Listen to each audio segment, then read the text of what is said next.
All right, all right, all right. We are here finally live, coming to you from the Draft Nerds podcast.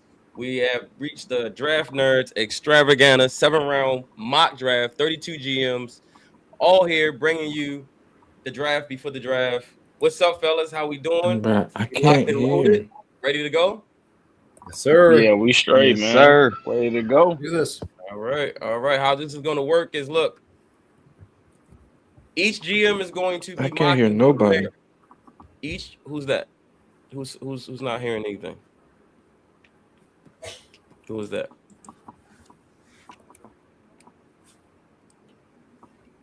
Oh, that might be Grim. Let me see. Unmute. I'm good. I Okay. think it's Big Blue Giant. Okay. Cool. Cool. All right. So look, this is how it's going to work, y'all. This is live, so we're going. We Yeah, might have. is it because I'm on mobile? It's Should possible. I, Yeah. my You could. laptop right here. Yep. Go ahead and switch right now. If I'll give you a chance Or before is we he start. speaking through Discord? Who is that speaking? Is that Giants? Yeah, it is. Hold on. All right. So we should be good. So this is how it's going to Okay. work, y'all. Gotta go to So- laptop. So this is how it's going to work. What we're going to do is each GM has a team, has been assigned a team.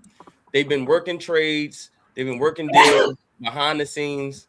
And so when they get on the clock, you'll see them make picks. You see them make trades.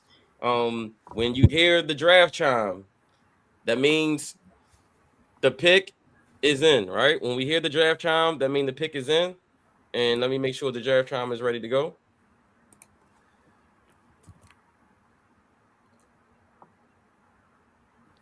All right, here we go. So when you hear the draft chime, that means the pick is in, and we'll be going to the next pick. We'll also be doing live analysis of each player as they're being picked, and we may be a pick behind, but that's intentional. So just bear with us. You know how this goes.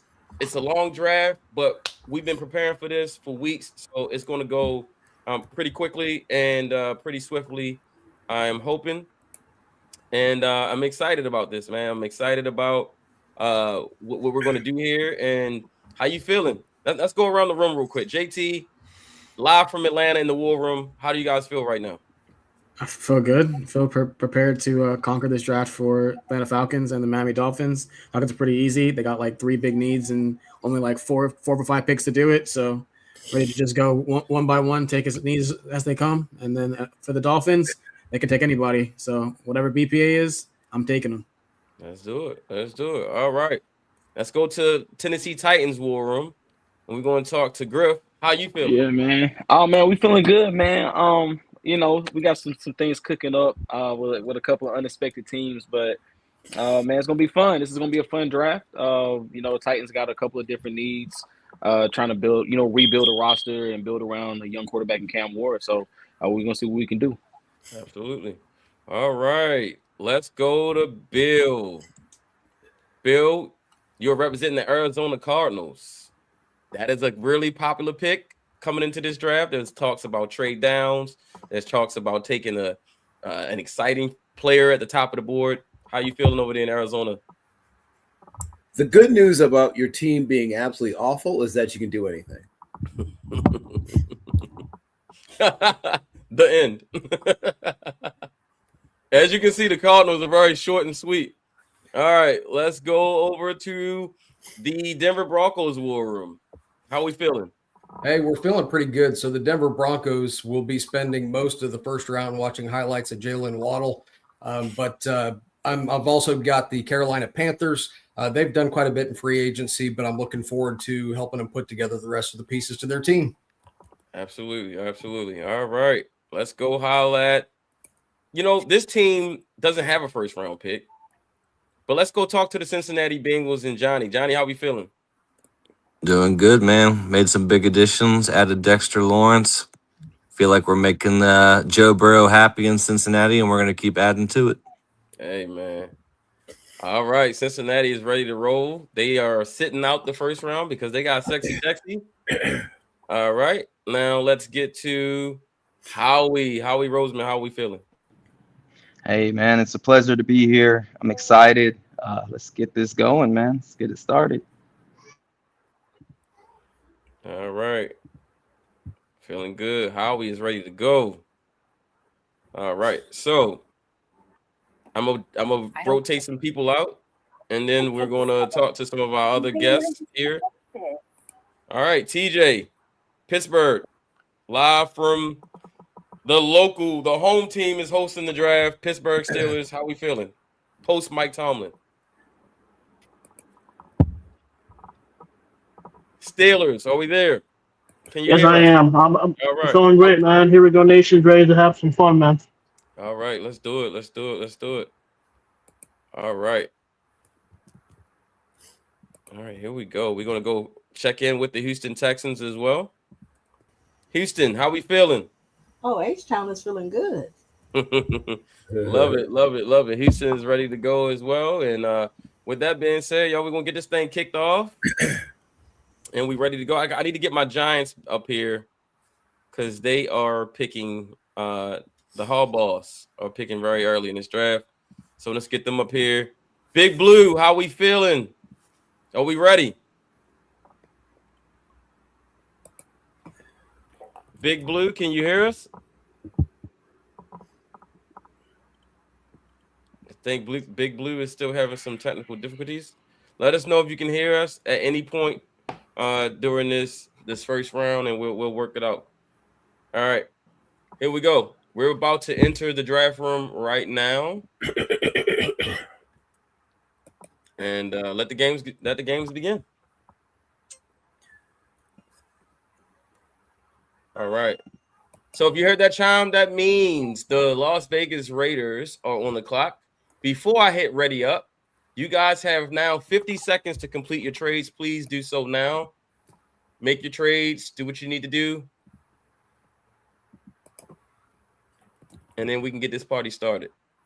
We got 38 seconds before the Raiders are officially on the clock.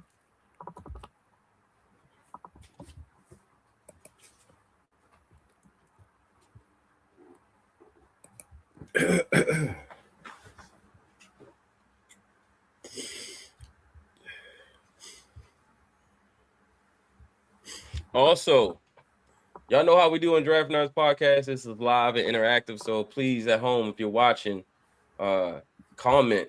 Let us know if you think our picks stink. Let us know if you love the picks. Let us know that as well. All right, the Raiders are officially on the clock.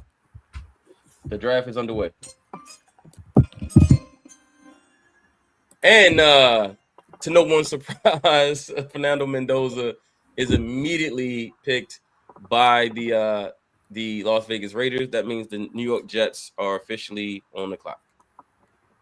I have my pick, but before I make it, does anyone want to move up to 2?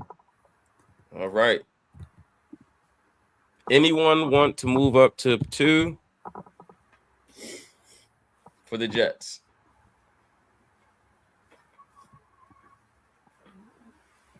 Meanwhile, Bill, what do we think about the Mendoza pick to the Raiders? So when I wrote him up, one of the first things I wrote was bilingual Matthew Rutledge Schaub, right? Another guy who's got a lot of, who wins from the neck up, as they say. But unlike Schaub, he's actually able to create some outside structure outside the pocket. His arm's just okay, but he has a real ability to elevate the play of those around him. Though it sometimes comes off a little bit corny, a little bit square, a little bit Ned Flanders to the outside world, the guys in the locker room, both at Cal, and I've talked to some of his Cal teammates as well as some of his Indiana teammates, buy into him 100%. And literally has nicknames like CEO and president because people believe he could literally be a CEO of a major company or president of the United States. And they're not even joking. Like, that's the way people believe in him. He is a commanding presence without having to be a holler, get in your face kind of guy. He can get into you when he needs to, but mostly he leads by example, and mostly he leads by letting people know he truly believes in them. He thinks they're truly great.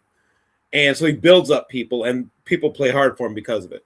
All right. Arvell Reese goes number 2 to the New York Jets. That means Bill, Arizona, you guys are on the clock. Well, as everyone will probably say in the first 7 or so picks, if somebody's looking to move up, I'm open for business. But if not, I'll just go ahead and stick and pick. All right. Not all at once. Anyone want to move up? We're going to start the clock. Okay. Well, unless somebody is speaks now or forever holds their whatever, I'm going to go ahead and make the pick. Okay. Let's see what happens here. 1 second. Oh, hold on. We may have something. Hold on. Oh, we might. We might have something. Someone is just coming up. Who is that? Oh, that's Big Blue. That's Big Blue. Let me remove them. Big Blue is having some technical difficulties. Yeah, I might just have to keep backing out and keep joining because I don't know what's going on with the mobile. Is that Big Blue? Yeah. All right, perfect. All right, Bill, you took Sony Styles. Oh, best player available. I like it. That's the and once again, when your team is state players early, right? Well, and also once again, when your team culture is as important as anything else, it's as important as talent. And when people who forget that character and culture is as important as talent end up getting 3 a.m. phone calls about their players. I truly believe that who you are matters as much as what you can do. And this is what I call a tent pole player. You can pull your tent, can attach that player, and you can stretch out and build a team around them. Yeah, absolutely. Jets, you took Arvell Reese. Talk to us. Yes, sir. Reese, to me, is the best rusher on the board, pretty clearly. Bailey is a great player. I don't think he is worth the 2nd overall pick. If Reese fails as an edge, there's always the possibility of him playing inside linebacker and being great, top 8. That's his floor as an inside linebacker to me. Which, 2nd overall pick in a class like this, I think is worth it. I would have preferred to move back and grab more capital, especially in a wide class like this, instead of a top-heavy class. But with no takers, Reese is the best player on the board to me. That's a good pick. Good pick. All right, Giants. Big Blue, can you hear me? Someone let Big Blue know that he has to send the trade in. There's been a trade between the Giants. I'm trying to get the details. He has to. I think he's gonna have to keep. Let me see. Big Blue, are you there? Yeah, I'm here. Can you hear me? All right. Yeah. The Titans. Love. The Titans said, "Oh, I thought you guys had a trade. Did you have a trade?" Yeah, I traded Kayvon Thibodeau to him. Oh, Kayvon pick Thibodeau. 66. Oh wow! So we have a trade. Can you announce the trade to everybody? What was the full trade details? It was Kayvon Thibodeau for pick 66. Kayvon Thibodeau. Yo, Matt, can you hear me? Yep. Y'all can hear you. I think we did a 1-round mock instead of 7. Is it? Let me check. Let me just make sure. When you back out, sometimes with this mock draft simulator shit, when you back out, it restarts. Yeah. It restarts. Let me just make sure. How can we tell? For me, it just keeps going down. You only did one round. Okay. No worries. So I did 7. But when I guess backing out and going to different windows, it restarts. Yeah. It resets the settings. At least we caught it early. Yeah, at least we caught it early. We stopped at the 6th pick.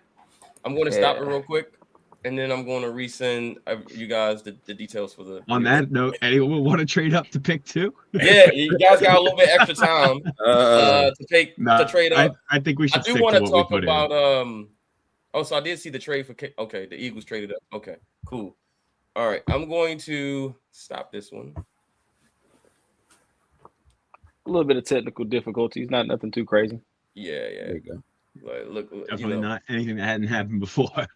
I know, man. And then I guess when they're coming up with these beta things, a lot of them have like bugs in them. Like, for example, when you leave out of the window, it reset your settings that you set up for your mock draft. So everybody, I'm going to put the new room number. put the new room number in the private chat here. And that way you guys can just get that. And then I'll also put it in the Discord as well. And then that way, just get the trades. That way we can get right in. We've already kind of highlighted Mendoza. We talked about Orville Reese. We talked about Styles. So we know the picks. We just need to make sure the settings are set. All right, hold on.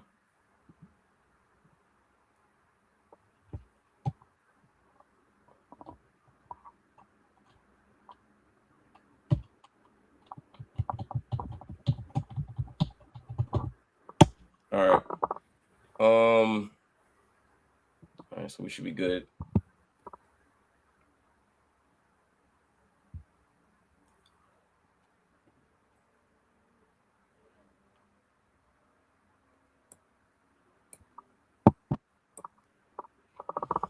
All right, so we should be good. Let me see. Let me get the. Can y'all hear him? Can y'all hear me? That, if that's what you're talking about, yeah. Yeah. Okay. All right. So looks like everybody's kind of pouring in now.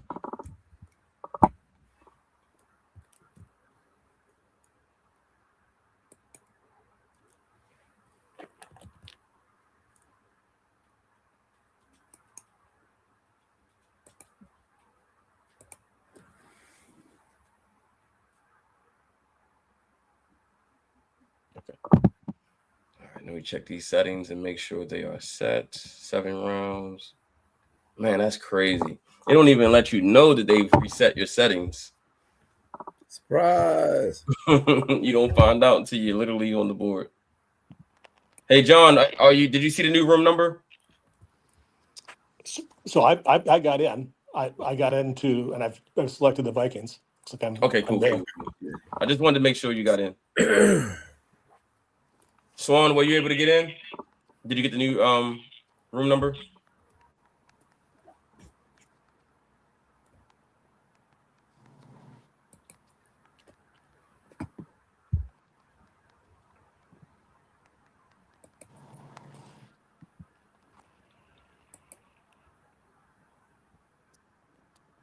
Okay. For you guys in here, the room number, the new room number is in the studio chat here. It's in this chat here? Yes, in the private chat. Yeah. Okay, gotcha. Just check the private chat and then you'll see it. I'll put it back at the bottom. That way it's present. Oh, okay, got it. Yep. We got Big Blue. Okay, Big Blue is back.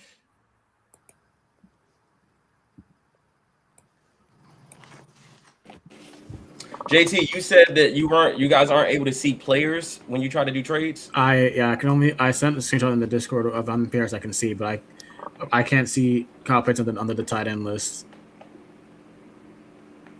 You can't see him listed? Really? No.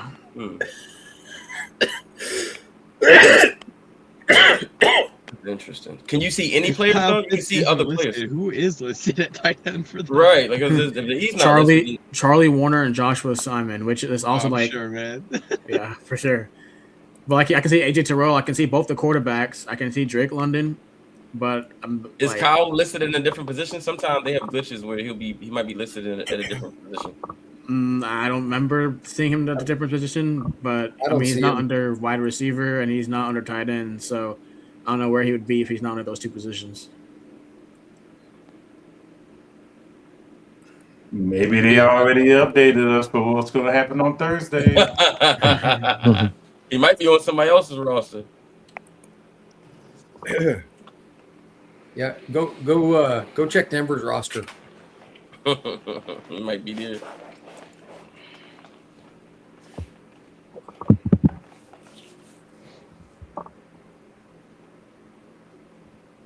All right, let's do this.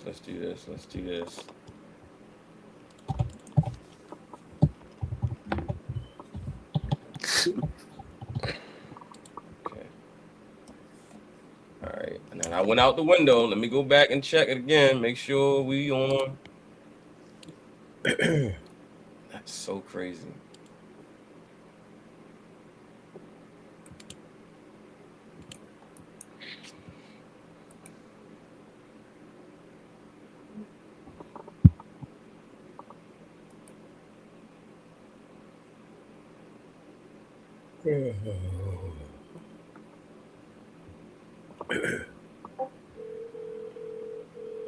Oh, Bill, did you get in? Yeah, man. I don't see you as the Cardinals. Oh. Hey, Bill, you gotta. I mean, Right. I go in the new room. forgot to reselect. Let me go ahead and do that. I put the new room number in your DM. Yeah, no, I'm in the new room. I just forgot to click. No, I was talking to somebody else, Bill. You okay. We almost full. All right, so then that just leaves whoever had Seahawks, whoever had Jags. We need Raiders, Saints, Chiefs, Commanders, Rams, Eagles, and Packs, Jags. Let me tag those guys. Hold on.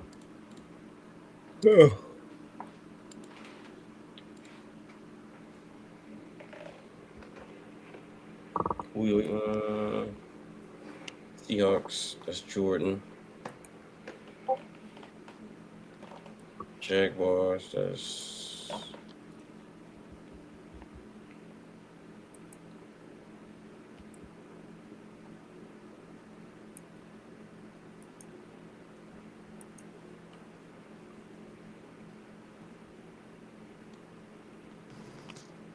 we waiting for Packers. I don't know who the Packers is.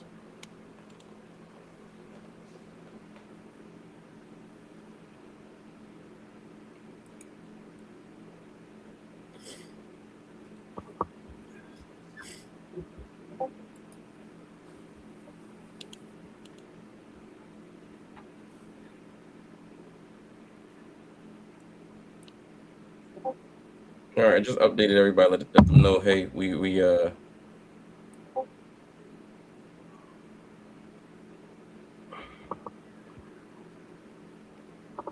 All right, there we go. Oh, Seahawks is there. Cool. Now we're just waiting on. Oh, where's my Commanders guy at?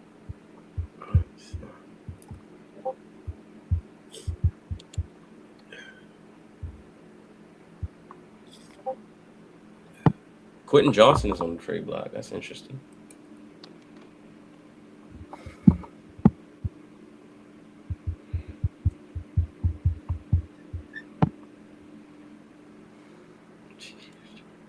Packers.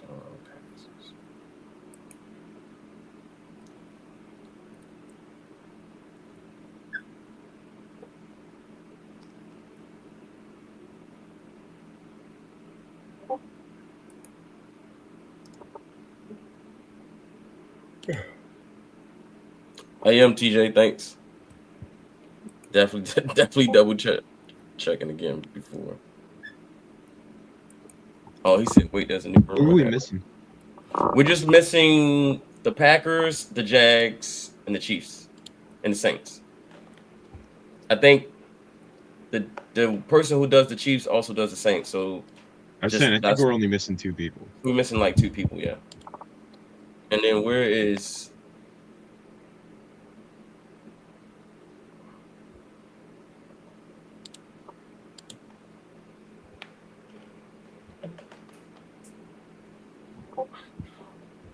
the Packers? I don't know who was my Packers guy.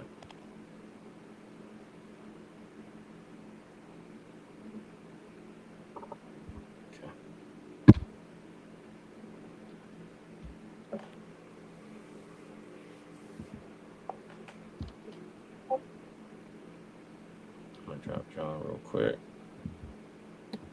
We back up. Okay. So we're just waiting for these last 2 people.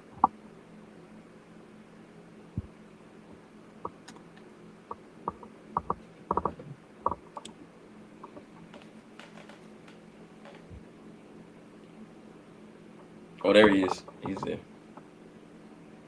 He's got him.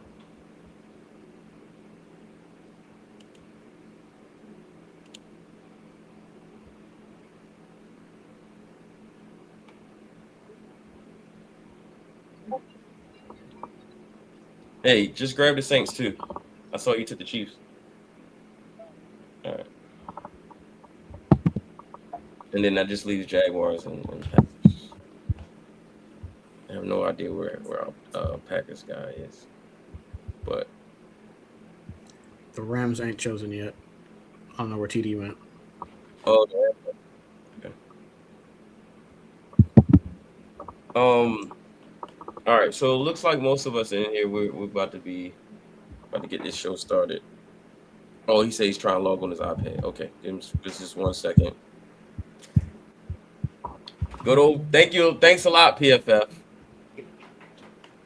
Changing our settings without at least letting us know, and now we have to start over.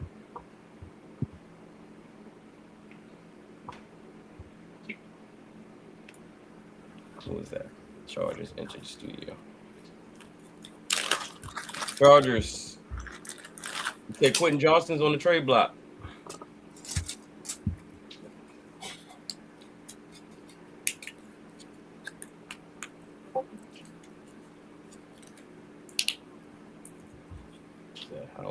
Howie's having some problems.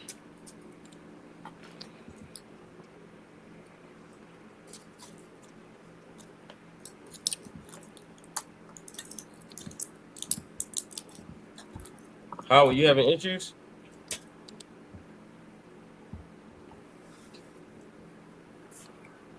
Yeah, I'm on the other side of the modem, man. I'm thinking that's probably the issue with my phone. Yeah, that's probably But for the PFF, like on the site, I'm on the laptop, so I'm good on that end. It's just I probably won't be able to give breakdowns. Okay, no worries. Yeah, I think we could just do like there he is. blurbs for the players we already drafted in the first one. Just move. Yeah. We will just skip through those guys. All right, 1 second. All right, TD, you there, bro? You just need to claim the Rams. I'm here, man. I had some little bad connection issues. Let me get claimed back up. All right, no worries. Yeah, use the new code and then claim the Rams, and then that just leaves the Jaguars, who he said he was logging in, and then we should be able to get started.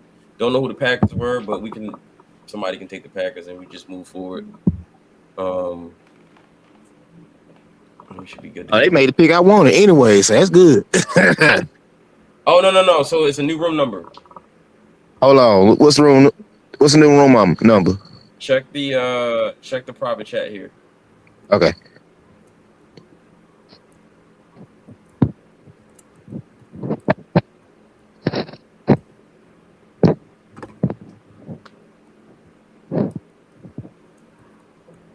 In the private chat? Yeah, check the private chat. I'm about to drop it so you can see it. There you go. It's right there. Okay, good deal. Hold on. Give me just a second.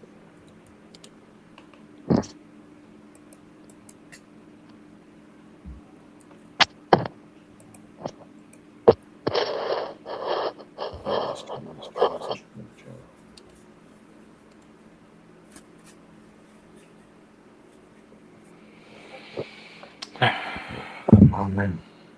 So last year, how we usually typically do it is I just do all the picks. I put the picks in for everybody, and everybody just gives me their spill, their trades, and I go in and I do all the trades. I do everything. We tried to do it this way this year, and as you can see, it was probably easier just doing it the old-fashioned way. But it's all good. This is gonna work. It's gonna work. Y'all, somebody got two teams. I could claim another one if you need me to. Yeah. Just grab Green Bay. I got you. That works. Yeah, there we go. All right, we ready? 7 rounds. Let me make sure this is right. 7. Hey. Not 90 seconds, 120 seconds. Let's do this. Please, y'all, let me know if this make sure y'all get y'all trades in. Yeah, please put them in as soon as I open the room. Just get them in. Who is that? Who just joined? Oh, that's Blue. Yo, Blue, the Giants is struggling today, bro. All right, here we go. I'm gonna start it now.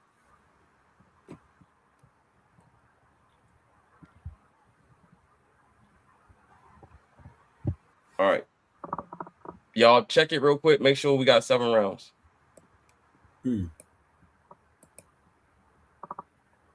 Yeah, it looks like it. Yeah, it looks like we're good. Yeah, I can see all the Ravens picks, so it looks like we're good. They gave us what we wanted. So we got 44 seconds to get any trades in. For all those who are watching us at home, apologize about the technical difficulties. This is live, and we're using a platform and a feature that we don't really use that often. And so we have done practices and things like that. But if you ever leave out of the window on this PFF mock draft simulator, it resets all of your settings. So that's what we went through, but it's all good because we're gonna get this mock popping and we're gonna have the fun that we set out to have from the beginning. And if you've already been here from the beginning, you know Mendoza's number one. We could just save the suspense on that one. Mendoza went number one. The Jets are now back on the clock, basically, and we go from there. The draft is officially underway. All right, I'm gonna put the pick in for Reese again. Just again about Reese, I think he is the pick for the future. I think Bailey would be the pick if you're trying to save the coach's job, which I'm not trying to do. You know, that's interesting because I do love David Bailey, and I think he will be the pick in real life. But I understand the sentiments around Arvell Reese and why you would go that route. I think Reese is a better pick for the future. I think Bailey is a better pick for right now. But I'm not worried about right now in this situation. When you think about the Jets, though, I feel like they need a pure pass rusher. Courtland, what do you think? Like, I feel like Reese is the fun project, but I think they need a guy that can come that's ready to do it now. I think if you look at Aaron Glenn, what he's done in the past with I love Bailey, man. Yeah, with Detroit. I think Bailey ready right now. Bailey nice, man, but I like RVL Reese higher upside. Yeah, hold on, one at a time. Well, yeah, it's pin your ears back. In Detroit, it was pin your ears back, right, and go get the quarterback and defend the run on the path to the quarterback. I think David Bailey gives you that. I think Arvell Reese plays more of he's more of a natural off-ball linebacker. It's hard for me to say it's such a raw prospect at 2, but if he turns out to be or sees his ceiling potential, I mean, that could be the steal of the draft. Yeah, I just think it's scary when you think about drafting a guy who's truly a project. When you think about what you're going to be asking him to do at the next level, and you're taking him number 2 overall, you're literally betting everything you have on the upside and hoping that the downside doesn't show up. Which would be he doesn't translate to the NFL as an edge rusher, and then you have to pay him as an off-ball linebacker. And I think he has a potential to be more special as an edge rusher, as an off-ball linebacker. I think he'd be good. He'd be a good player, but I just don't know if that's number 2 overall. Yeah, I think he has the highest bust potential of any pick in this class. But I mean, and I personally think he's a little overrated. I know people were calling him the best player in this class. I think that's a little high for him and a little rich for what he is. But you know, again, we'll see. We can see what happens from there. All right. Up next, we got Bill and the Arizona Cardinals. And obviously, you already saw this pick, so we're not going to go into details about this pick. But Sonny Styles is off to Arizona. Now, this is the swings. We have a trade, ladies and gentlemen. This is the swing of the draft. The Philadelphia Eagles have traded in to the top 5, and they have taken Caleb Downs, Howie Roseman. Yeah, can you hear me? Because I wasn't able to hear everybody. When Tennessee came to me with this offer or the proposal, they wanted AJ back in that Titans blue. I had to jump on it, man. We fill a void right there in the back of our defense, man. Get that safety out the way, and in return we gave him a pick 23, a 2027 third, and AJ Brown. That 3rd round we get that comp pick from Jalen Phillips next year, so really doesn't bother me that much. And yeah, I ran to the podium. How do we feel about it, y'all? Caleb Downs in a trade up to the Philadelphia Eagles. Howie Roseman just can't sit still. He can't help himself. He goes up and he takes the best safety in the draft. How do we feel as a group up here? And fans, how do you feel watching at home? Well, let's start with the fans watching at home. I just put it on the screen, though. What do you think? Let's start with JT. What's your thoughts? I mean, this is the classic Howie Roseman that has the has the Anthony Penn situation. Just got to be involved in something early. And I mean, I get it. You lose Reed Blankenship, and Downs is obviously a much better player and athlete than Reed Blankenship ever was. So I get the feels of safety need, but seems like a very expensive way to fill that need. All right, let's catch up with the draft. So while we were talking, the picks have been put in, and after Caleb Downs went to Philadelphia, we have Jeremiah Love to the Giants. We have David Bailey to the Cleveland Browns. We have Mansour Delane to the Washington Commanders. We have Reuben Bain Jr. to the New Orleans Saints and McConnell Tate to the Kansas City Chiefs. And that brings us to the Giants, the G-Men, with their second pick. And let me see if I can get the G-Men up here on the stage. Just 1 second. He's been having technical difficulties this whole time. So we'll see if we're able to get him up there. But if not, we'll figure it out. All right. I think his backstage, but I think his thing isn't working. So let's see if he makes it. Oh, he made the pick. It's Francis Mawinoa. Then it takes us to the Dolphins pick. Who was picking for the Dolphins for us? I am. All right, JT, hold off on this pick so that we can do a recap of the top 10. Sounds good. So, Bill, what stands out to you in this top 10 here? Well, obviously, Howie Roseman just let you know that he didn't think there were a lot of blue chip players in the first round. Mm-hmm. And he identified that he saw at least one, and he went after him. There are several different philosophies on how you build your team. Mm-hmm. Howie Roseman is one of those people that truly believes that you go after great players no matter what. And if they play safety, that's fine. If you have to give up other assets to go get them, that's fine. I think the thing that you have to remember is he's also not afraid to turn a strength into a super strength. Now, as was mentioned, they did lose Reed Blankenship, who, while he may not have been sexy or exciting or special in any ways it can be measured, he was extremely reliable, smart, and tough. Now, you get all those things, obviously, when you bring in Caleb Downs, but you also get additional range, and I think he's going to make more plays on the ball than they got from Reed Blankenship. So, JT, go ahead and make your pick before your time run out. Yep. Just wanted to throw that out there. Ooh. All right, so, all right, all right, let's Coach War. Let's start with Reuben Bain, because you're on the clock right now, right? So hold off on your pick. Reuben Bain went to the Saints. What do you think about the fit? I don't think they're a Reuben Bain away from back to compete. They lost a lot. They lost Taylor. They lost Demario Davis. So, yeah, you got an edge rusher, but you still need some other pieces around them. I get what they will be trying to do, but you're going to need to build a lot more than just a Reuben Bain to compete. The good thing about it is they're playing the NFC South, so they got a chance to go 7-9 and win the division again. So, all right, Gabe, what are we thinking? Reuben Bain to the New Orleans Saints. Well, that move was actually not all that surprising to me. I mean, I think that makes some sense. What really took me by surprise is Tennessee's willingness to trade for AJ Brown. Not so much Howie Roseman. I thought that was a pretty good move by him. But taking AJ Brown as a solution to the problems within that locker room, especially with a young quarterback, that was a little bit of a bold move in my mind. AJ Brown's a good player, but he can also be a distraction. And I think young quarterback doesn't really need distraction. Yeah, I agree. Bringing him back to Tennessee was kind of a little bit interesting. I don't know if that would happen. Coach, you went with CJ Allen here with the 12th pick. Oh, wow. Talk to me. Yeah, I just feel like for what the Cowboys need when it comes down to linking the secondary to their front four, I think this player here is very versatile.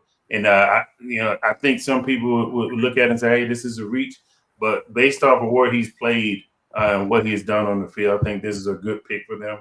especially the guy that they may be eyeing, Mansour Delane, is already gone. So I hear you. I hear you. I absolutely like the pick. CJ Allen is super underrated to me, in my opinion. I think not enough people are talking about him. And I know he won't wow you with physical traits like Sonny Styles, but he is a true through and through linebacker, and he'll be a green dot guy from like day one. Yep.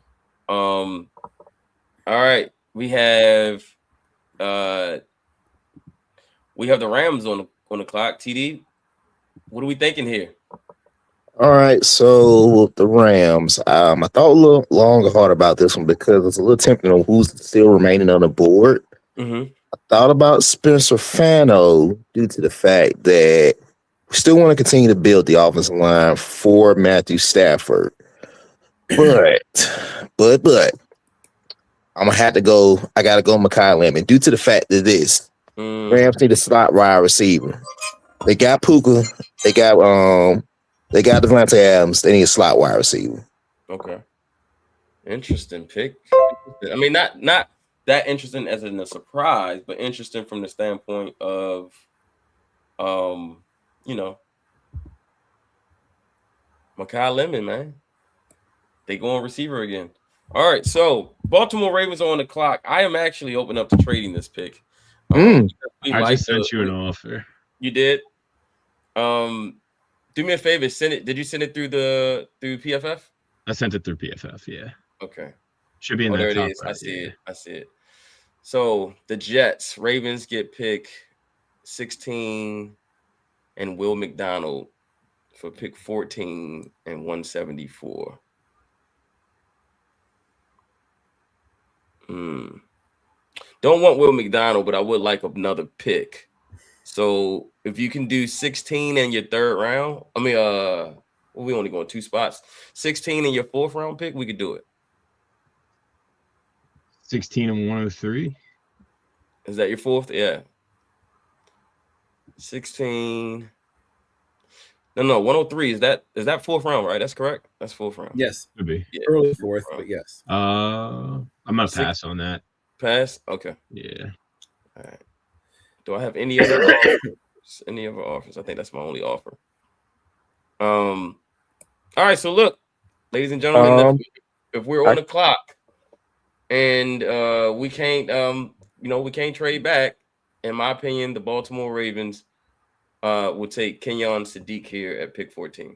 And I know that's gonna make a lot of Ravens fans upset because wow. They want Jordan Tyson, I'm gonna just take the best tight end. Class is so cheap, man. Wow.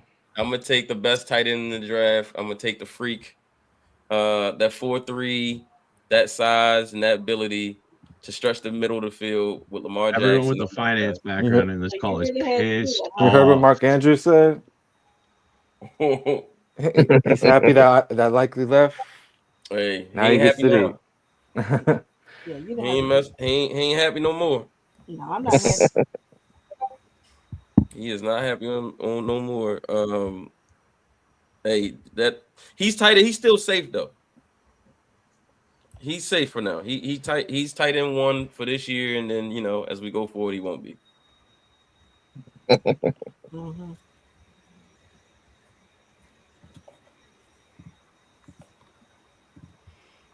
All right. Back to the draft. Tampa Bay is on the clock. Bill, what do you think about Sadiq to the Ravens?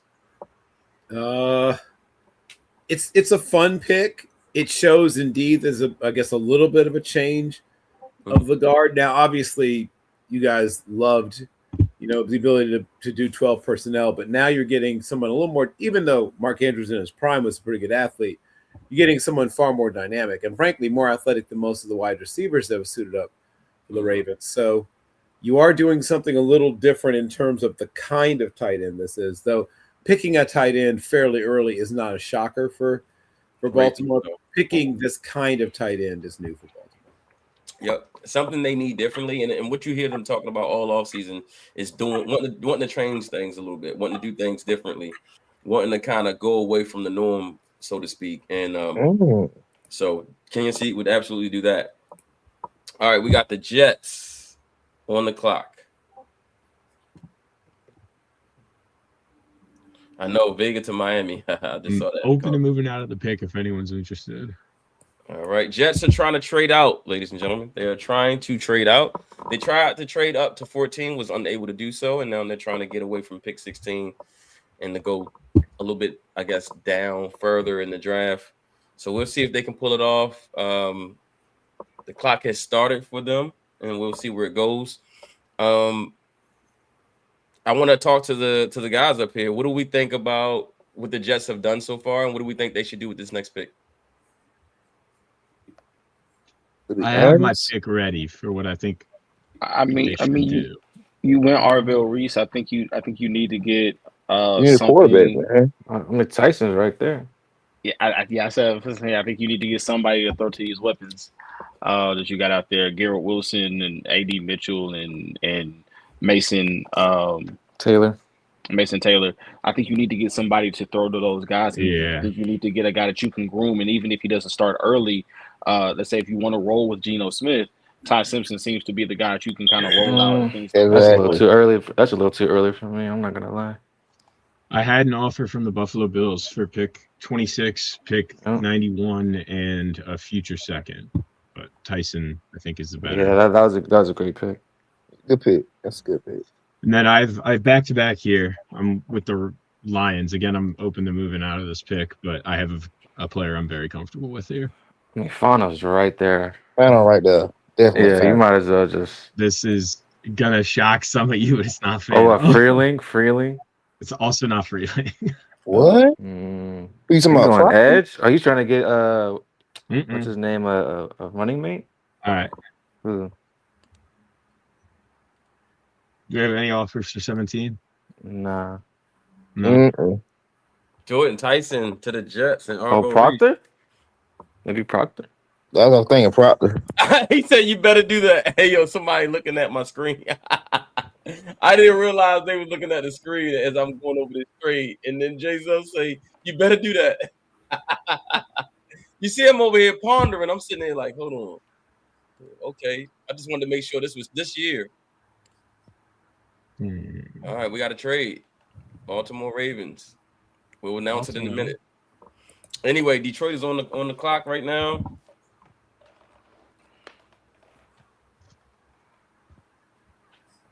Oh snap! All right.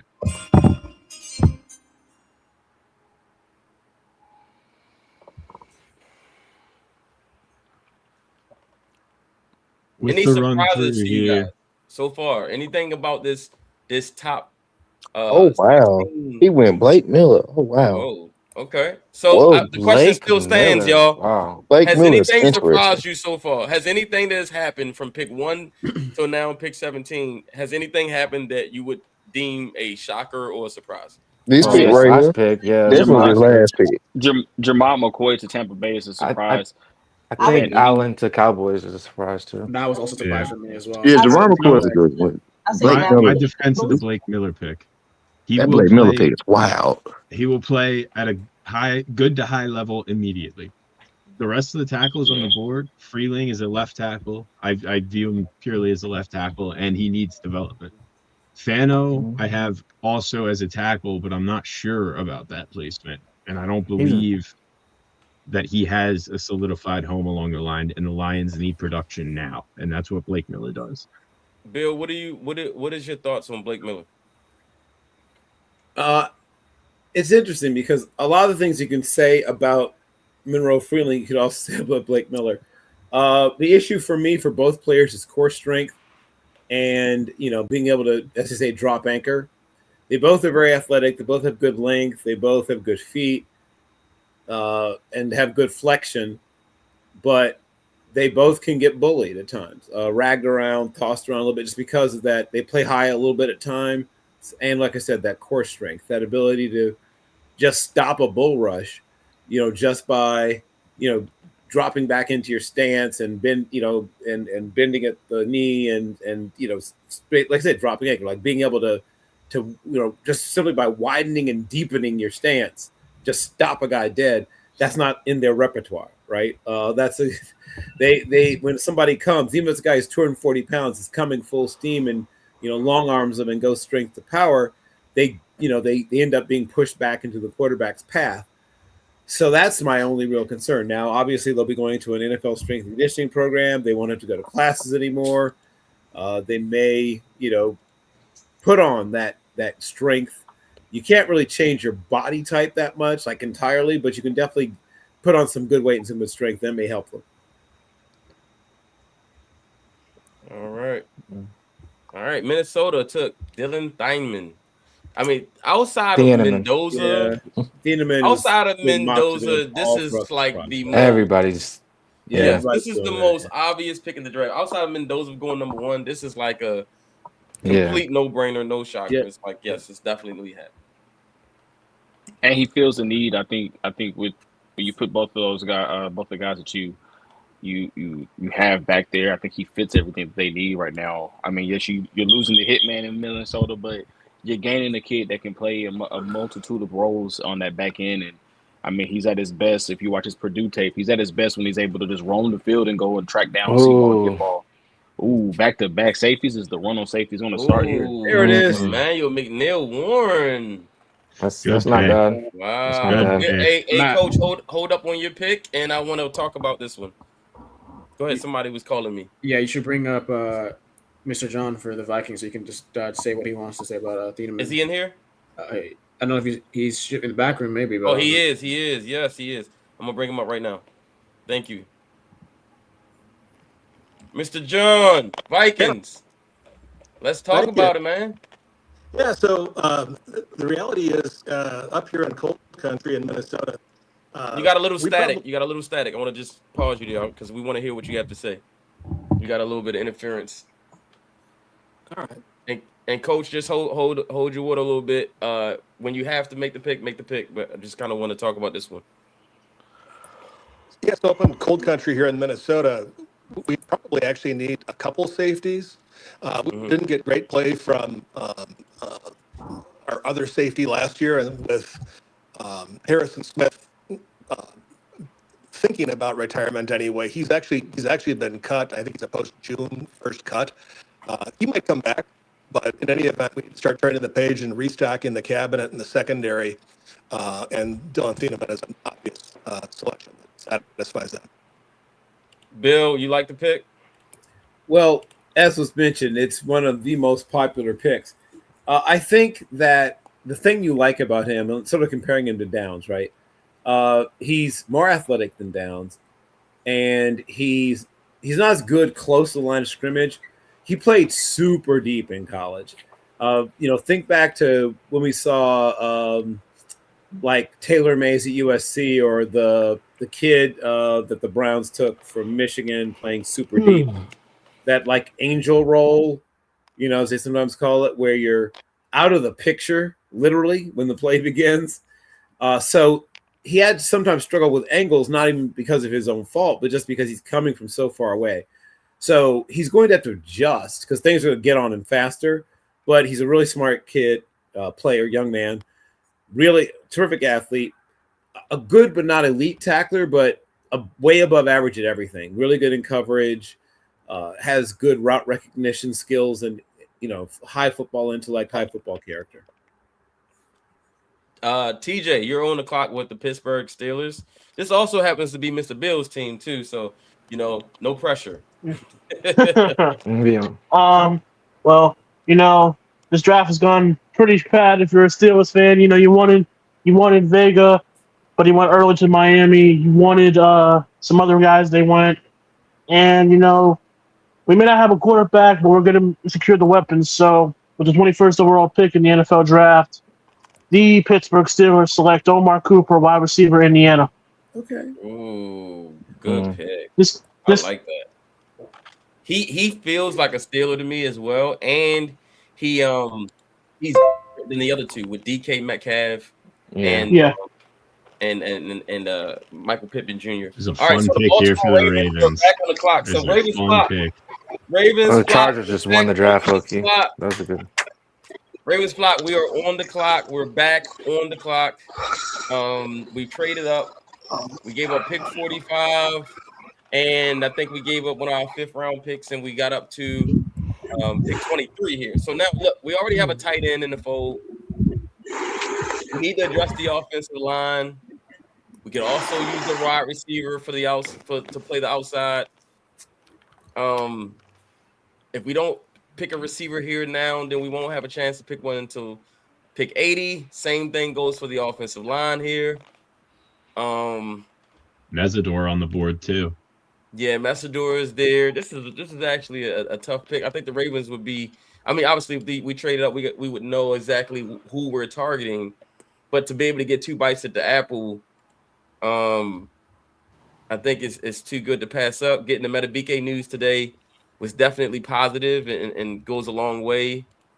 In that, I'm going to shock some people because there is a big contingent of Ravens fans beating the drum for offensive line.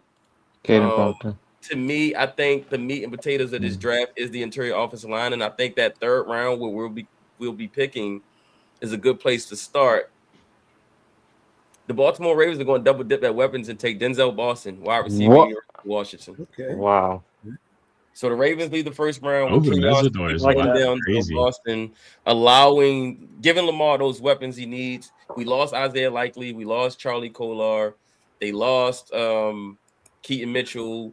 They lost DeAndre Hopkins. They lost Tylen Wallace. They got to replenish that. So we get them some weapons, and then with the rest of the picks, we build a line. He said Lamar gonna give you a kiss for the draft. No pause. Yeah. Oh, good pick. I mean, you also get great size when you have undersized corners, but wide receivers. It's a great move. Yeah. Yeah, you get 2 weapons that really would scare you if you're playing against the Ravens. You got Denzel, the big X receiver, and then you got Kenyon Sadiq to threaten the middle of the field. So I think that'd be awesome. Yeah. Pick 45 and 5th round draft pick. DMV that was asking the question. Pick 45 and a 5th round pick. That is way too little. I don't know. Yeah. And just a little question, Matt. If we have any trades in the later rounds, do we announce those when we get there? No, we can announce them early, or we'll just put them in the chain, and I'll announce them when we get there. Okay, so just to recap: Denzel Boston, Monroe Freeland, Caden McDonald. Let's go to you, Coach, on your thoughts. Which one of those picks stick out the most to you? You talking about the last 3? Yes, if it's the last 3, it's definitely Denzel Boston. The Ravens been aggressive to get back in the 1st round and get their guy. So yeah, that would be super surprising to me. So all right. Hey, Cortland, you've been kind of mentioning King Messidor. He goes here to the 49ers at pick 27. How do you feel about that one?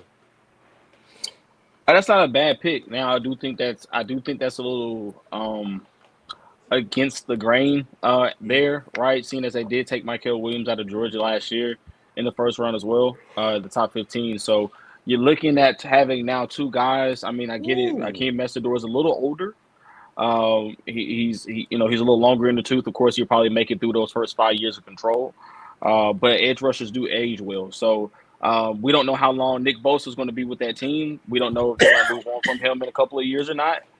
So this is kind of an insurance policy with him and Mykel Williams. So I'm not mad at it.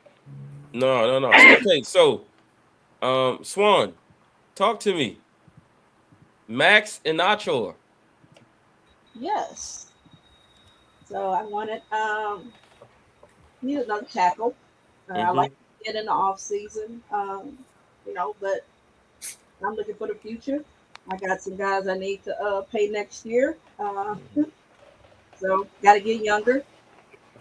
And I did a left tackle last year, which I could slide to the right and have Max at left. I like Max a lot, Bill. What do you think?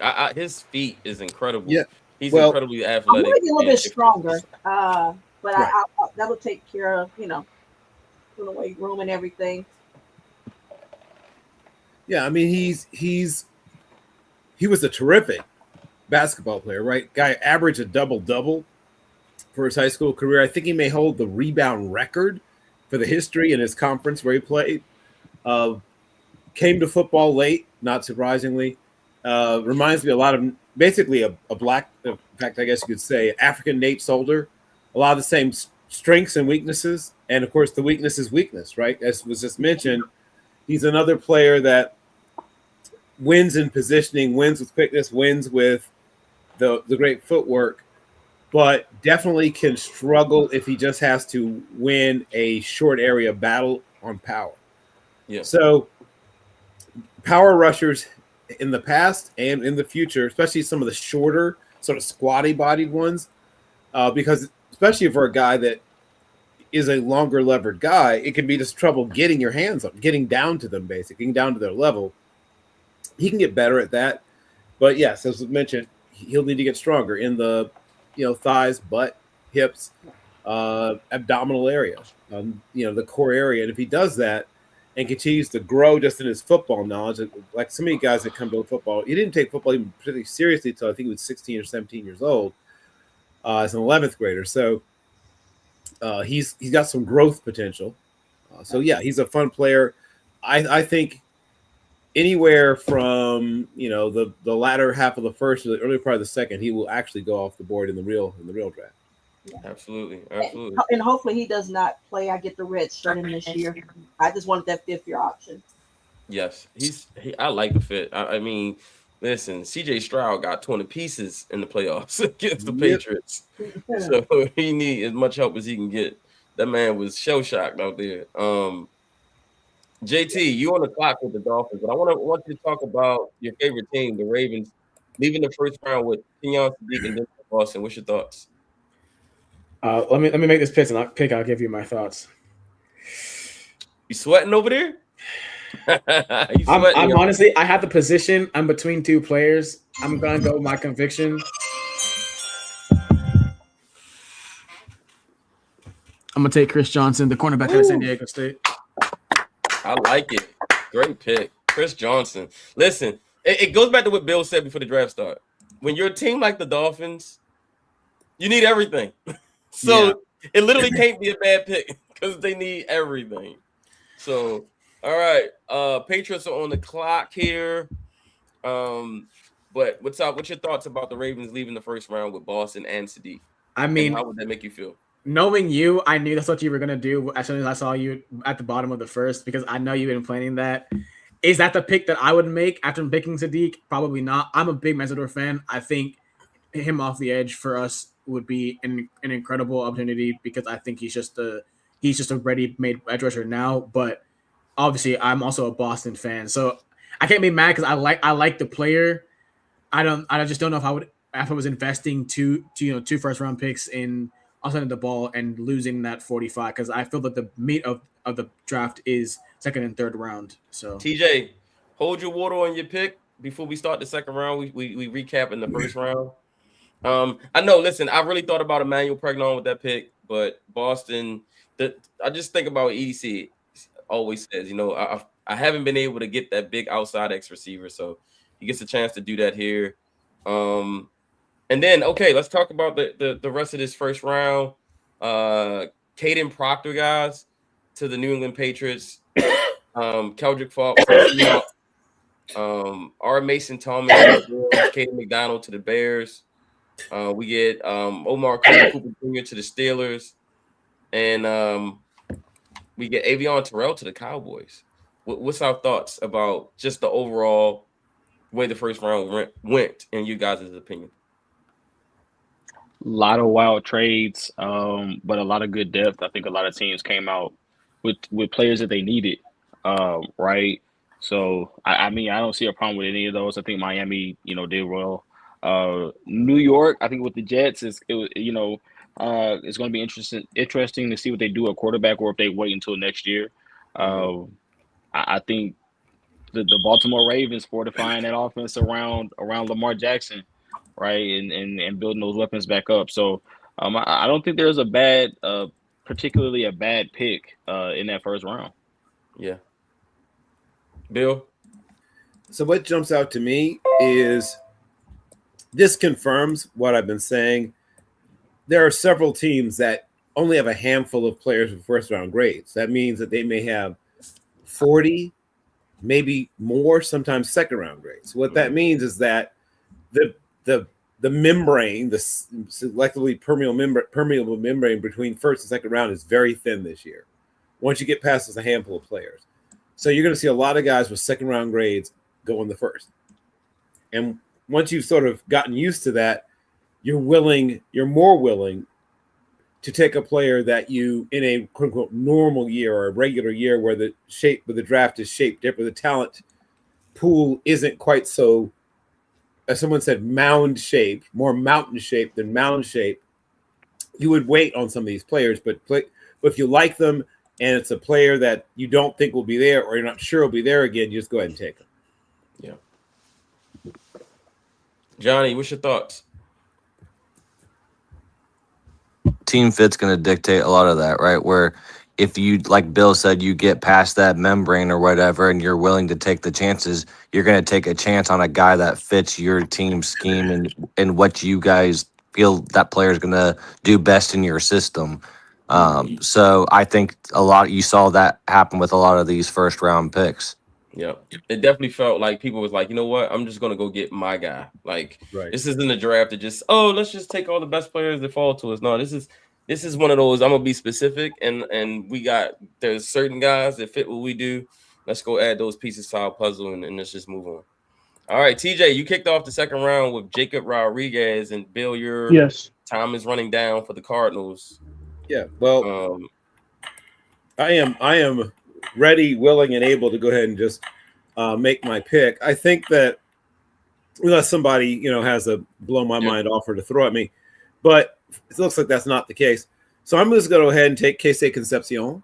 Oh, they made it. Your time ran out, Bill. They made the pick for you. Oh, did they? Yeah, they made it. Was Peter Woods. I thought you had your hand on the ready to make the pick, but but him and Walter Nolan ain't a bad duo. That ain't a bad pick, though. I was just gonna say, low key is not a bad pick, especially. Yeah. What did the Cardinals get in the first round? Who'd you get in the first round? You got Sonny Styles, right? Yeah, Sonny Styles. And Not gonna lie, I was staring at him to pair up with Dexter Jackson, Dexter Lawrence. I mean, bro, that's crazy. That's a good pick, though. Computer did good for you. Consensus board, I guess. All right, we got the Packers here. As we see, was the first pick in the second round, obviously. Jacob Rodriguez, Jacob, Pittsburgh Steelers. Why? Well, first off, he's a great linebacker. I mean, he was I know he was top of his group in college. Also, the ties to the Steelers linebacker coach who coached Rodriguez at Texas Tech. There's the tie-in in that, and also Patrick Queen's not been the best in his production in Pittsburgh, and I feel like we need to replace that with Jacob Rodriguez, and he's in the Steel City now. Great pick. Yep, it's a great pick. He feels like a Raven or a Steeler. He's like one of those teams he feels great with. Also, I could see him being like a Patriot or some shit. You know what I mean? Like he just kind of has that type of old school AFC style to him. All right, Kristen Miller goes to the Las Vegas Raiders, and Emmanuel Pregnon goes to the Packers. That's the guy I actually was considering taking in the first round. Pregnon is a guy I'm really impressed with. Excuse me. And I really like what he does and his power, his ability to run block and just maul people. I really love that about him. Kristen Miller, I think, is a really tough football player. Bill, I think I like the fit with the Raiders, and the Raiders really bulking that defense up after getting Max Crosby back in that botched trade with the Ravens. To add him now for what they've already done, they added Kwity Paye. You get Max Crosby back. They added Nakobe Dean, Quay Walker, and then you add Kristen Miller. Let's bring the Giants up here. And Bill, what do you think about the Raiders draft so far? The Raiders? Yeah. Well, I mean, once again, they had a bottom 4 roster. So, they earned their way to where they're picking. So the good news is that all the players they've taken so far are players that should see the field immediately and contribute immediately. Yeah, I think they did a good job in free agency of trying setting this team up so it's not going to be a human pinata deal for their young quarterback, and that's often the real challenge, right? When you get a talented young quarterback and you send them out there early, and he doesn't play right away. I think he will probably not be the day one starter, but I think that one of those things where he gets some reps, maybe late in games, blowouts, whatever, and then probably around the bye week he takes over. All right, some picks have just come in the second round, and the second round is moving fast. After Christian Miller, which we were talking about just now, Caleb Banks goes to the Giants, Lee Hunter to the Houston Texans, and KC Concepcion going to the Cleveland Browns. Interesting how the board is falling. It's kind of repeating the first round where teams are just saying, you know what, we need this. Let's just add that player and let's move on. Got to pull up. 1 second. All right, Swan, talk to us. Lee Hunter. Yes. Went trenches both rounds. Absolutely. I got them dogs on the edges. So, just put me a big boy, they're in the middle a little bit, clog it up. I ain't gonna load the box, it's not. I like that. I mean, good Lord. Lee Hunter on the Texans would be crazy. I had a slight little dream, it was it was a long shot, but I did want Dexter Lawrence, I would have liked. Oh yeah. But Christian Miller is my first choice. Lee Hunter is my second, and then then I go Orange and Banks. So I was in a good spot. Who would you, if in the perfect world, who would you have liked to gotten here in the second round? Oh, I wanted Christian Miller. Okay. You wanted Christian Miller. Okay. Yeah. So yeah, he went like one pick before you. Yeah, 2 picks. 2 picks. Yeah. So yep. All right, moving right along. Let's check out what has gone on in the mock draft. All right, Cassius Howe to the Chiefs, Colton Hood to the Cincinnati Bengals, and now D'Angelo Pons to the New Orleans Saints.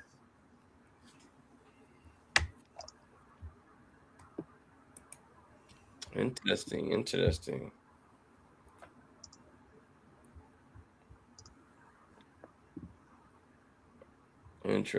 Okay. All right, Miami. JT. Yes, sir. Yeah, I mean this one's pretty easy. We're bringing speed and foam weapons back to Miami. Chris Bell. Oh wow. Okay. Chris Bell. You are a Dolphin. The Jets are on the clock.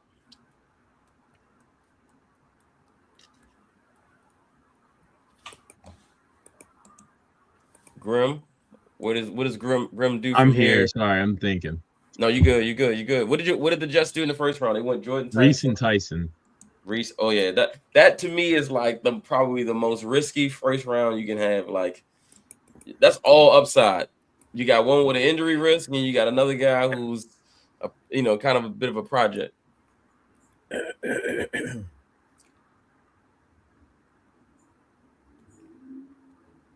Aaron Glenn going for the high upside.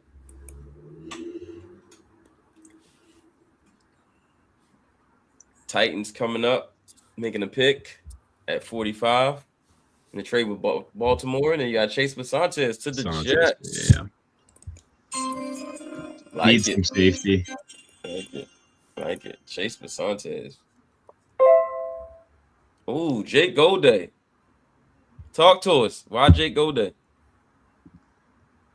I mean, we need a guy in the middle of this defense. We need a Sam on the front side of this defense. I mean, Cedric is going to be your will. I think Barton is good at Mike.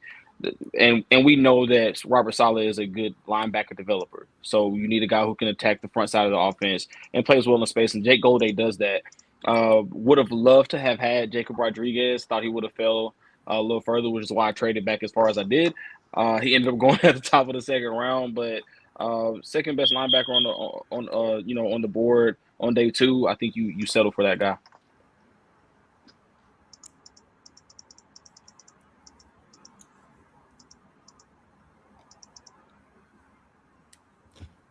Caleb Lowe moved to the Tampa Bay Buccaneers. Jake Goday is a good player. That's a really good pick. But we got Caleb Lowe. That's a good pick right there. I think Caleb could find himself into the back half of the first. So for him to go ahead and pick 46, I think that's good value. Let's see.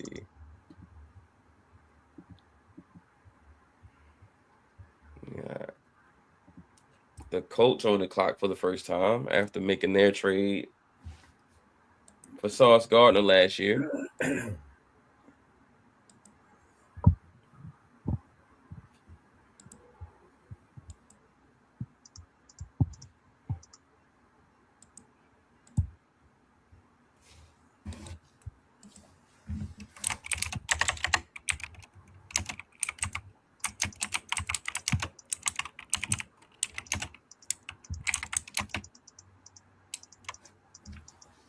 Let's see. What do the Colts do?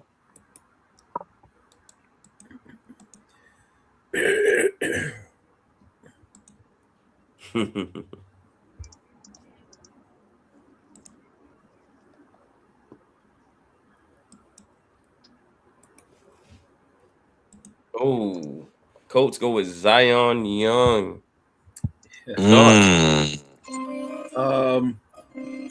Not a fan. He plays with Not a a lot of fan? violence, both on and off the field. If you know what I'm talking about, if you know, you know. But he is a guy who can certainly set hard edges, and he doesn't have a lot of moves, but the couple moves he has really do work. He really knows how to convert speed to power. He has a little bit of a chop rip and long arm stab, and really that's kind of it, but it works. All right, JT, your first time to pick for your main team, your Falcons. How you feeling? I already know my pick. I'll just give you time to discuss. No, absolutely. We talked about Zion Young. What's the pick here? The pick for the 40th pick in the 2026 Draftnerds mock draft, the Atlanta Falcons select Chris Brazzell II, wide receiver out of Tennessee. Good value. That's good value. We're going deep. We're going deep. Wow. Okay. Deeper than Atlantis, deeper than the seafloor, traveled by the mantis. That is interesting. Okay. This is what happens when you get a bunch of draft nerds in here. The whole board starts looking bad. I know, because we all, great minds think alike. All right. Minnesota is on the clock. Oh, actually, let me bring Minnesota up right now. Where's Minnesota? Minnesota, you're on the clock. Thank you, sir. I won't waste any time. We're gonna go with Malachi Lawrence and see what Brian Flores can do with him. Yeah, that is a really good pick. I like that one. I sent a counter offer. Him and Dallas Turner as a young duo down there with Brian Flores and Adam Dillon and Thieneman is those are 3 good cornerstones to build a defense around. I'm Eagles absolutely with you. GM, So just so you know, I sent you a counter offer.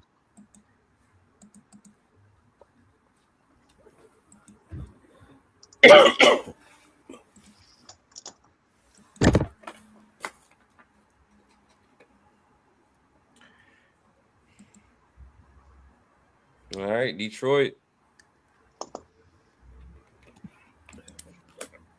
All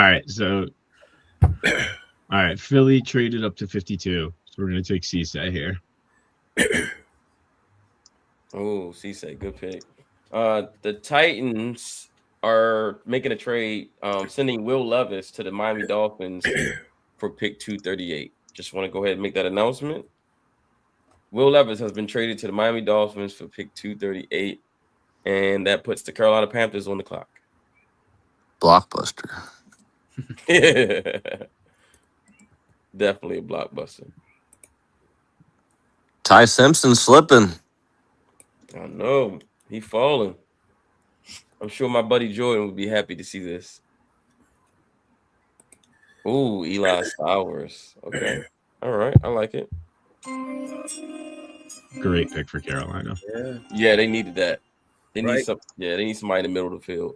State champion high jumper for the state of Texas. in Real high quick, school. what was the Eagles trade that went Which through? one?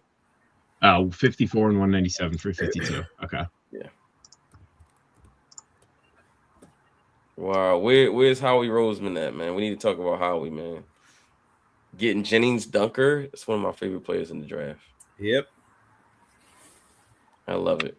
Hey, Grim, don't snipe me this time. You sniped me last time. Don't snipe me again. That's why you having to trade back so much. The Jets. Will the Jets take a QB here? Hey, at this point, Ty Simpson will be great value. Yeah, this is point. this is. I mean, you getting him at talent. 53. That is, I mean, you've able to pick what 3-4 players already, and then get Ty Simpson. Yeah, that'd be fantastic.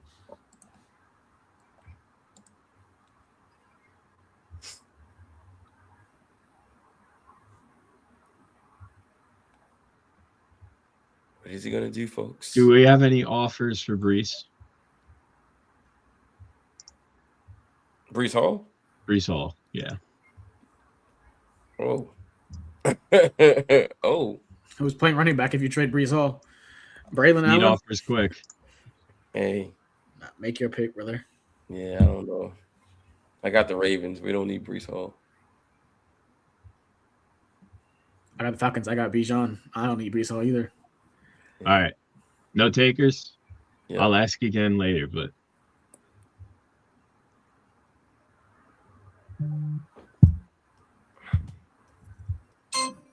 Ooh, Keontae Scott. Hey, let's get that defense right. Doesn't surprise me that Aaron Glenn takes a corner. I feel like that's where he can make his mark as far as a coach. He can teach those guys, you know, what made him be a great corner when he played. All right, Tennessee, did you get swiped? Oh, the Houston Texans are asking, what do you want for Brees Hall? Could Brees Hall be on the move? Stick around. Tennessee, we stressing? Looks like we stressing over there in that war room. We were because we got sniped. They did it again. Oh, you got New York sniped. Jets did it again. I was like, man, I hope he don't, because I'm gonna press this button. We running the car to the podium. But it's all right. We got Keelan Rutledge. We're gonna study that right side of the offensive line. Keep Cam upright, man. Create some holes for the future running backs. I like that. I love Keelan Rutledge. Bill, what's your thoughts on Keelan Rutledge? Well, not to do with Tate Ratledge, right? Two different players, but somewhat similar strengths. Plays pissed off, right? Probably having the time of his life, but you wouldn't know it from the way he plays. He's got some mauler to him, very effective in the run game. Not bad as a pass protector, but a little more devastating, punishing in the run game. Can skip pull, can full pull in either direction, to his left, to his right. Can hit moving targets consistently, picks up on screenplays, safeties, and even corners or nickelbacks with ease, and, tosses them out of the club. Yeah, good pick. Sound like a Tennessee offensive lineman to me. Got to keep Cam Ward clean. Right. Got to keep Cam Ward clean. Yeah, I got to face Lee Hunter and Will Anderson twice a game, twice a year. Go to hell for taking my guy. He knows it because we be in draft together, so he knows. Oh, so you wanted Keelan Rutledge, huh? And I also wanted Stoward too. I'm like, man, y'all taking my guys. Come on now. They know your secrets. Let's get the Chargers up here. Where is he at? Let's get him up to the stage so we can talk about that last pick. Chargers, Gabe Yakus.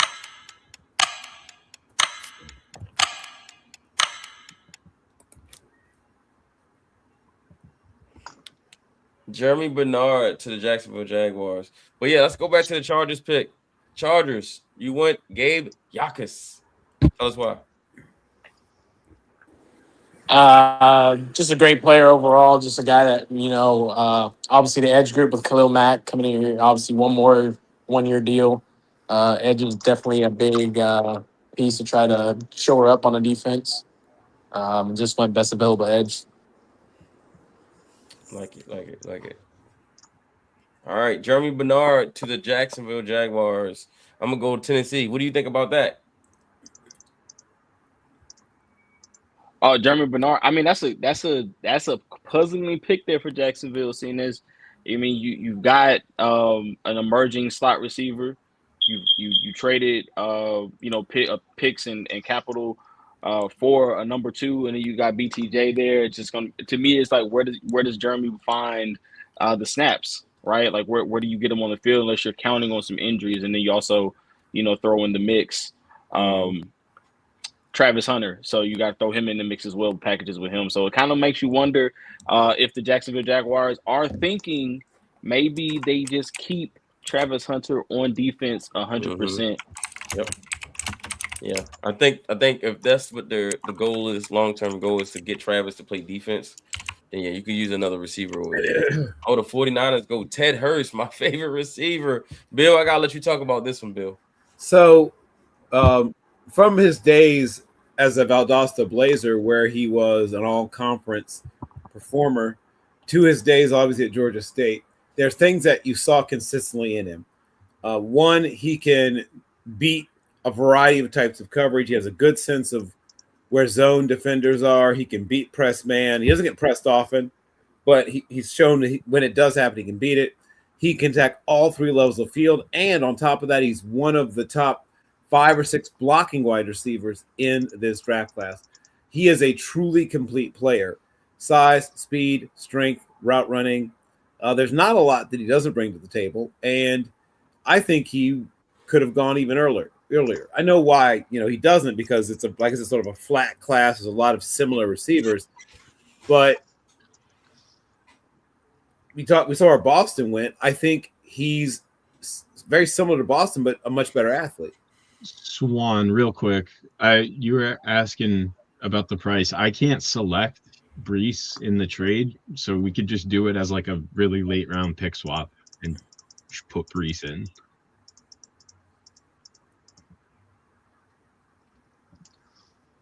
Never mind. Yeah. Hurst is a perfect fit for San Francisco. I think that'd be a great pick for them. I would hate it for my Raven brethren, but he gets to learn Swan. And he gets to learn from Mike Evans, right? So like you get to polish your skills up under one of the greatest wide receivers of the generation. That's not a bad pick, man. No, Jadarian Price. She said, "Hey, I can't get that Brees Hall, but give me Jadarian Price." Oh, he's always on my board. Jadarian Price. Go along with about that. Brees is still on the board. Go along with on the block. Woody. The other Notre Dame running back is what they call him. No, he gonna be the better one. He gonna be the better one. Hey, I've seen it happen where the lesser teammate ends up being better than the main teammate.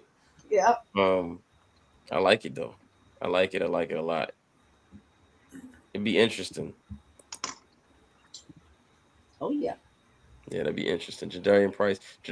He actually the funny part is he reminds me of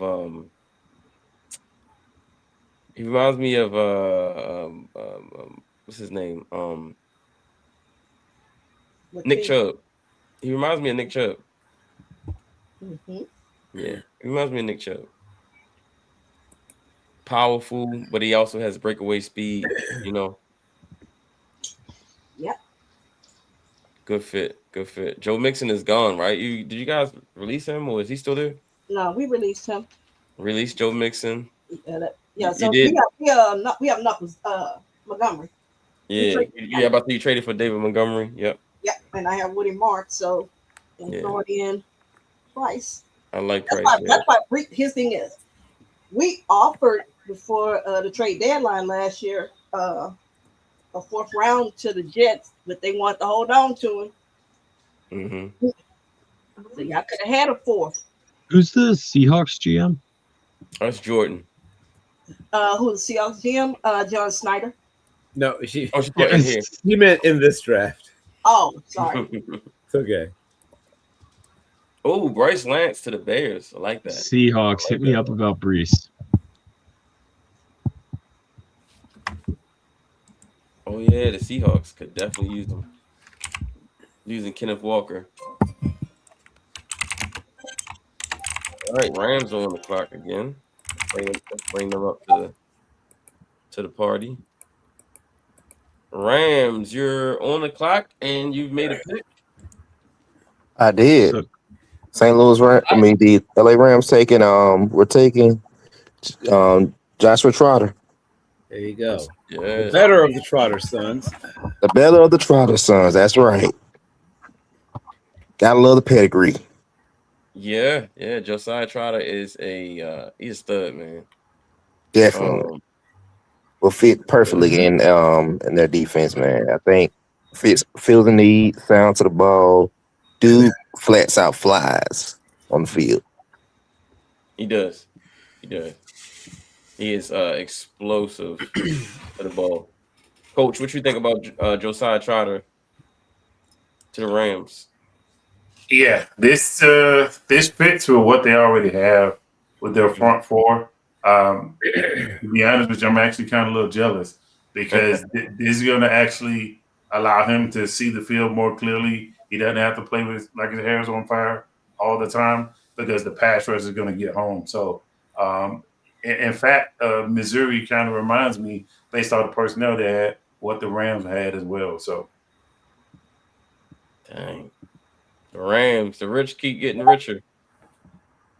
Yeah, when I watched him, I saw a lot of Quincy Williams, kind of like what he was, and you see him flying around, and he's very sneaky in coverage too. Like that's the thing about Josiah Trotter. He can drop back and get into those deep drops and kind of play in that underneath zone where he undercuts routes and crossers. That's a sneaky good pick for a team that needs linebacker depth. So before this pick, I wanted to announce that with this pick, this was the Broncos trading Kyle Pitts. So they're trading Kyle Pitts for this pick. And with this pick, was second, the cornerback out of Arizona State.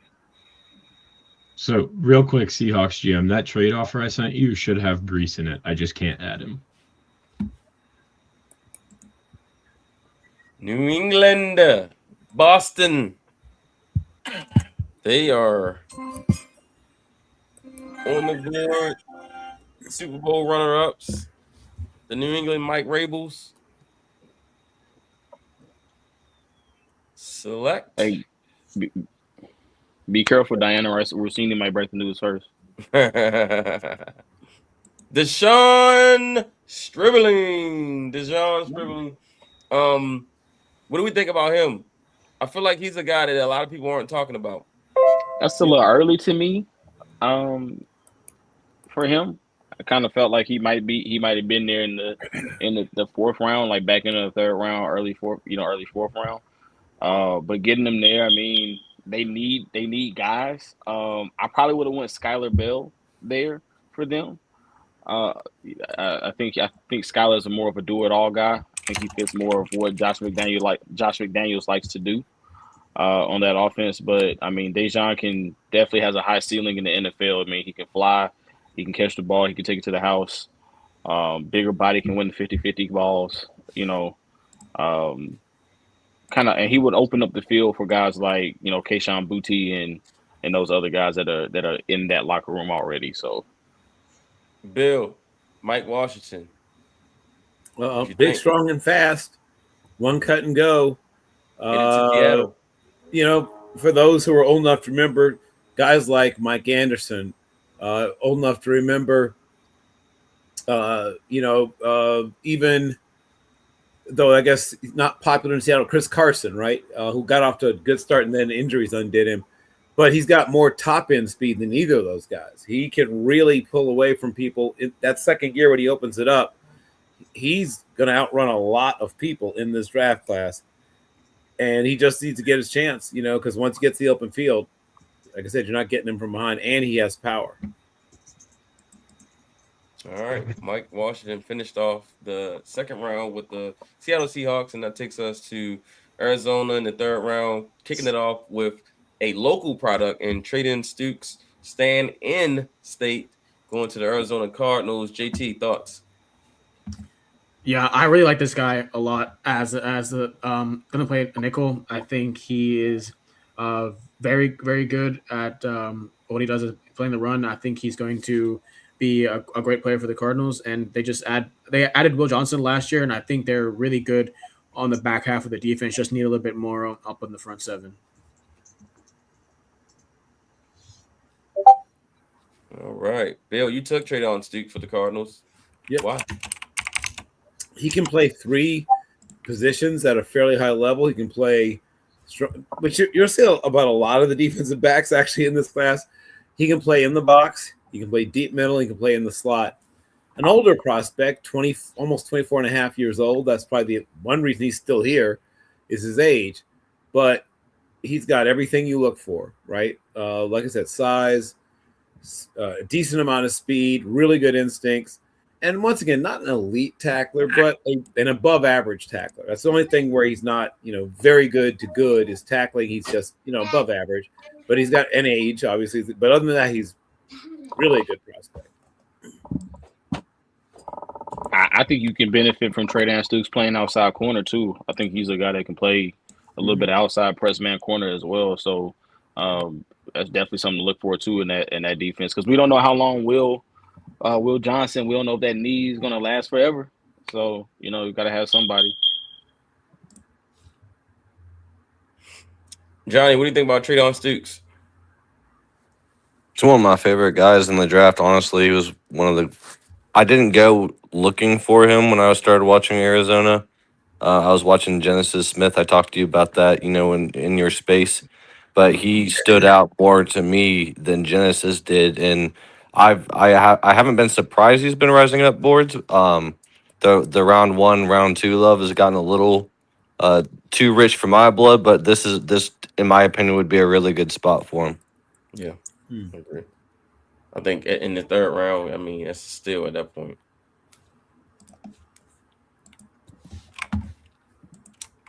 All right, rolling on through. Continuing with the third round. We have Davison Igbinosun going to the New York Giants, Kamari Ramsey to the Las Vegas Raiders, and Skylar Bell to the Philadelphia Eagles. Man, the Eagles are having a sexy draft, but they always have a sexy draft. We just see how it looks when it gets on the field. But, these are good football players. Skylar Bell, and then they also got Caleb Downs in the first round. So how are we doing with how he does? And Raiders with Kamari Ramsey. Bill, do you think that's too high for him, or what? What do you think? I have him rated a little lower, but it's not out of the question. He could go here. An experienced player, he's got a lot of tape, and most of it's good. Decent size, not huge, but decent size, but above average athlete at the position, and like a lot of we can say this, but has some versatility. He can play, more than one spot in the back end, and that gives him good value. Absolutely. All right. We got to talk about it. Ty Simpson off the board to the Cleveland Browns. Of course. How do we feel about that? How many quarterbacks do they need? All of them. Until they find one, they need them all. Until they find one, they need them all. At this point, with the way that Cleveland is moving so far, even I know it's just voluntary workouts, they're still alternating, so it's still a competition. No one's solidified or concrete there in Cleveland. So Ty Simpson gets a chance to walk in there and wrestle that starting job away.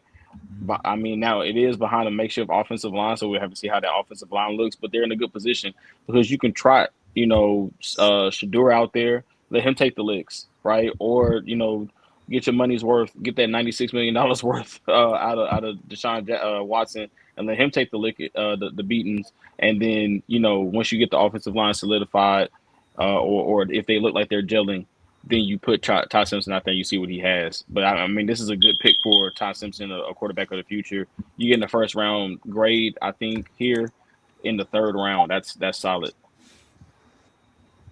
Yeah, great pick. You can't keep getting away with it. He can't keep getting away with this. you seen that? Yeah. Coach, did you just see that? Yeah. I No, thought I was no, tripping. I no. thought I was tripping.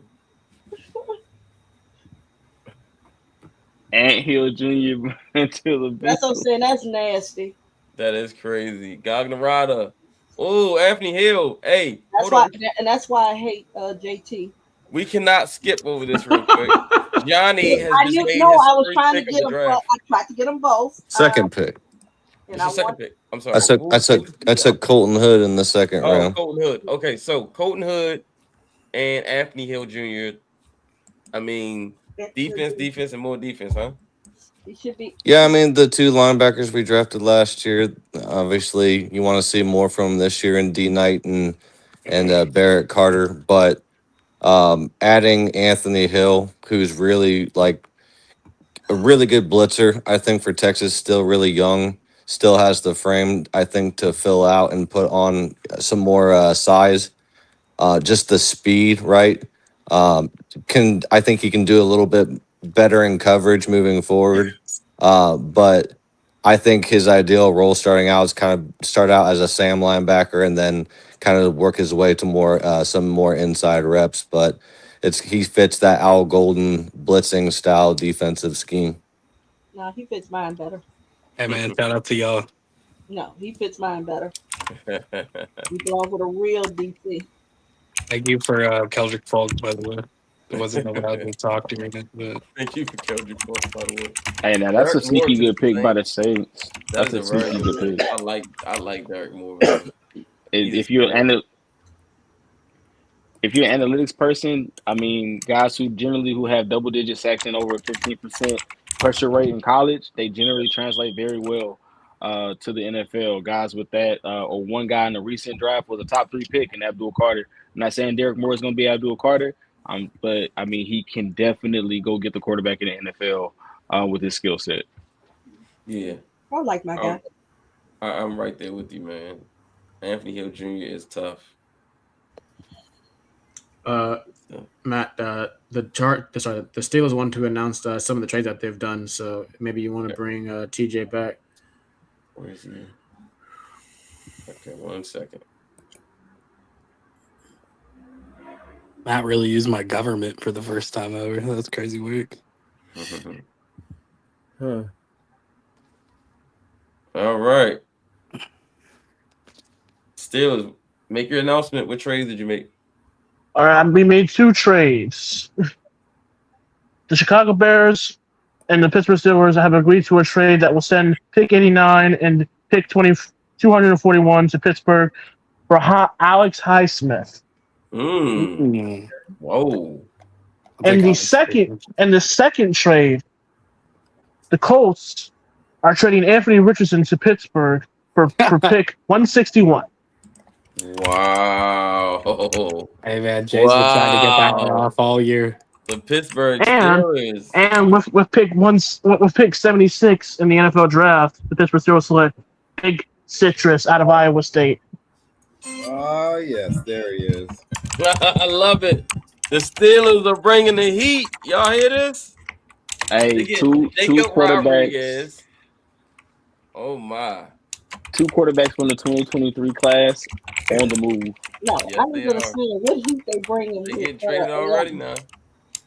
So the Steelers have collected Jacob Rodriguez, Omar Cooper Jr., Anthony Richardson, Okay, Mr. Inaccurate. and Mr. Tissue paper. Highsmith. Oh no, they got rid of Highsmith. they And we drafted Big Citrus.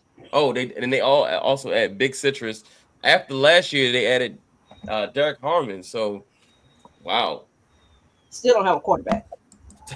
Still don't.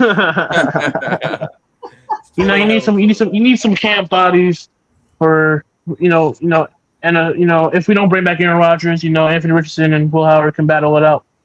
Well, AR can't stay on the field, so you don't want that as just a camp body. He ain't gonna make it through camp. I mean, we'll see. It's all hypotheticals. Woo.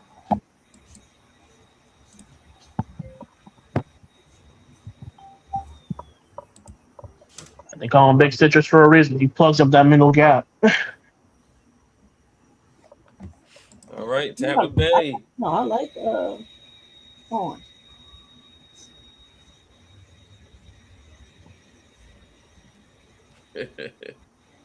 Hollywood AK-47. Let's look at the chat. Says Saints need offensive weapons and they keep picking defense. Laugh out loud. What the hell? She's serious. I know Hollywood. She's serious. Mackie 6858 says Browns take another quarterback. I mean, they could trade away Deshaun Watson. You never know. All right, Colts are on the Grayson Halton to Tampa Bay. Like it. I like it. Yo, I'm gonna leave on this browser real quick and come back so it'll be on video. All right, cool. Jay Zell said whoever the Titans GM is needs a drug test. Hey, we willing and dealing. And we still got needs. He's like I want to know what he's smoking over there.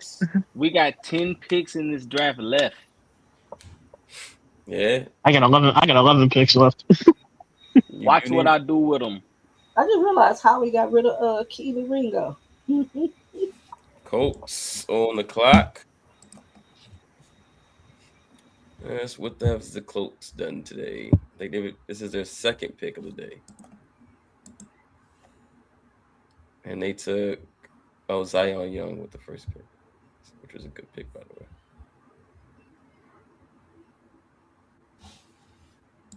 No, even with all these moves, there's still good value and good people on the board, man. Don't talk about it too much. Coach just said, does anyone want pick 78? Does anyone want pick 78? Hey, man, the Colts making moves over there, man.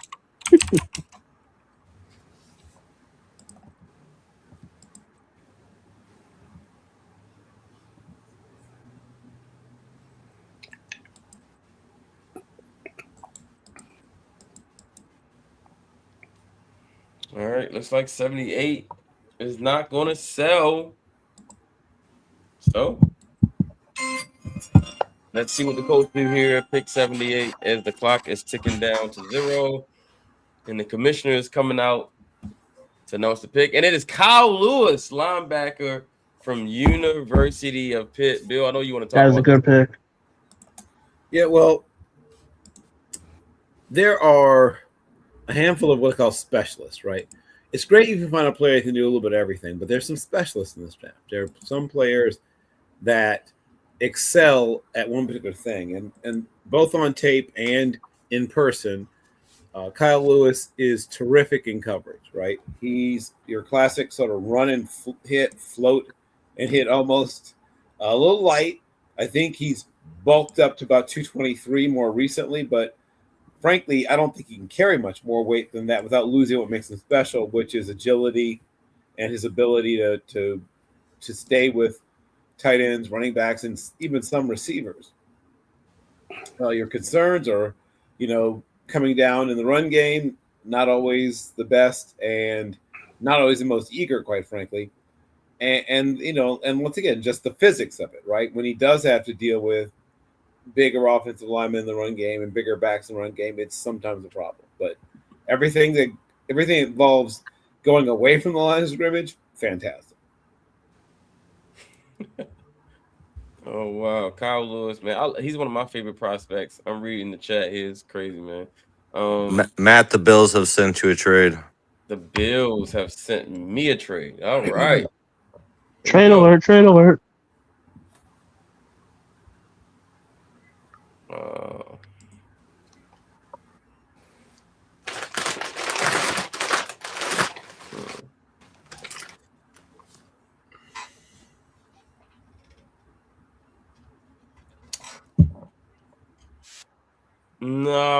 we're gonna stick and pick here. All right. Keyshawn Elliott, we got a little bit of a run on linebackers here. And the Baltimore Ravens are now up with their third pick of the draft. First pick in the third round. And okay, so they've addressed the wide receiver position, they've addressed the tight end position, and now we're going to go and attack that interior offensive line. And we are going to draft our center here, and we're going to go with Jake Slaughter. Good pick. Slaughter, man. It's a great pick. I figured that's where you're going. Mm-hmm. Yep. Here's what I want to say. I refuse to believe the Ravens are going to try to start two rookie interior offensive linemen. I just don't see it happening, which is why I would not draft a guard super in the first round, because that guard is probably not going to be the starter because they need the center more than they need the guard. Right now, I think Emory Jones and John Simpson can slide in there and start this year, and for Emory years beyond, and then for hold on, I'm on the clock. I just realized. I just think once John Simpson is gone, then you put a rookie in that you don't really necessarily need to draft in the first round, and you can plug that person in. The Jacksonville Jaguars are going to go with Max Clare here, tight end out of Ohio State.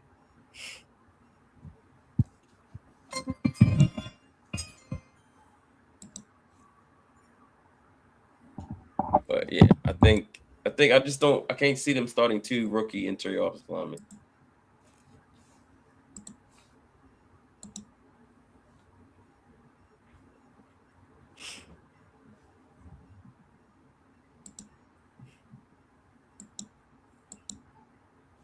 All right, Minnesota goes with Darrell Jackson Jr., muscle-bound defensive tackle from Florida State. What do we think about this? I mean, you lose defensive tackle. They pretty much had to try to make do with Barkin being shopping. You get a guy who can play 3 tech. He can play 2 eye. He can play some 1 tech in the pinch. I think you get a defensive weapon to put inside, and you also just went and got Malachi Lawrence, and you got Dallas Turner as well. Like that's a scary trio. Like I said, then you get Dylan Thieneman too. Like that they have now. You got that draft shakes out. You got 4 or 5 now young pieces for Brian Flores to scheme up some scary blitz packages, and they can send guys at you from any angle now while also covering them on the back end.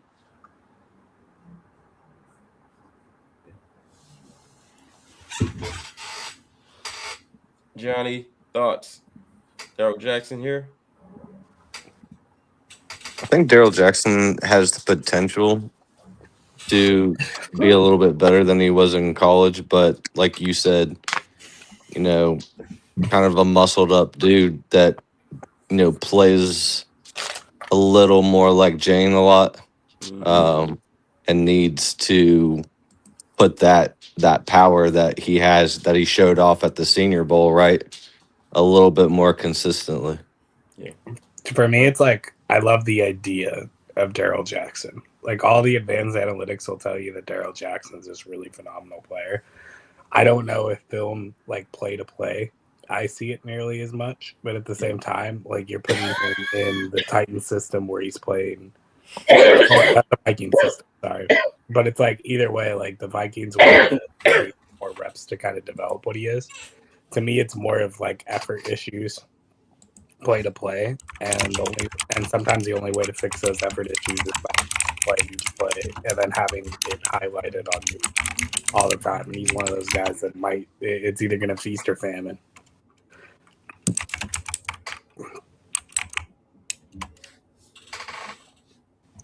Probably turn my mock draft on. All right, the Jets are on the clock. And man, see, Lane goes to Carolina, giving them another big X receiver out there in Carolina. And then the Tennessee Titans going Jonah Coleman, the power back from the University of Washington, who has a little bit of versatility. He can catch the ball and he can get around the corner if he needs to. But I'm a big Jonah Coleman fan. What do we think about Jonah Coleman to the Tennessee Titans? I mean, it's simple. We need a guy. We got 2 guys on a 1-year contract. Like I said, the goal of this draft is to build around Cam Ward. And the one thing you can do to build around a young quarterback and help him out, make his job easier, is give him a running game. Tony Pollard is good, but Tony Pollard only has so much gas left in the tank, right? 3 straight years of being the workhorse back, or 4 straight years, you could say, of being a workhorse back. He's had 1,000 yards in each season, but he's starting to lose a little bit of the pop that he had as a younger running back. Tajay can't really stay healthy. He's good in a pinch and as a utility guy, but can't really stay on the field. I think Jonah comes in and eventually you work him into being your starter. But you give yourself some versatility there with Tajay being a pass catcher, and then Jonah and Tony kind of splitting carries to kind of preserve, the older guy and keep the younger guy, active in the game plan. Absolutely. I think All that right. too is like Jonah Coleman is such, and you wouldn't tell it by just looking at his size profile, but my God, is he a vicious blocker? He is such a vicious blocker for his size. And like immediately he's going to go higher than people think, just from the sheer fact that he's one of the best pass protectors in the whole class at the running back position. And so like if you're betting on floor in terms of that, you already know you have. Ooh. Zachariah Branch to the Chargers. I actually love that pick. And we got to talk about that one. Is the Chargers in here? I don't know. Do we have our Chargers GM? I don't think he's in here. Oh wow, 2 wide receivers. That's interesting. I love the fit though. Like I just think about who's the OC over there now, right? Yeah. Might be Daniel, right? Like he had Tyreek Hill, he had Jalen Waddle. They got some bigger body receivers in LA. Go get a faster guy that can, stretch the field. Yeah, this is definitely McDaniel's pick. Definitely. Like you said, Waddle, Tyreek, he can try to make one of those guys. You know what I'm saying? You try to make him into one of those guys. Absolutely. All right, here's the Chargers. We'll get their take on the pick. All right, Chargers. Zachariah Branch.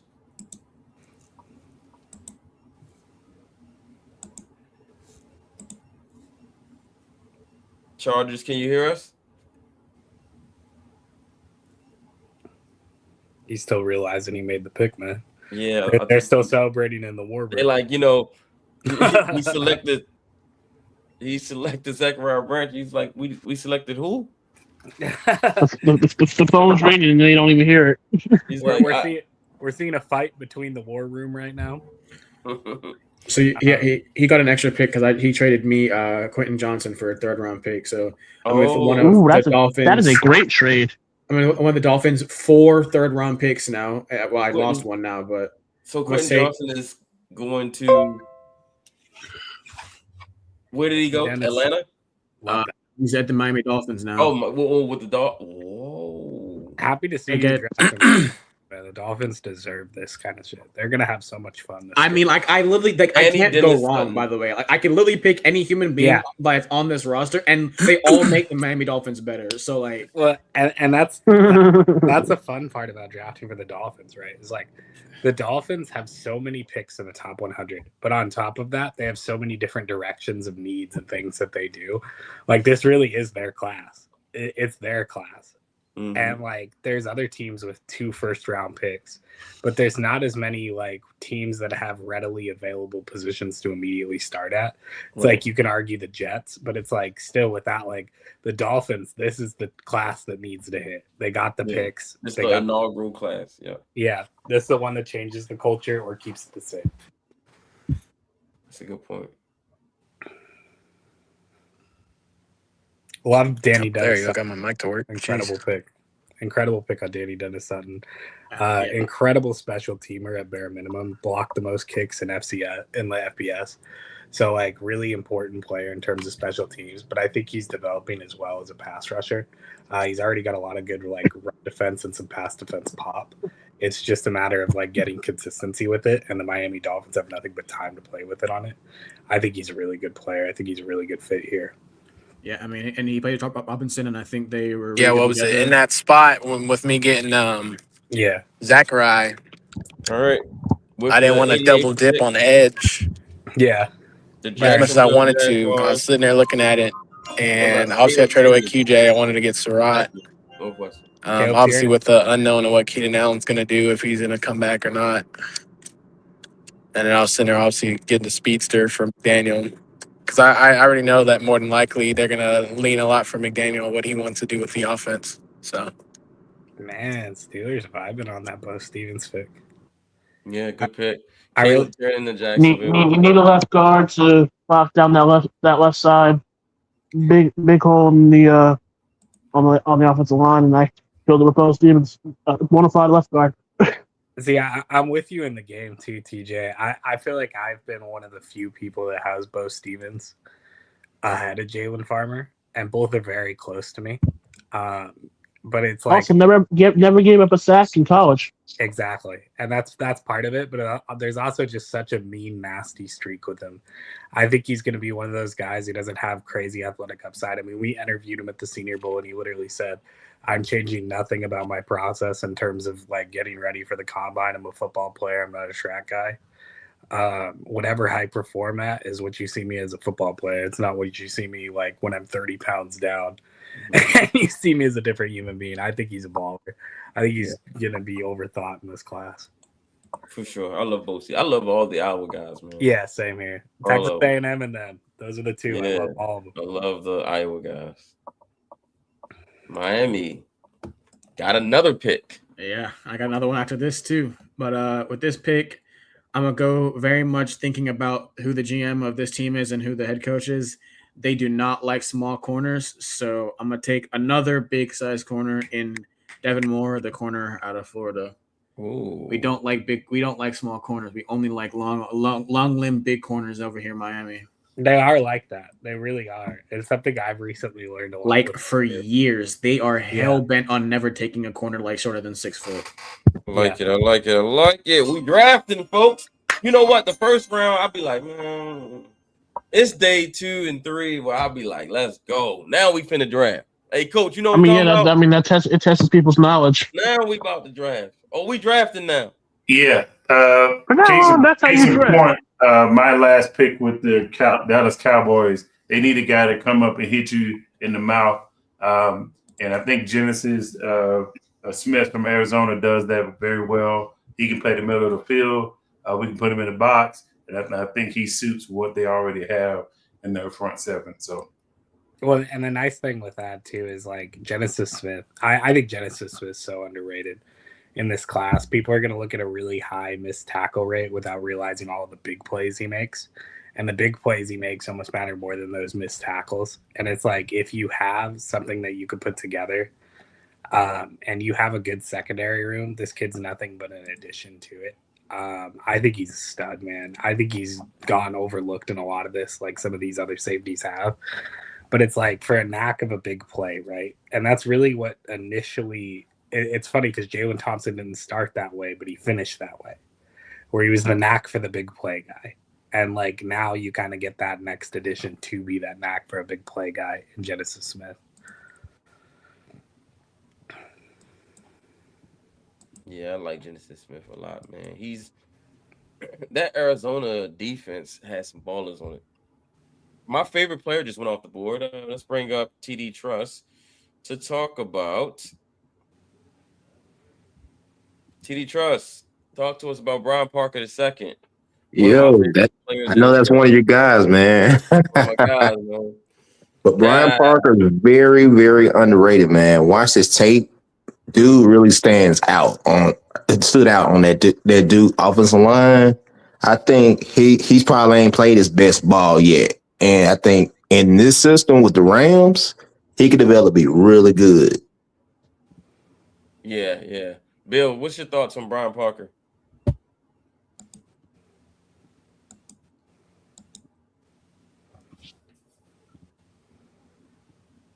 Got Bill locked in over there. Bill. Mr. 11 Bravo. That boy Bill working the phones right now. Is he working the phone? Trying to make them trades, man. Bravo's back. Bill, what you think? Brian Parker the second. Oh man. I think he's talking to him. You're on mute. He's struggling over there. Highly touted. Yep. Coming out. And never quite put it all together, but the talent is apparent. What do you think he is? You think he's a guard, a center? What do you think? Yes. I think he probably plays a little bit of both. Yeah, absolutely. I like him a lot, man. I like Brian Parker. I think he's probably your like sixth man that can play everything. Yeah. Right. Exactly. He's more like a swing tackle, basically. Yeah, I was gonna say I think he's a swing offensive lineman. Like if your center goes down, I was about to say, he can play center for sure. Your guard goes down, you can swing, you can put him there. Your tackle goes down, but I think his ceiling. I think he can be, kind of like a Joe Tooney, where Joe Tooney came in and he kind of played guard and made an All-Pro as a guard, but now he's playing tackle and he's still having a pretty solid career. I think Jalen Farmer can do both of those things, and I think he can see a peak of being like an All-Pro guard. Depending on the team that drafts and develops him. I think he can be an All-Pro caliber right tackle too. I think the kid is immensely talented. The Seahawks are down to one pick left in the whole class, but we're vibing. All right, John, you got a couple of picks here in a row. You went Antonio Williams with the first one, and now you're on the clock right now. Hey, man, great addition, by the way. I was in between Logan Jones and Antonio Williams. It took me forever to decide on those two. I ultimately went with a little bit more need, but I freaking love Antonio Williams. I love him to death. One of my favorite players in this whole class. So for the Vikings, we've got Antonio Williams. He's going to take over the slot position left by Jalen Naylor, who departed and got big bucks based on his 30 catches or whatever the number was. He runs great routes, and I think he'll be a nice fit as the third receiver for the Vikings. Yeah. Next, like that. Vikings are back on the clock at pick 98. The Philadelphia Eagles and Vikings had swung a trade for picks 98 and 137 in return for Jonathan Grenard. Howie Roseman had been working to pry him away from my Vikings for quite a while. My thinking and read of the situation has really been that Grenard probably has been permitted to go and seek a deal for himself with other teams, and that didn't materialize. So we've made that trade, and we'll also select a defensive end, Romello Height, and keep stacking that D line. Yeah, great picks, man. Great picks. Antonio Williams and Romello Height are super underrated. I love Romello Height. I'm a big Romello Height fan. He definitely needs to get stronger as he goes to the next level. Antonio Williams, like you said, a fantastic route runner, underrated receiver in the class. One of my guys, man. I think too, like when you're looking at Clemson as a whole, it's so many of those players that just literally like fell back this year, and people forgot about who they were the year before. And you could say it across the entire team with Peter Woods, TJ Parker, K Parker. You can say it with literally any of them. And the thing is, like, Antonio Williams still really is like one of those guys. And like, if you put Antonio Williams in last year's draft class, that kid is like going early day 2. That kid's a monster. I think, and like, if you put him in last year's draft class with the ability to come out, he's probably around 1 wide receiver in that class. Yeah. Love that kid. DJ? All right. Well, he took Denzel Boston, which was a great pick. Big freak athlete. We like familiarity, so we're going to take his teammate, Sicario Davis, out of Washington. Nice pick. Nice. Someone's got to stop Denzel. Sicario. All right. And So yeah. let's see. Jacksonville's on the clock. So far, they've gone Jeremy Bernard, Max Clare, Caleb Tiernan, and heavy on the offense. And this time, pick 100 in the Draftnerds mock draft extravaganza. The Jacksonville Jaguars select Taurine York, linebacker, Texas A&M.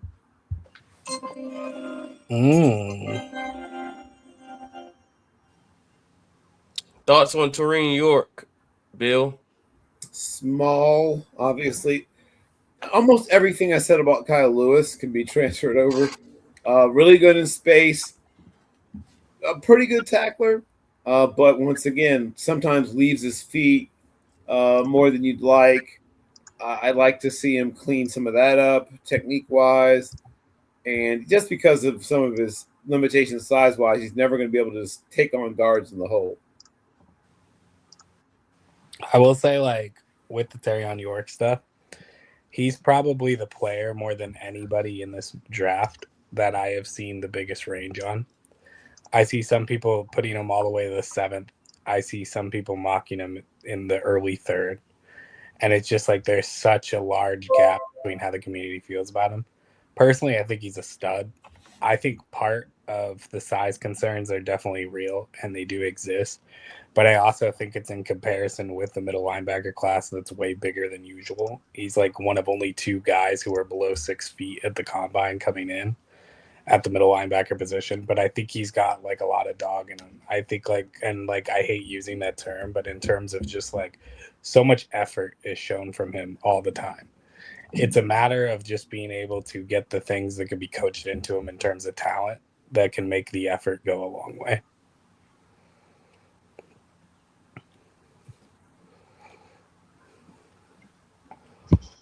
Taurine York, Texas A&M.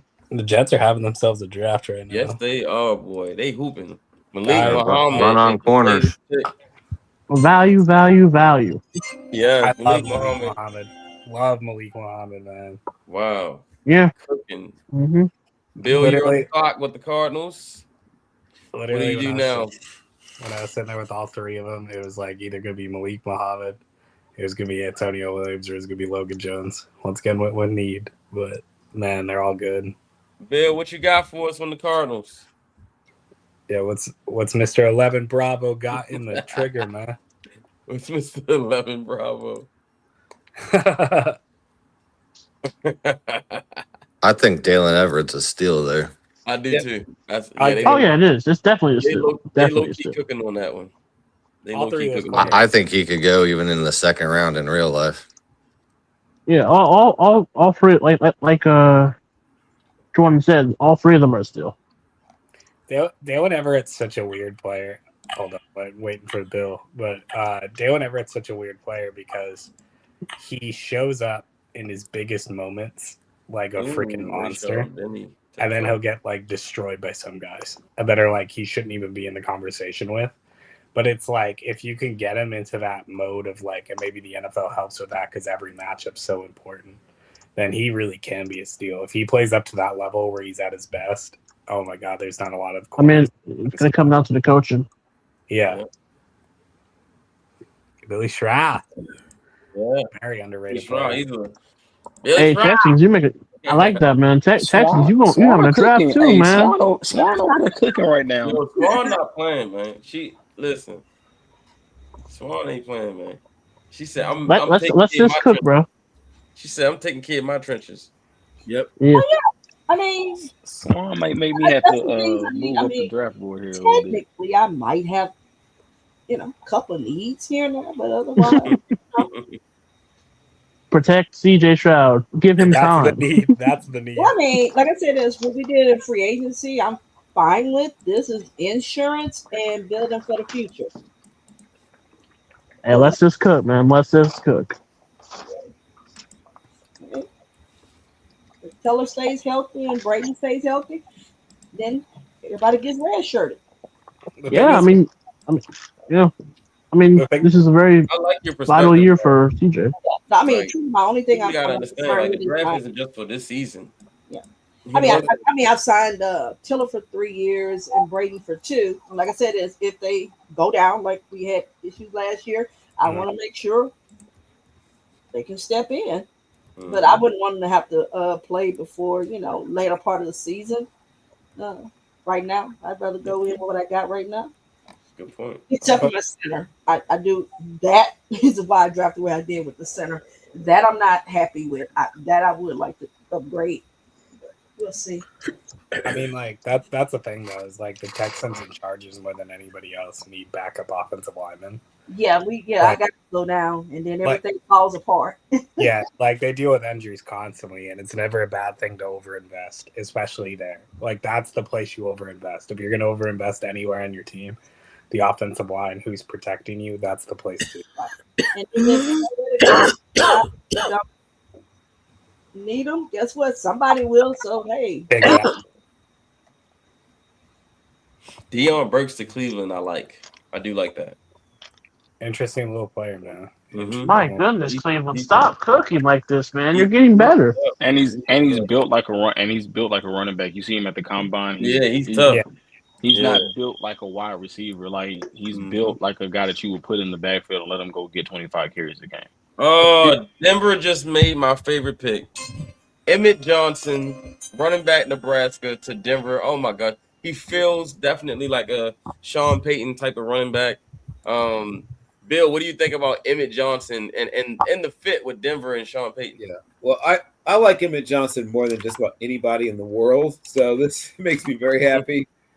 I think Emmett Johnson's, frankly, he's not the athlete that Jadarian Price is, but I think he's a better running back. I think he has a better sense of how to find creases than Price. I think that he has a better vision. And despite the fact that he's, he came in at 202, but he plays at a little heavier. But he's got, I'd say, the ability to break tackles. He doesn't break them through just sheer power. He's not a power back, but he breaks them through having a sense of when the tackler isn't quite ready, right? And by, sort of accelerating into the tackler at the time they aren't ready for him to do it, he managed to break tackles in a way that you would assume would take more power than he actually has. The only one knock on him, he's not great in like short yardage goal line type stuff. He's not a guy who's got like that great ability to just move the pile. But he can catch the ball also. He's got decent, I say above average hands. But what I like most is just how he finds yards. That wasn't a great offensive line he played behind in his time in Nebraska.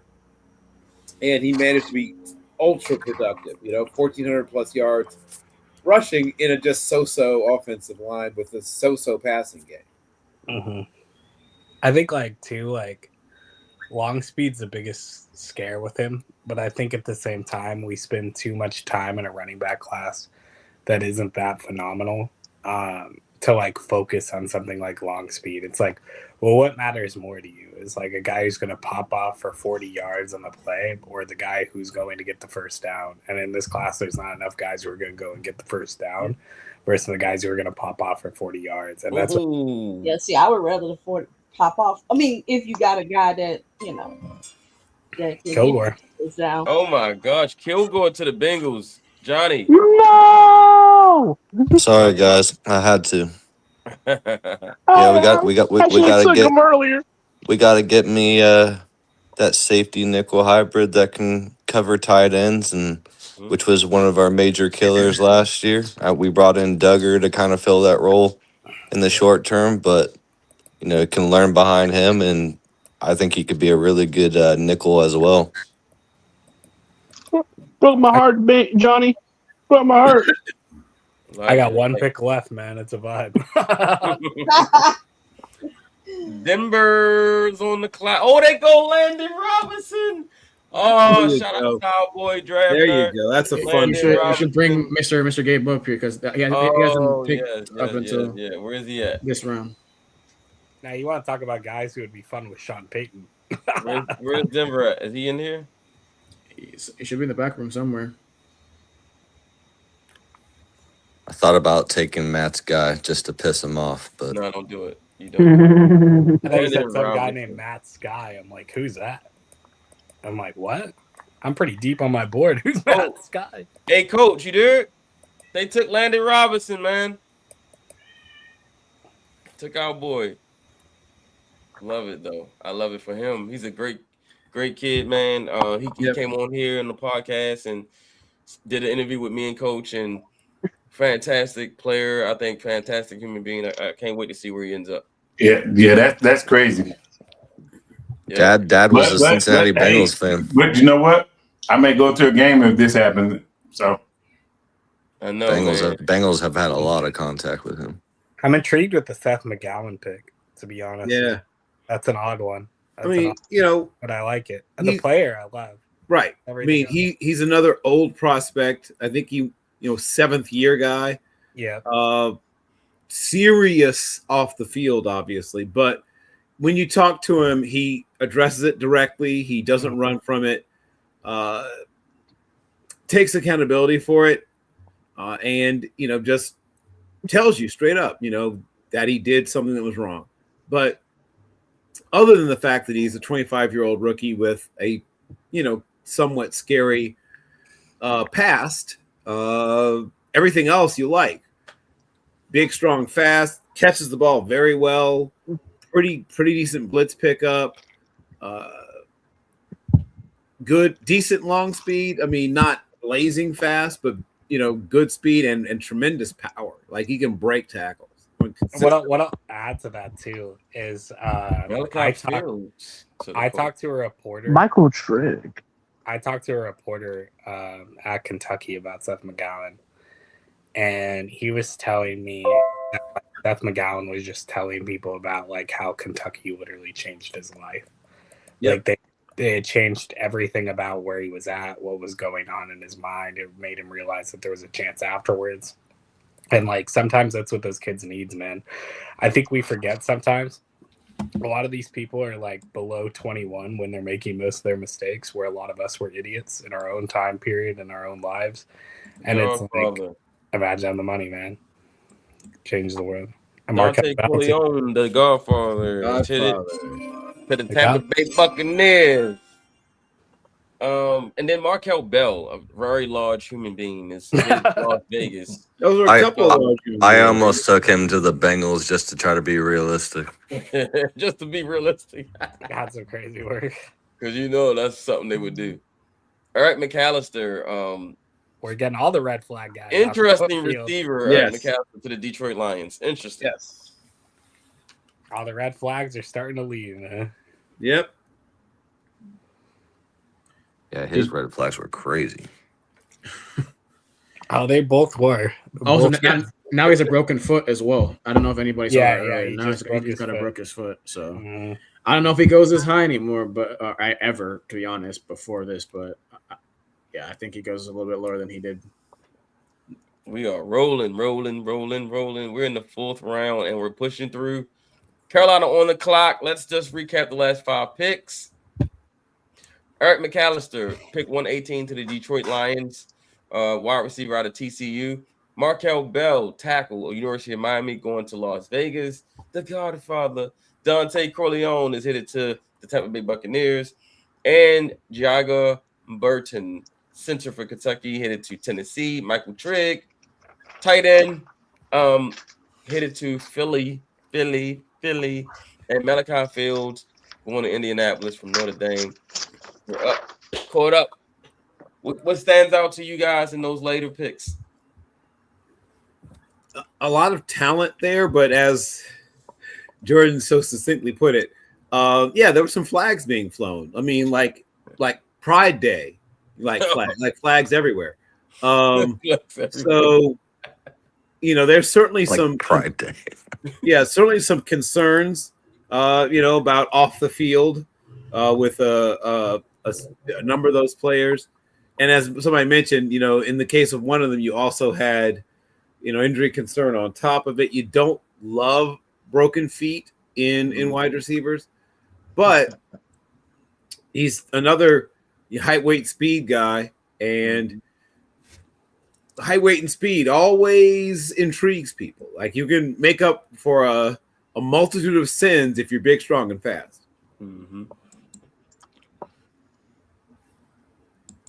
Well, it takes us to Carolina now, picking Kieran Crawford, edge rusher from University of Auburn.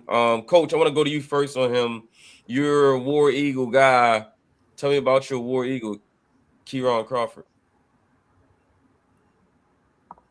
And if Coach is not there, then I want to get if Coach is not there, then I want to talk to Cortland. What do you think about Kieran Crawford? Oh, I mean, he's a guy that I think can make a lot of a big splash for a team. Really consistent. I think he got outshined because Keldrick Falk is such a long uber athlete, right? Like the guy that pops off the tape and makes all the splash plays was Keldrick Falk, and I think Keldrick Falk, a lot of times if you watch the tape, he gets a lot of credit for the cleanup sacks that Kieran is pushed his way. So, I mean, that kid getting a chance to come out. He'll be down there with Nick Scorton, Princely, Yellen, right? And they need more guys up front, right? They need guys, and he can also kick inside and play some of that 3-tech that some of these defensive gurus around the league are starting to use these edges as these bigger edges. They're kicking them inside the 3-tech and letting them get mismatches against guards, right? Attack the gap and go get the quarterback and push the pocket from the interior. I think that's a big move for a team that's young, made the playoffs, and is looking to take that next step in Carolina. Yeah. Jordan.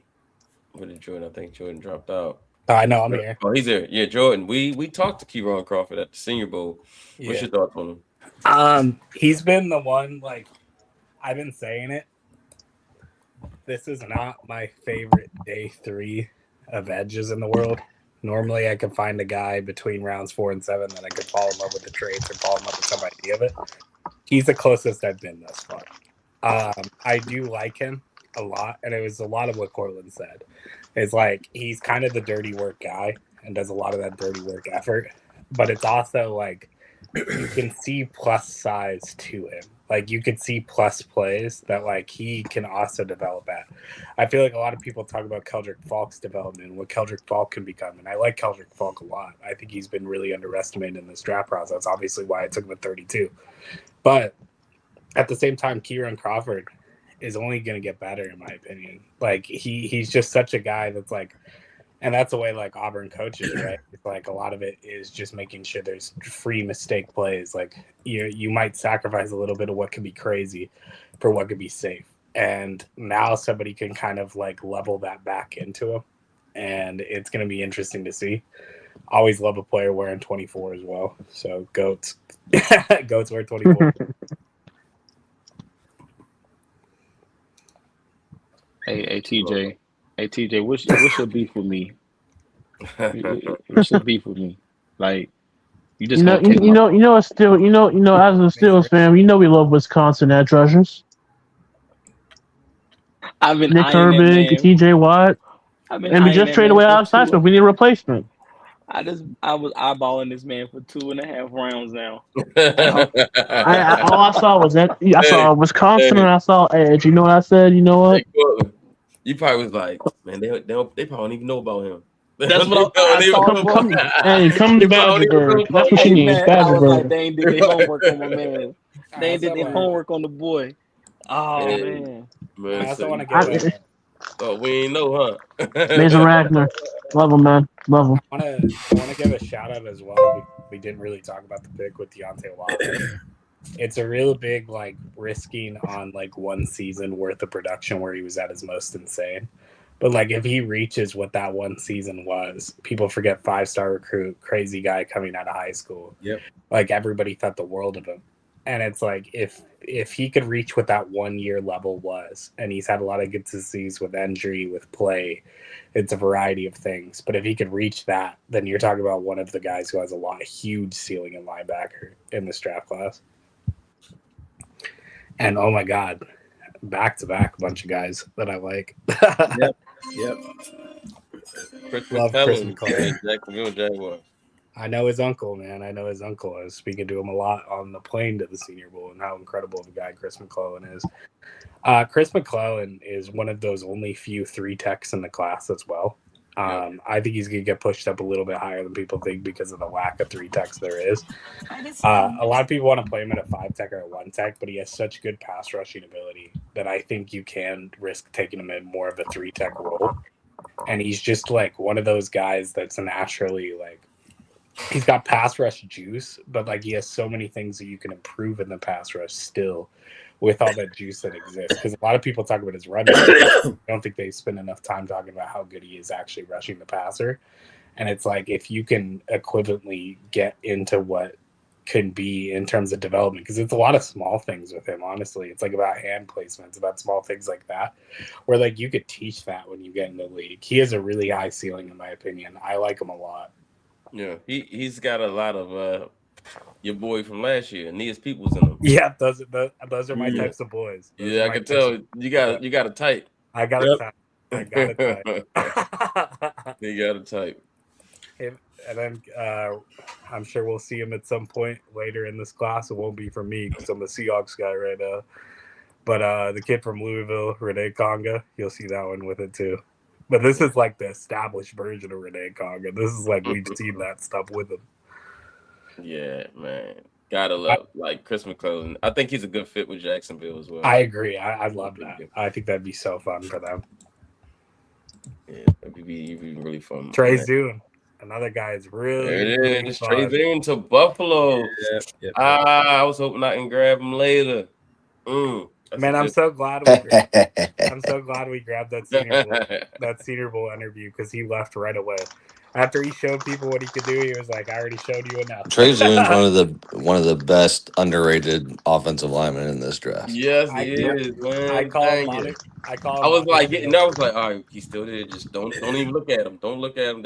If you look at him, they're gonna know you looking at him, and somehow they're gonna pick him. I call him Manu Ginobili, man. It's just like whatever the hell you need on that offensive line, that's the 6th man. I've been trying to draft realistic for Buffalo. Like, yeah. I think they've had I was trying to find an X receiver for them. I took Jeff Caldwell last round because I think he's a guy that's gonna be viewed higher by the league as well. Right. They love versatility too. That's like a thing about them. Offensive line, front 7, huge versatility team. Like I'm sure we'll see him at some point. Yeah, I was gonna say. That's another one of my guys. Bro, he sniped him right in front of me, bro. Right in front of me, man. That's crazy. Come on, coach. No. Somebody take Michael Heldman. Somebody take Michael Heldman next. I was like, no. Why did you say his name out loud? I was literally about to say too. I was about to say, like, that's the guy that screams Buffalo to me in this class. Like, I feel like they're going to overdraft that kid off of versatility alone. And it's just like that kid's got a million different things he can do. Because he's a defensive coordinator's, like, dream. Because you're going to get him for, in a 3rd or 4th round pick. And he can also play that off ball, like, edge combination. Yeah. And if he got 4 sacks on his very first year playing edge. And if he works out, like, you get your Alvaro Reese at home is what I've been calling him. So that there you go. There's your Alvaro Reese. I've been calling them like he is a Abdul Carter light to me. Like he's very Abdul Carter-ish. Well, it's so funny you brought that up because like my whole thing has been like this whole year. If you could throw Arvell Reese anywhere and say like the draft was just free agency and pick Buffalo, and because they can't, this is the kid I put towards them. And it's like everything that they care about, everything that they've shown like history to care about in terms of how they draft, it's this kid.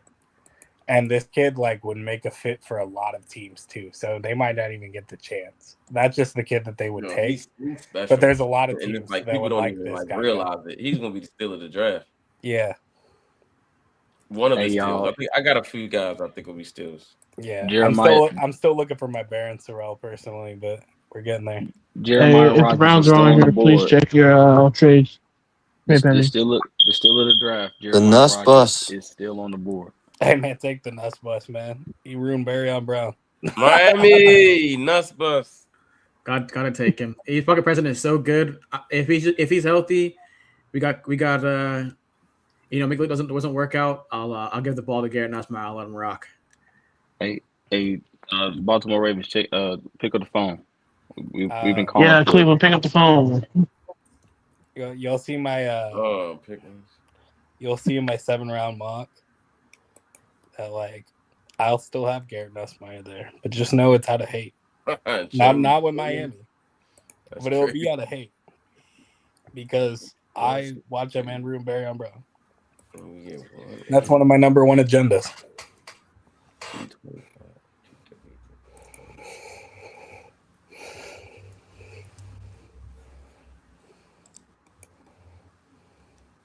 No, that'd be hilarious. Quinn Ewers and Nussmeyer on the same team.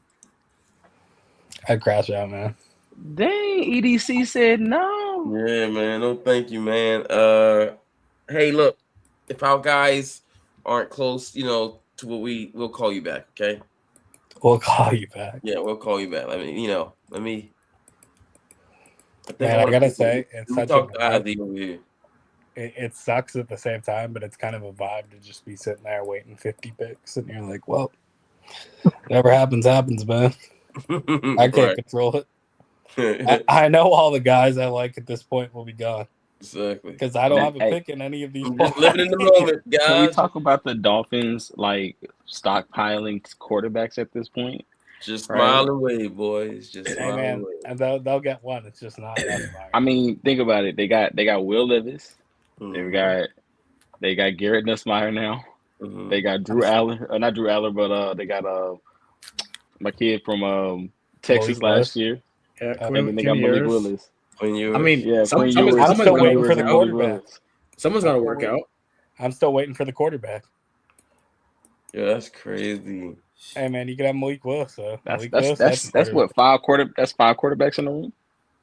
Hey, somebody, it's a coin flip. You can have all of them. Cam Millen ain't making this roster. Don't worry about it. He's gone. Anthony Lucas. Bro, I have this. Dang, bro, that's how many edges is New Orleans going to take? Someone check the Chiefs. I think the Chiefs GM is on auto draft because I'm thinking the Chiefs has picked four edge rushers. Anthony Lucas is the definition of just betting completely on upside and nothing else. Hey, cool. And look at the. I'm here. Oh wow! I'm just What's up, dude? What's up, dude? That's my guy, man. Oh man, CJ Daniels and Pat Coogan, man, 2 sleepers. Yeah, okay. 49ers, they drafted Isaiah World. Pat Coogan is a steal. Isaiah World, he feels like a steal. It's just big as I don't know what. He is huge. Yeah. Pat Coogan's going to be a steal. Another guy with a strong basketball background. I think the most interesting. Hey, Hollywood, I got you. I promise. Matter of fact, I'm gonna let you come on and draft for the Saints because he said next time find a real Saints fan. They did us dirty. Shaking my head. Oh my.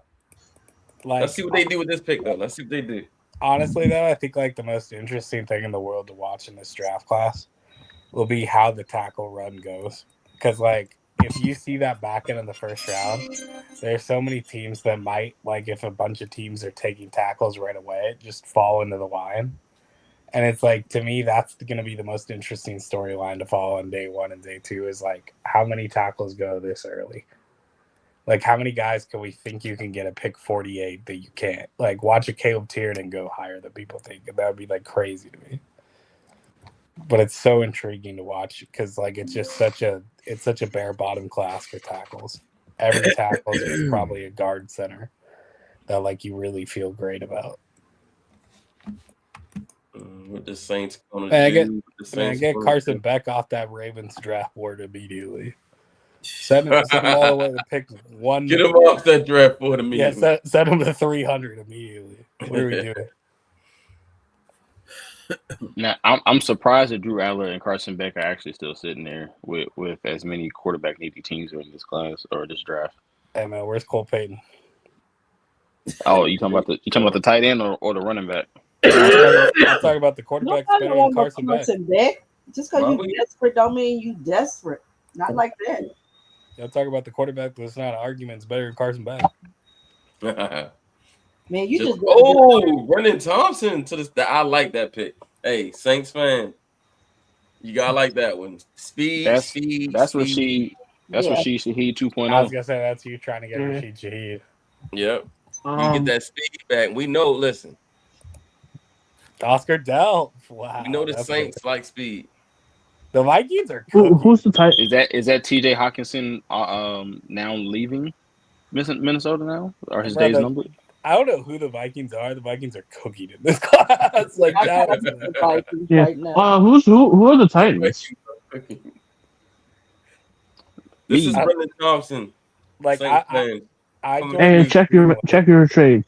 Check your Coming I names. joined Coming to the the bayou. stream late, man. Oh, okay. Look at you. I joined the stream late, man. I Maybe can't I'm believe what the lost. Vikings are doing. What a vibe. Man, JJ slash Kyler's getting their help. Deep ball. Here you go get it. Go get it. Those are Jets right there. And you know what's crazy is you can show this highlight reel. It's not going to show nearly as what he can do on special teams. And like on Right. special teams alone, he's going to be fucking fun. Bro, he's like dangerous. Like people always talk about these types of receivers as like, oh, this is like you have to hit the high ceiling. It's like, bro, if you find a returner, it's a high floor. What does it matter? You know? She said I didn't like Shaheed. No, I I think like Shaheed's crazy. Shaheed was a baller, man. Go ahead. Yeah, I sent you something, Tennessee. Oh, I can't send anybody. Bryce Butter. I can't spend anyone What? unless they want 2027 picks. For I like no. Listen, no complaints out of me, Bryce. No, that's what I'm saying. Bryce No, that's Butter, what D'Amico got. Ryan's got there. he's a good player. And Bryce Betcher is. And he's already a Houston Astros, so he ain't got to. I was going to say exactly. He's even better baseball prospect. Two-sport guy, you know. Yep. Hey. Yep. Yeah, plays football for the love of the game, right? Has been a professional baseball player for a while. And shout out to like weird positions like that have a baseball player. You know what I mean? It's one thing to have it at quarterback, one thing to have it at like these crazy athletic positions, corner. Like, yeah, you could see it. Wide receiver, even in a few spots, yeah. But a linebacker who plays baseball, like hell yeah. Well, he also played, DB. So Yeah. Tennessee, what do you want? That's almost every linebacker in this class, though. We'll get into it. Yeah, Let me know. my defense that just works. Just send me an offer and I'll accept it if you want me to. Day 3, I'm gonna be yapping hella. All these players are my guys. I love day 3. Will Lee. Hey Arizona, man, I like it. definition of my God, like you get 1,000 turnovers, and you could look at it and be like, on one hand, like man, some of those are the luckiest plays I've ever seen. But if it keeps happening, then like something has to be said about you, right? So it's like, what gets us done? Harold Perkins right after him. We'll see what happens with him. And Kevin Coleman. This is the first time I've seen Kevin Coleman actually go where he should probably go in a mock draft. Yeah, I love Kevin Coleman though. But Everybody wants to put him at round 7 at the end of it. I'm like, what? That kid's good. He's really good.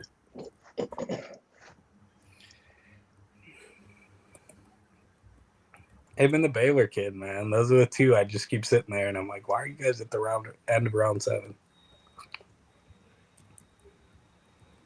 Cage Casey. Mm-hmm. That's going to be a good player right there. Cage Matt, Casey is going to be a good player. Some fun, like these are guys that like you feel like everybody kind of mocks the other teams in the late days. You're the Jags, right, Matt? Yeah. But only one team can end up with these guys, and that's the thing is like people forget. But like both of them are really good players. Yeah, now Browns are cooking. I had to make up for y'all taking my players, so I had to get my 2 guys off the board now. Man, I have the one team, as I've done all this day 3 research with one day 3 pick, pretty comedy. Commanders on the clock. Yeah, let me throw in the Discord just so what I can have.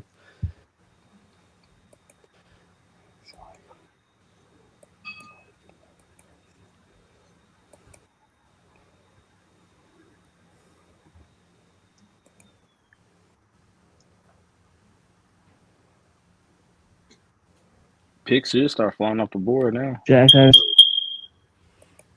Mm-hmm. Is anyone willing to trade my first 6 for a 5th? I'm looking to trade into the 5th round.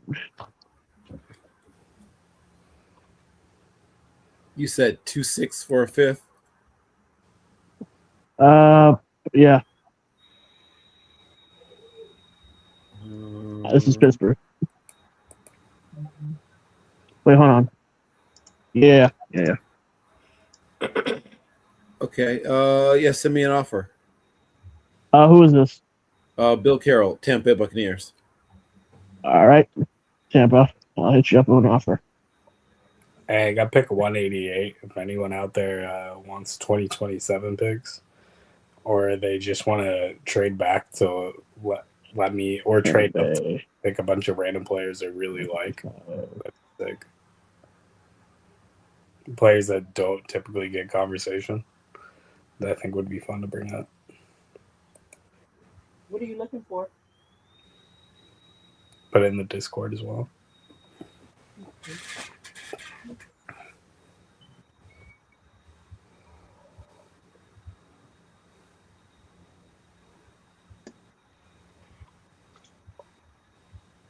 Jake Indris to the Commanders. And twisting. God damn it. Oh, sorry. Then we got the Chiefs at 148. The Chiefs been having a pretty good draft themselves.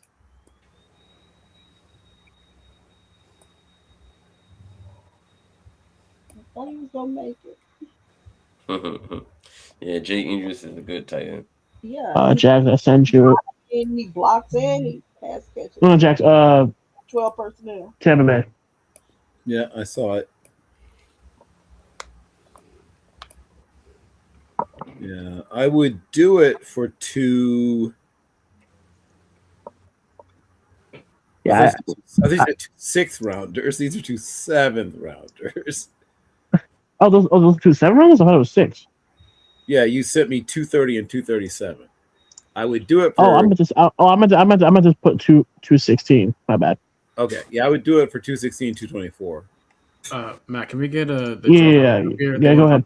All right, I've sent you the actual offer. Okay. Devon Marshall, baby. Let's go, Browns. Who did you say? Devon Marshall. Yep. I was saying that the Jets want to talk about their most recent pick, and also the Broncos got a pick in the 4th round, but they never had a chance to speak about the picks that they made. So I wanted to give them a chance to do let's that. bring them up right now. Yeah.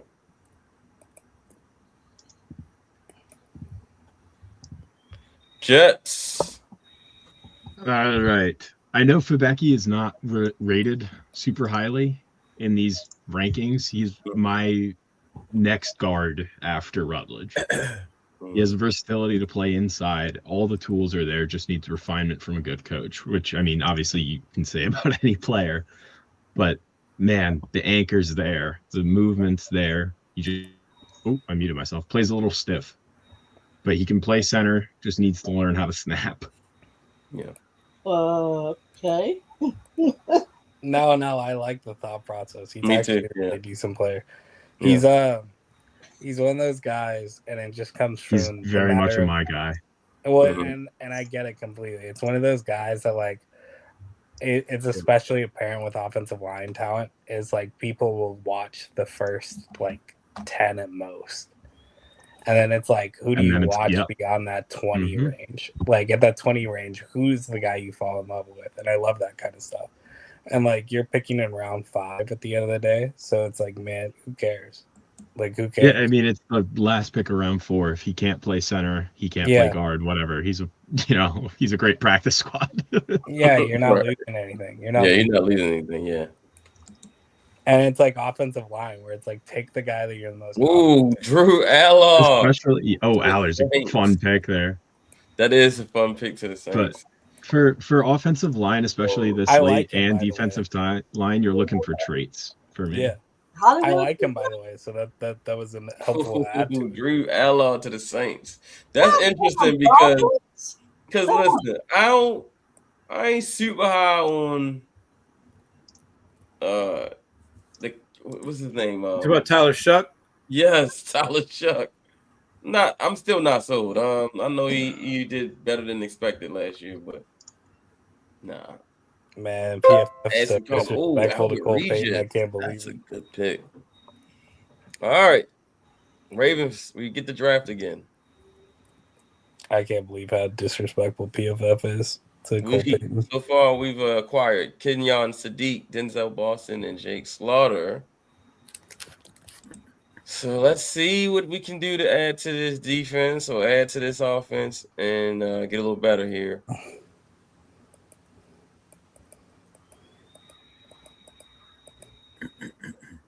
All right, so I'm knowing my Ravens. They're going to look at corner here. They might look at linebacker here.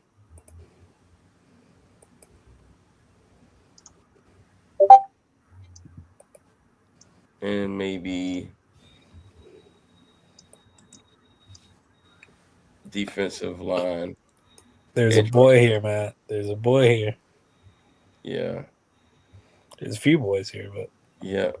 One in specific.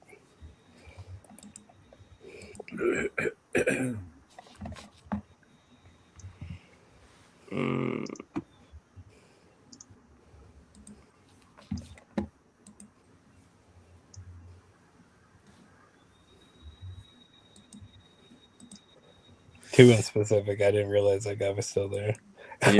Yeah. All right. I'm going to go and satisfy the Ravens fans, and I'm going to take. I'm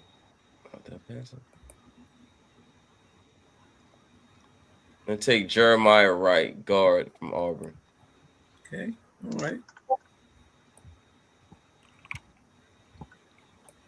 Big fan of Jeremiah Wright.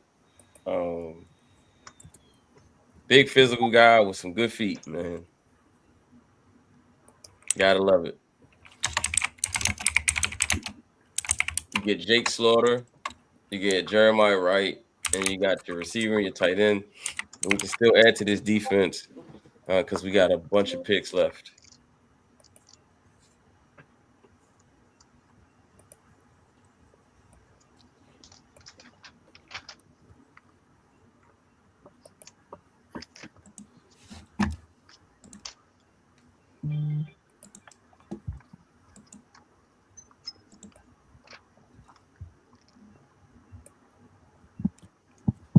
We're working history and through phones. TJ. This is when you see the real draft. They got to dig deep. You hear the keyboards typing. You see those big boards being devoured in real time. Oh, as you see Lorenzo Styles Jr. and his 4.3 40 or 4.2, I'm sorry, 40-yard dash is what got him here at pick 155. Bill, what do we think? Well, somebody said I'm going to get an elite special teamer, and then if it turns out he ends up seeing the field maybe in dime situations, you know, that might happen. He's never been really a full-time starter at any point. It's unlikely something could become a full-time starter at this level, but if he becomes a contributor who is maybe on 4 of your special teams units and excels at that, then you can still justify the pick. Yeah. Trying to be like that, He's been one of my guys. Even before the combine in the 40, I was like, "Is there something about Lorenzo Styles I just like?" And the combine just showed exactly why I like Lorenzo.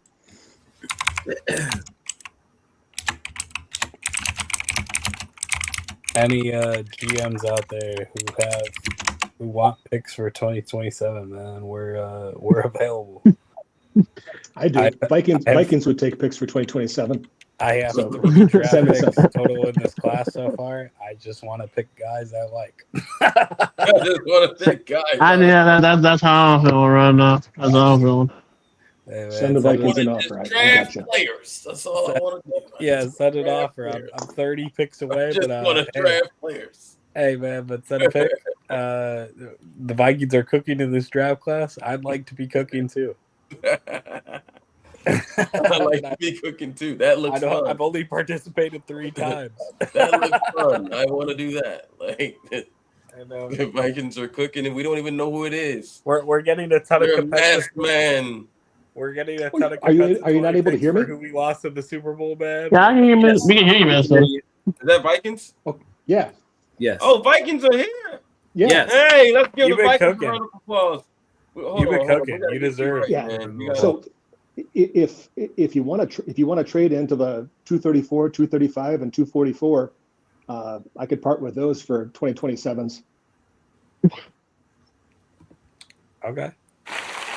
We got a trade. Jordan gets to do more drafting, guys. Let's go. He doesn't get to sit here and just look at stuff. He doesn't just get to look at the picks; he gets to draft them. All right, Dallin Bentley, tight end out of Utah, goes to the Indianapolis Colts. Like that pick actually feels like a Colts. Oh, Caleb Elam's or Yes. to the Detroit Lions. Really good pick. Texas Christian University linebacker. I sent something over. It that's said another likely to be candidate. accepted. Let me know if you don't want it. Screams will line like really pro ready will linebacker. Yep. Oh, DeMonte Capehart to the Carolina Panthers. J.C. Davis to the J.C. Carolina. Davis. Oh, okay, Carolina. Yeah. All right. Oh, Ephesians. Oh, Ephesians. That's my boy. I knew Ephesians was one of your guys, man. Bro, You've been talking about them a lot. me. Oh my. Dang So it. Ephesians went before Takario. Interesting. Oh, That's Takario went. Oh, he did. Oh, okay. That makes Yeah, more I took He said, Takario. that Yeah. makes more sense. That makes more sense. Besides of Takario, it's just such more appealing. I sent it through. Let me know. Ephesians. Why would you do? Hey, listen, Matt. baby. This is how I feel about this. That's how I felt about Kilgore getting taken. Oh my gosh, man. Luckily for me, I have a big board. Why would you do this to me? There it is. Damn, Ephesians, man. He would have been looking real good in that black and purple. There you go, Seattle. I gave you that. I think it's Seattle. Was it the Steelers? Yes, Seattle. We appreciate it. Yeah. We appreciate it. You can do something now. Jordan gets to make picks. He has. I get to do more drafting. I get to do something finally. I've been starving for it. My big board is 400 deep. I live on 230. I wonder where the Colts might go right now. Listen, I'm taking the people that I feel like the Steelers need. I'm taking the guys that I want. There's such a fun tackle for the Ravens at this pick. My logic is out the window. We'll see what Indianapolis does. Yeah, this is the pick from the Anthony Richardson trade.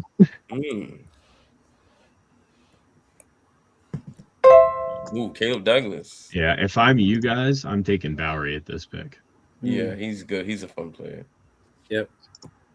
Albarian Brown? Drew Bowery.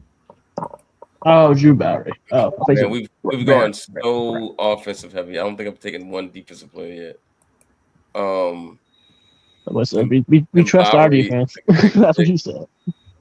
Yeah, he would be a great pick. But wow, I forgot you went that offense heavy. yeah, like maybe Drew Bowery ain't the pick. Yeah, no. Like Neil's on the board though. Jesse Minter would be like, I'm sorry, I'm a defensive coach. Yeah. I love Jude Bowery. I love Jude Bowery. I do too. Love him. This is a crazy range for Jude Bowery, in all honesty. For me, at least. Yep. I was gonna say Neil. Yeah.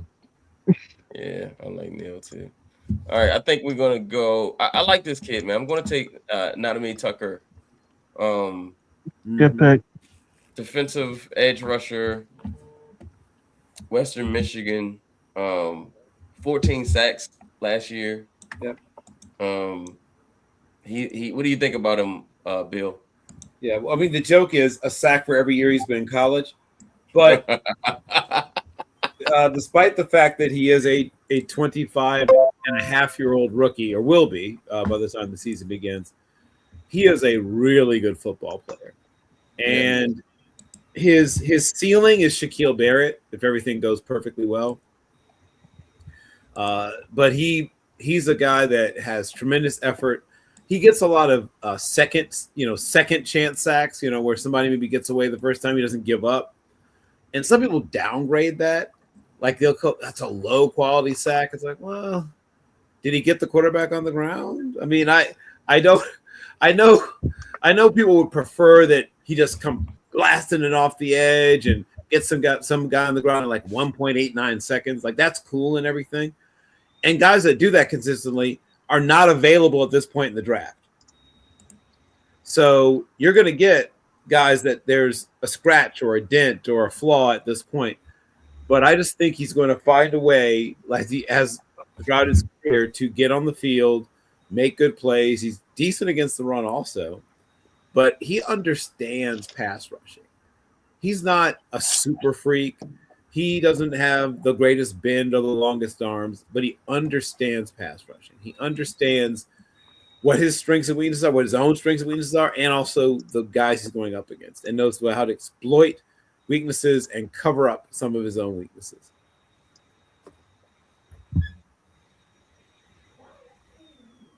He actually reminds me a lot of similar traits of Tavius Robinson. Where I don't think they're similar in terms of play style, but in terms of the things that they have. Where it's the thing that I think is so underrated about Adame Tucker and the way he plays is how he sets an edge. Yep. Where he actually sits there consistently in the hole where he's supposed to be reading and he's doing it right. And it might not look like a highlight play to everybody, but it's him doing what's right makes the linebacker and the D tackle play better. That's important as an edge. Oh, Johnny. Great pick, Buffalo. Oh, mother. You know what? I should have just did that. I was really torn. I was like, should I go Tucker or should I go Michael? And I'm like, if I go Tucker, I'm not going to probably get a chance to get Michael, man. Yeah. Baller. Gotta get the prospect I fell in love with, Taylor Green, bro, at my pick, bro. I fell in love with this man once I saw them physicals and potential. Yeah, damn, man, you took my guy, bro. Love my guy Taylor.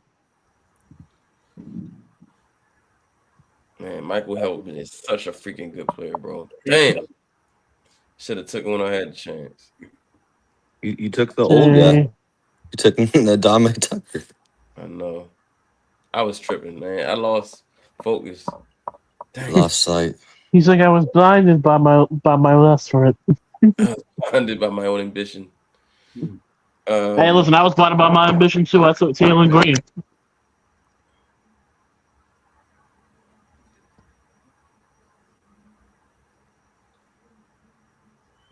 And Green's such a freak athlete, man.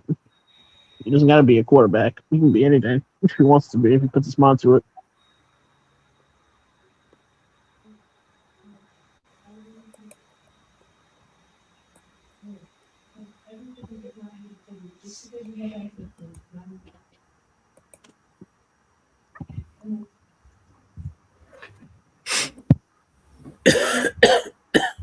Houston is on the clock. Houston is on the clock. I like Max Llewellyn too. Taylor Green. Houston was on the clock. Houston is off the clock. Oh no, I already selected mine. I know. Eli Raridan. Oh, okay. Tight end, Notre Dame. Man, Buffalo is making me angry. Oh, Cole Payton. Yo. All right. Cole Payton's great. He is. Man, that's gonna be an excellent Please third no, down. please no Taylor Green with me. That's gonna be an excellent third down back for Buffalo. Buffalo tripping right now. I think he's a way more polished quarterback than people give him credit for, though. Like, yeah, people just think he's some red zone threat because he's fast, and it's like it's like both him and Taylor Green deal with it to some extent, where it's like, oh, that's just a red zone guy who's going to be there. It's like, they both showed some pretty good plays to at least develop them at quarterback. Yep. I think Cole Payton's really underrated in this draft class, and I'm going to stand by it. I think he's going to be the third quarterback off the board. Whatever you say. It's Taylor Green, so I die. Only negative is he's a lefty. Literally. But that is a negative in the NFL. It is. They do not succeed. That's why I took the righty. Yeah, it is something to left-handed quarterbacks not being a lot of them. Left-handed quarterback can mess up your system very badly. Quarterback.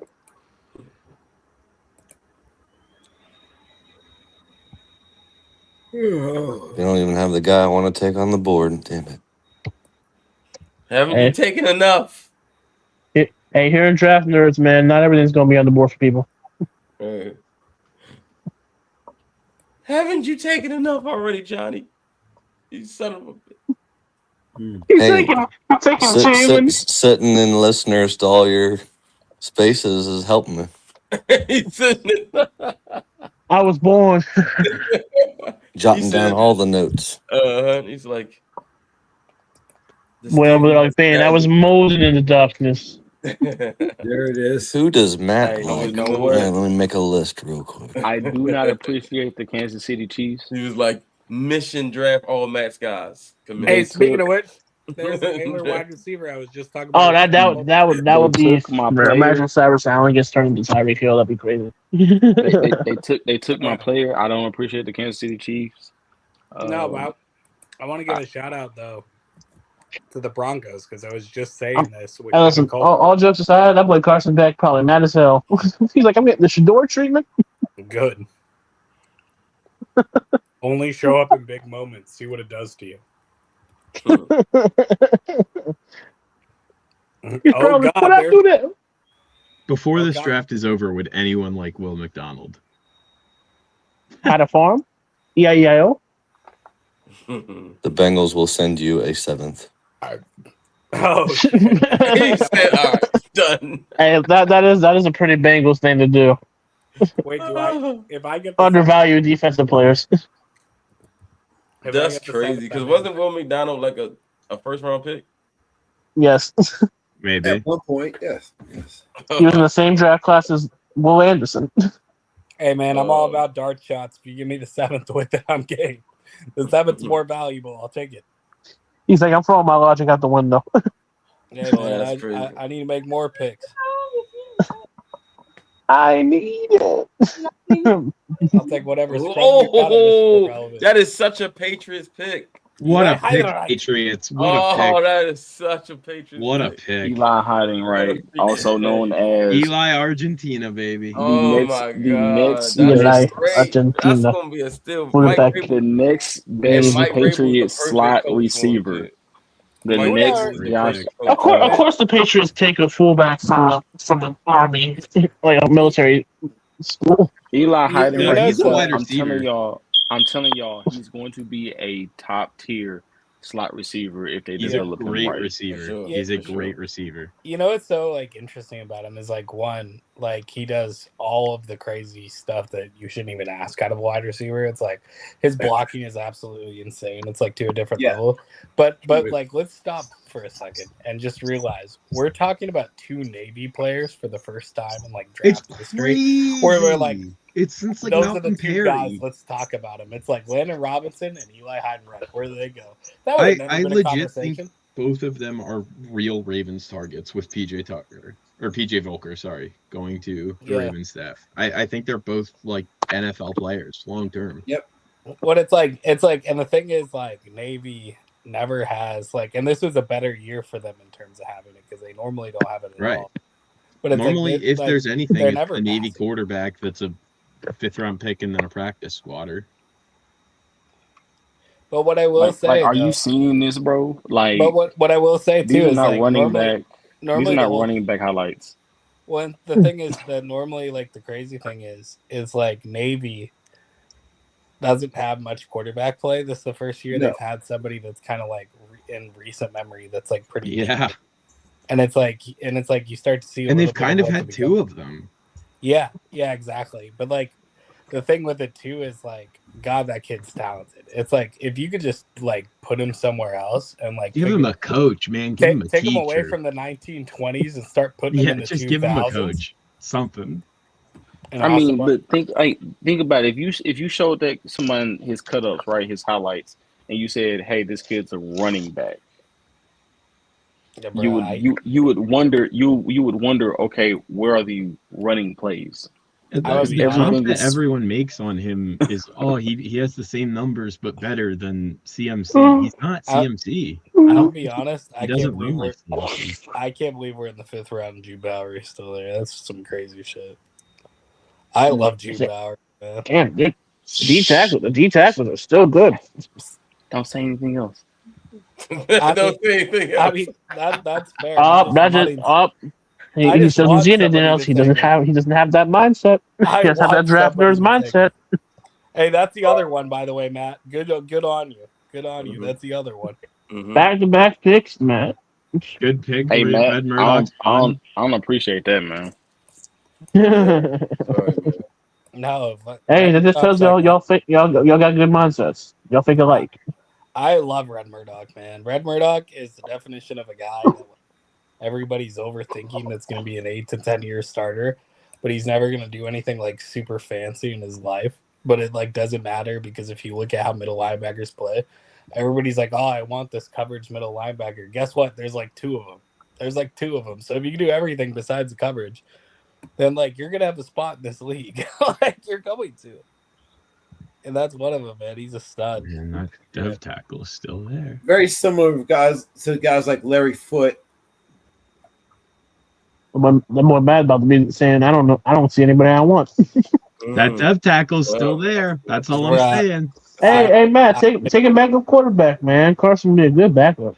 Bro, I'm sorry. Matt's got a stronger willpower than me. There wouldn't even be a thought right now. This player would be, the card would be ran in. Yeah. Like even if I don't need it, the card is ran in because it's fucking round 5. I'm like, what? I can't believe Bowery's still on the board. Yeah, don't okay. take There him, it is. please, Matt. Thank you. Yeah. Bowery Give is me- the pick. Give me some. You know what?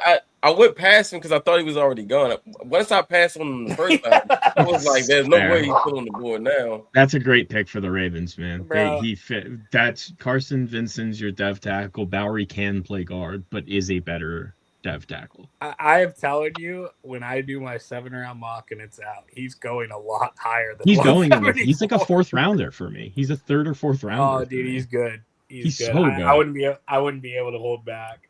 And like you took both of them, Matt. You took. I him have and my Red next Murdoch. pick lock and loaded. You took him and Red Murdoch. Those are the 2 guys that I have. Yeah, you know I love Red Murdoch, man. Yeah, I know. I knew. Yeah. I knew you were gonna think about him with one of the picks. It's like not. It's not like.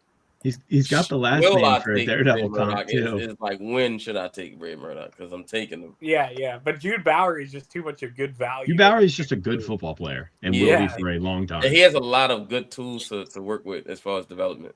Like There's a little bit of a VC pipeline to the Ravens too. The Ravens got developmental tackles, but it's like, man, if you could just add to it and it's this level of talent, why not? Exactly. Why not? I think Bowery is too good to be at that slot in the first place. So that's how I feel about my next pick, but I don't know if you guys are going to feel the same way. Like I would have taken him with the Seahawks pick had you not. And like I don't even need a tackle that bad, but it's just like I love Jude Bowery too much to say like I can't do it. Who's the GM for the Jets? That would be me, Grim. I've got my pick locked. It's going to be hard to get it if you want it. No, I said you wanted for McDonald. I mean, like, you're the Texans, right? Uh-huh. When do you pick? The Do you pick? Ooh, Curry. Look at Curry, man. Still inspirational. In the it's definitely more than the 7th. I like my draft. At this point in the draft, it would be like capital next year and a flyer I can take. I'm so glad I took Jacob Rodriguez in the 2nd round because I'd have been screwed. I thought you traded for Simpson for that pick. No, I wasn't. I'm not taking a quarterback in this draft class unless it's Taylor Green in the 6th round or 5th round.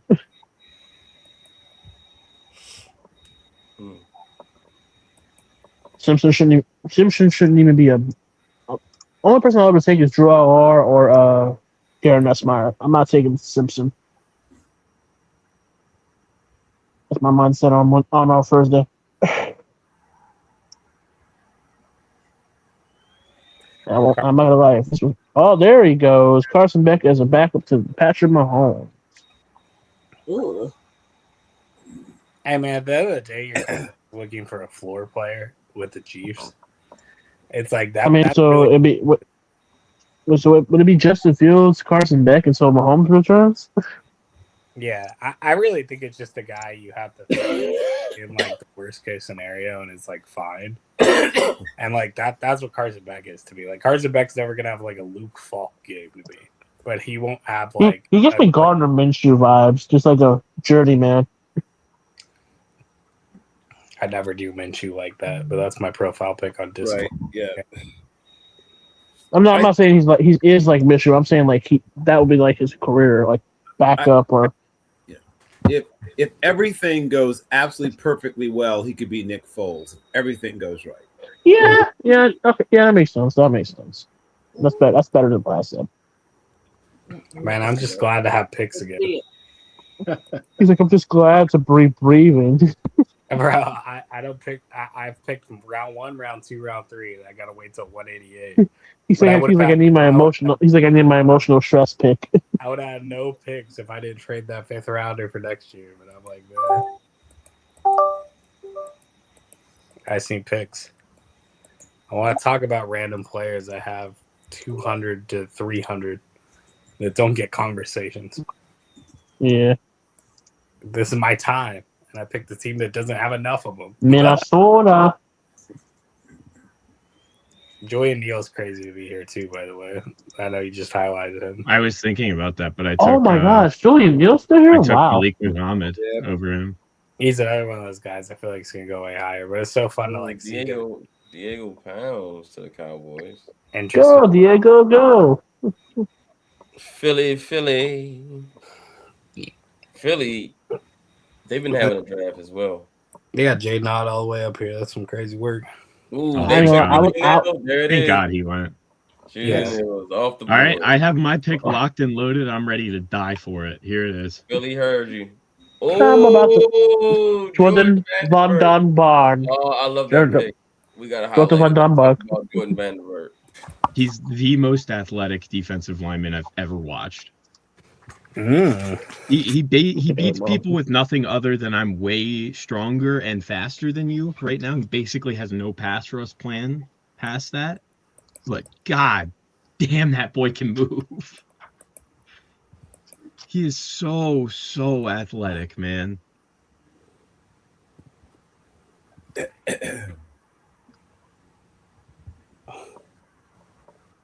What do we like about him, Jordan Vanderbilt? Yeah, I mean, like you screamed it out. I wouldn't say most athletic guy I've ever seen, but I would. He moves like nothing I've ever seen, especially at the position that he plays. I'm a big fan of looking at tackles for loss over looking at sack production. His average TFL was negative. Mm-hmm. Yeah. Well, I mean, most of them are when it's tackle for loss. Or no, sorry. His average run stop was negative. His average run stop was negative, not his average TFL. Obviously, you're chilling. I just had to throw that.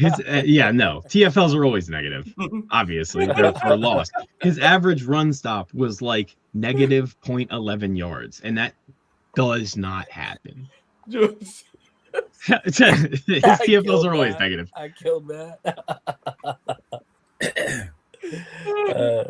No, but I like the That's play. funny. Yo, that was a good one. He was like, yeah, when the text His flew off. EFLs are negative, guys. No, And his he was average. like, yeah. I don't have the stat in front of me, but I believe it was his. It was like negative 0.11 yards. Oh man, that was good. Oh, that was good. Okay. I get a rare one every once in a while. I get a layer. Dunking on myself. It was just so like, just how I like, just like I like my humor, bro. Just like dry. I love dry humor. I love it. That little whole exchange was great. Jaden Ott to the Oh Cowboys. man, it's been a long mock, boys. We almost there. We are right Hang in there. in the 6th round. Only real ball knowers can draft in the 6th round, and 7th round, and 5th round. Yes. I feel Yes, like yes, casuals, yes. they already checked out after the 2nd round. That's why I traded for picks. They're like, okay, like Oh, 4 rounds. Okay, I Okay, don't I'm out. recognize any of these names. These guys must not exist. Wrong player. Great pick. I thought about it. I really thought about love it. Thaddeus. It's supposed to be Hezekiah Mask. Thaddeus. Oh, That was man. What a back-to-back for me. Oh yeah, Thaddeus. Thaddeus not a bad pick though. Good pick. Like if you want to make a mistake, at least you know you made a good mistake. Adam Randall, that's such a good pick. All right, Bill, you want to clock with the Arizona Cardinals? Yep. I'm worried. I feel like he's about to do something I would do.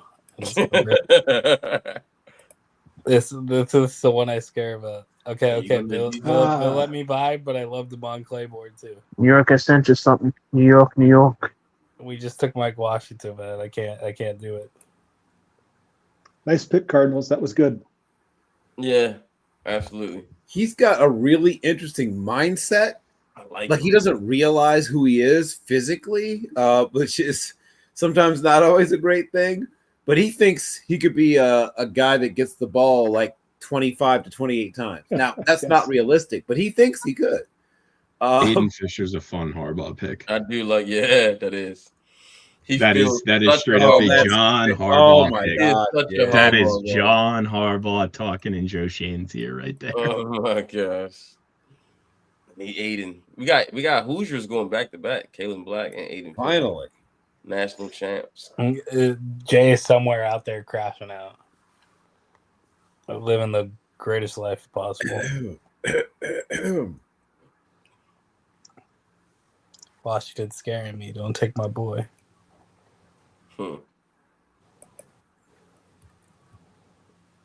The Commanders. Who are we? The Commanders. I think we're all scared because we want our players to be there, obviously.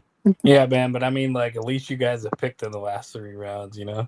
I mean, listen, you should have called somebody up. We might have, allowed it. I did. That's why we got 7th round picks.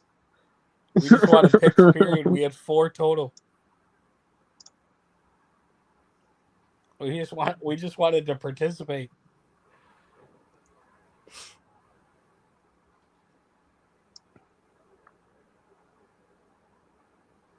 Let's see what the Commanders. I think they've been having pretty good drafts themselves. I need a 6th round pick, dang it. I mean, I haven't seen it too much because I haven't been paying attention. I've just been more worried about my pick getting taken, man. I mean, either way, I'm about to make the most homer pick of all time if it doesn't work. So who the fuck cares? I think I have an idea of what you're gonna do. Okay, now we can do something normal. Boop. Hi there. It's drafting. Oh. Yay. Yeah, the player I meant to pick. Oh, Hezekiah Masters, that's my boy, man. I was not paying no attention to him. And a fun fit for Seattle. I can't believe I misclicked there. You take Rock Corner. He gets his hands on the ball. Like, I like that. I like guys who can all find the the time. And who else is really good at that? That they just lost. that was really good at that in college, and they really saw it as like a huge point to them. Who? Kobe Bryant? Reek Woolen. Yeah, Reek. Oh yeah, Reek. Yeah. I can't believe Reek got that little money, man.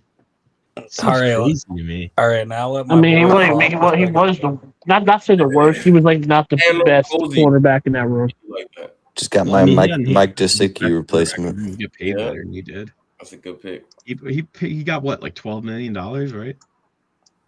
Yeah, he wasn't the best out of all the guys in there, really. Hey man, I mean, we get Keldrick Falk, we get Mike Washington Jr. I was trying to get you Brees. Hey man, I'm fine with Mike Washington, man. I had 2 picks to trade. You weren't gonna get much. I have 3 7s. Who wants to give me a 6 for one of my 2 7s? Yeah, Hezekiah Matthews is not. That's Wait, if I trade you a 6 for next year, can I get 2 7s? I don't want that. That's the caveat. I want a 6 in this round. Yeah, hell no. I only want to talk. There's somebody there that I didn't think was going to be there. I literally only want to talk about players that are on my board. I know. Yeah, That's why I was trying to hit up. But that's why I'm seeing New York and Tennessee, and I'm like, oh man, they got so many picks. And getting Logan Jones in the 3rd, man, we're vibing. I still think Seattle doesn't have their long-term center replacement. I think a lot of people. I'm not gonna lie, they're definitely gonna. Yeah, they're definitely going to need to trade out of that 1st round pick to get some capital for later. Reggie Virgil to the Saints. And twisting. There's one more friend I need to add to the Jordan Full draft. Oh my gosh. We all know who it is. It's just a matter of somebody going to take him ahead of me. Let's see. Hold on. And I doubt I'll separate on my picks. And I don't even think he's the greatest fit in the world. VJ Payne. But I'm not. VJ Payne? That is not his name, dude. VJ Payne. This boy said VJ Payne. By the way, like VJ Just Payne. stay muted for the rest of the draft at this point. I like VJ Payne. Did you not mean to say that, or was that a mispronunciation? VJ Payne, his name. I like VJ Payne. It was a fun I think you're just tired, dog. VJ Payne, bro. He's like, that is not his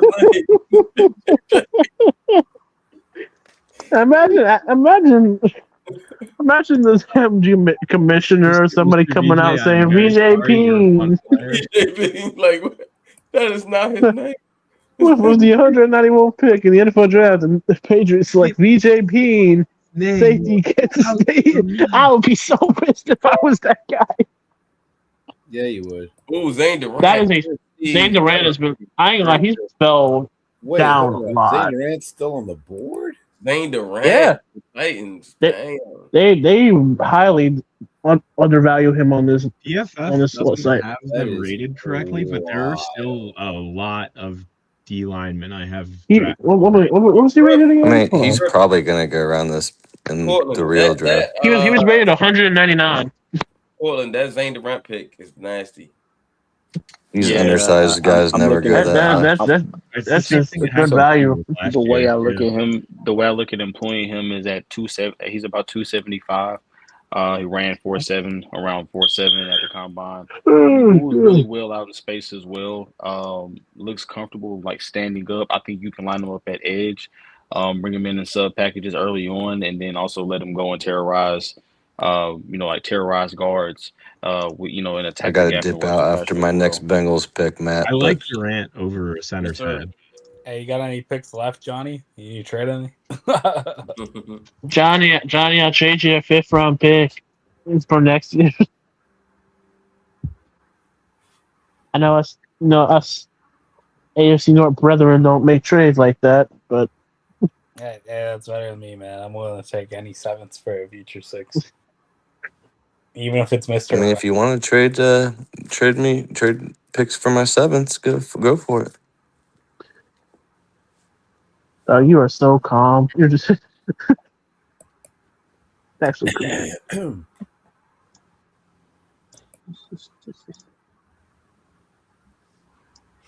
Tampa Bay. Yep. Oh, we got the music playing? I'm trying to take. I was trying to take DJ Campbell. Oh well, whatever. Oh well, whatever. Like I clicked on the name, and I guess I whatever. I just missed the. That man. I needed to scroll. I needed to scroll down farther. I didn't quite scroll down far enough. Robert Henry Jr. I like it. I like that. It's a good pick for Minnesota. Thank you. Good pick.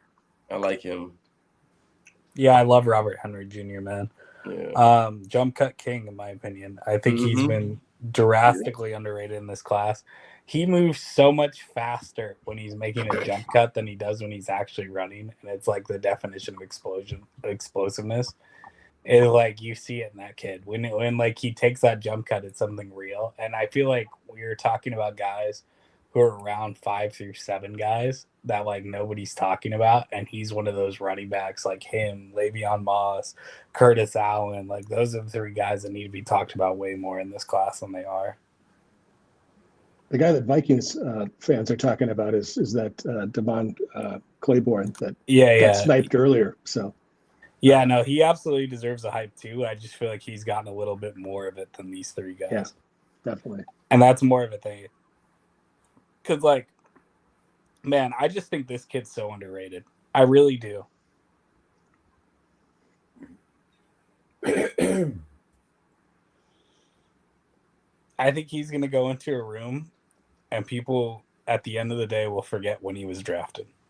Yeah, reminds you of James Cook. Yeah. The way he the jump cut and his ability to kind of stop and start. Mm-hmm. One of his problems is going to be he's going to have to compete for carries with the coach who likes to hand the ball off the least, right? Yeah. So, in this situation, yes. Yeah. But, like, man, I just think you're getting something out of that kid. He just doesn't get talked about because another one of those small schooler guys. But it's just like, man, there's a lot of talent in there. And he's played ranked opponents. So that's the difference. Like, a lot of these guys that are, like, top recruits that, like I love Curtis Allen to death, but he hasn't really played a lot of top tier competition. He has played some top tier competition. I think Robert Henry Jr. deserves more credit than he's getting. Oh, Travis Burke is a great pick. Yeah, it's a great pick too. That's a great free. I had to get me a giant swing tackle before I left. Bro, he is a that was buried way down the board too. So that wasn't hiding in plain sight. Yeah, you had to go find that. Yeah, you had to go find that one. Yep. That was a good one. Yo, that's a good pick. I forgot about Travis Burke. He's so physical. He just want to smash guys, man. You like that in your old life. Man. Well, thanks for having me on. I got to dip out. Yes, sir. I'm offering a trade before you do. All right. Oh, Matt Golden is a good pick for Carolina. Great pick. That's a very good pick. He's so super underrated. athletic, but he's got great processing speed. He's so underrated. Knows where he's supposed to be and is there most of the time. Yep. I need to make a trade. Let's go. 4 picks in the 220s, baby. Yeah. He says he can have all my picks back. Yo, that's tough, yo. We're getting them in compensatories anyway, man. We're vibing. We're here to make moves now. Too many players left on my board, baby. Can somebody please take Curtis Allen as well, by the way? I already took my running back and Mike Washington. I just need somebody to do it. I'll spend the whole airtime talking about it. I don't give a shit. every pick, Marcus, every pick. Marcus Allen. Curtis Allen, man. I love him. He's my favorite small school kid this entire year, man. And that includes Cole Payton. That includes Bryce Lance. I love it. I don't have him higher on my board. Ty Montgomery. Nice. Love Tyron Montgomery as well. God damn it. God damn it. Ew. I know. That was a gem you gotta hope you can hide in your back pocket. I didn't think anybody would catch him. Yeah. Might be some, you know. You're in the wrong place for people. I mean, that's where he came from. Yeah, for sure. And I base that's like an undrafted free agent in a way. Oh, if this could happen. I don't think it will, but let me vibe if it can. So let me vibe. Let me vibe. So, Noah Thomas, interesting. so this is how Another I Georgia receiver. drafted earlier today. I mean, we all know who one of these 4 players is about to be for me if nobody takes them. It's not very hard to tell. And I'm still mad somebody took Max Lewin, man. I wanted him so bad before I took Caden Curry. Oh, what's that? What you said? So wait.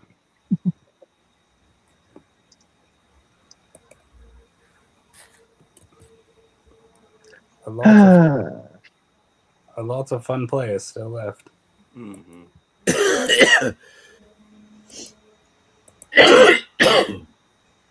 Okay, you gonna need Hey, Jordan, you want 230 for 222, 221? No, bro. Oh. I got 4 draft picks. That's what I traded all the way out of my 20. I mean, you'll still have 4 draft picks. Hey, man, I got 4 picks left. There are 4 players that probably nobody else is going to be able to talk about on this app besides me and Bill. I've got one ready. I don't know if you guys have watched for the Lions here. This is how I drafted earlier today. Not gonna lie. This was my draft. I would not be bad. I'd be confused, but bad. Right. Not bad. I got one that might not be ready for a 207. Hey, man. It don't matter. No.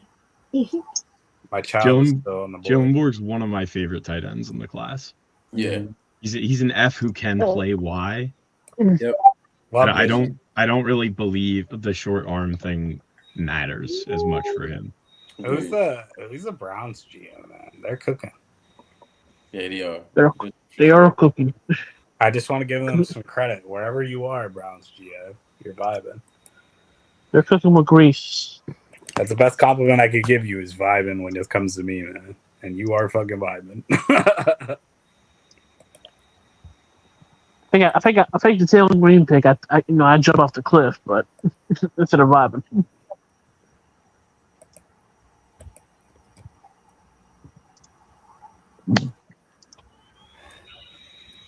Oh my god, so many guys that I love talking about are still on the board. Bishop Fitzgerald. My insane habit with players 200 through 300 is disgusting. And should not be celebrated by any person. Honest to God. But I move down like 2 picks for a pick in the like 200 stock. I don't care. Give me shots. I got guys. Right. Boy says a roll of dice. I got somebody. Bro, you get this late. This one I get in my bag. I'm like seeing the Matrix right now, bro. I got a guy ready. Why do you think I was just trying to collect them? Now we have 4. We're chilling. Like, I want more steals.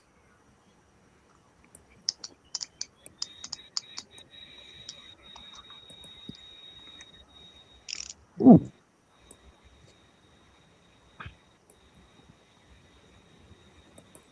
Now is every pick I have in the 7th? Absolutely. Buffalo, hey Buffalo, you here? I already know Matt's gonna take my guy at that spot if he's still available, so I don't have to worry. But we both like him. Now, granted, he might go one other direction that I know he loves.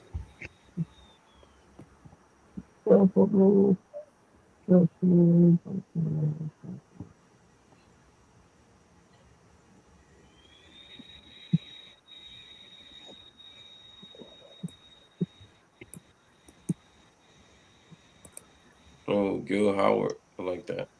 Yeah. Seems like a Packers type pick. Yep. Affirmative. God, literally so many guys I still love. It's fucking unbelievable.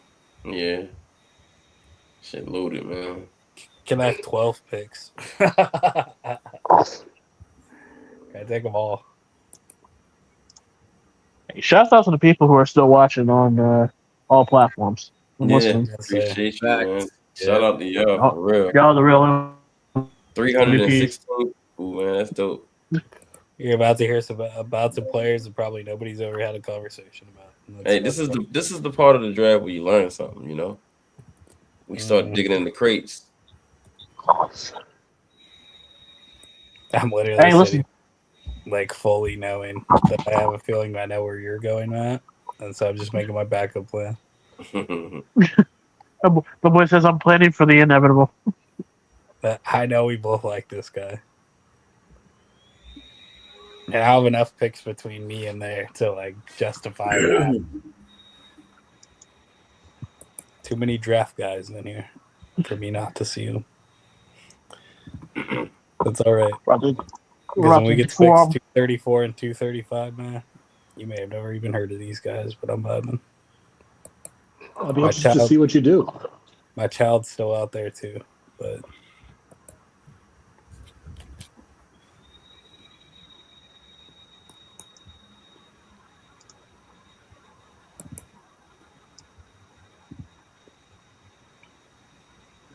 and he shouldn't even be a fit for this team, to be honest, if I'm being completely real. The team that I'm drafting for would never take him in a million years, but I don't care because he's that talented to me. I'm about a BPA system over here. So many guys, man. I know, bro. Especially the interior linemen. It's deep, bro. Yes.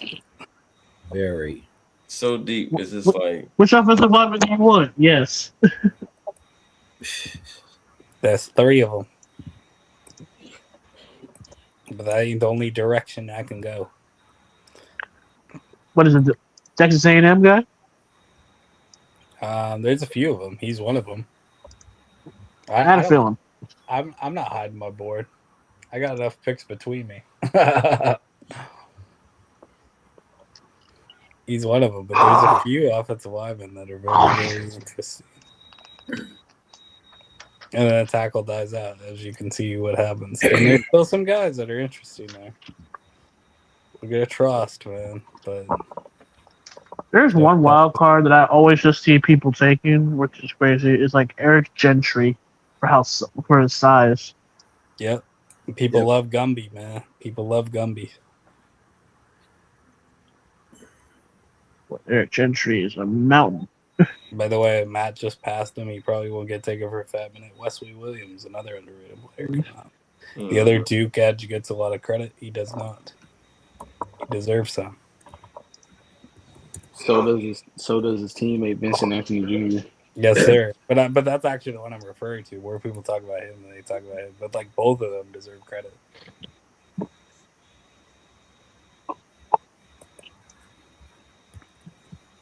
Look at Jaden Duggar, man. So inspirational. So Jaden Duggar, shout out. Look at Scooby Williams, man.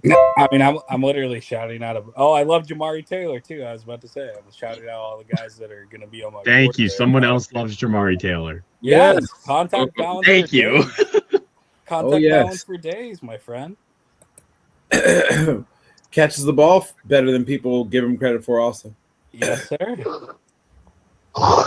Like I said, I would rather have him than Rasheen Ali. I'll tell you that much. Love the day 3 of this running back class at the very end of it. The very end of this class is all types and flavors, man. I love it. It's like originally I went in. Not a great class, but see, it's funny because like originally I went in and I was like, man, round 4 through round 5 running back is such a slugfest. Like this sucks. And then I got into round 6 and 7. I'm like, man, I love a lot of these guys. This is cool. Yeah, Gabe. Special teams value, bro. Definitely an acquired taste in many position groups, but I there's so many. Like, we didn't talk about it when it happened, I think, but Halton is my favorite prospect in this class. I love Halton a lot. Grayson Halton has people say the run defense isn't there or he's reliant on stunts. Being that capable in the stunt game in the modern NFL is so valuable. Mm-hmm. The ability to get skinny. There's pop in his hands. His leg usage is a little stiff sometimes. Yeah. But, man, that kid can play football. He's got a nose for the ball, moves laterally, unlike many 3-techs do. Yes, Nick sir. Barrett. Good pick. Good pick, Nick Barrett. Yeah, I feel like he's super underrated. Yep. I think I would have taken Onyedim just on traits, but Barrett is a very Ravens pick. See, like the thing with Barrett is too is like the first thing I wrote down with him was linebacker's best friend, where it's like so much of his stuff is just filthy work that like doesn't ever get appreciated, and it's like yeah, and it's like he sits there and he won't give you much in a pass rush game, but it's because of the way South Carolina coaches. Yeah. And they have such a different like coaching scheme than like most other programs do, where it like all dictates from the run. Like they care if you got a crazy pass rush play, but you ruined it because you ruined a run gap rep, they would call you out on it. And it's like that's just how South Carolina is. A fun pairing just in this class is him and Keyshawn Elliott. Mm-hmm.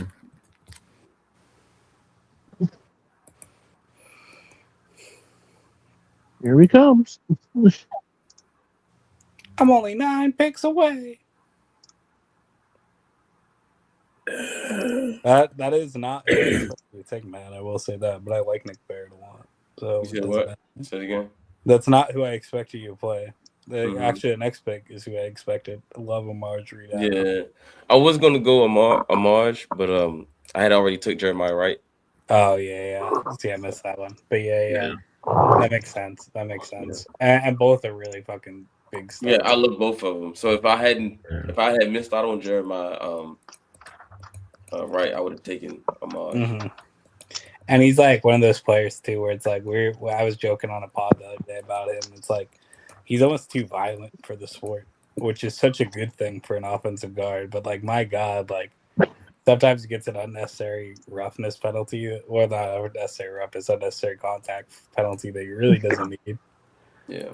And it's like, but regardless, like you'd rather have that than a guy who's not going to try to be nasty enough, you know? Like you could. Like a famous person once said, it's better to tell them whoa whoa than sick them. Yeah. Nick Barrett, by the way, he'd be a really good Broderick Washington replacement. A really good replacement for Broderick Washington.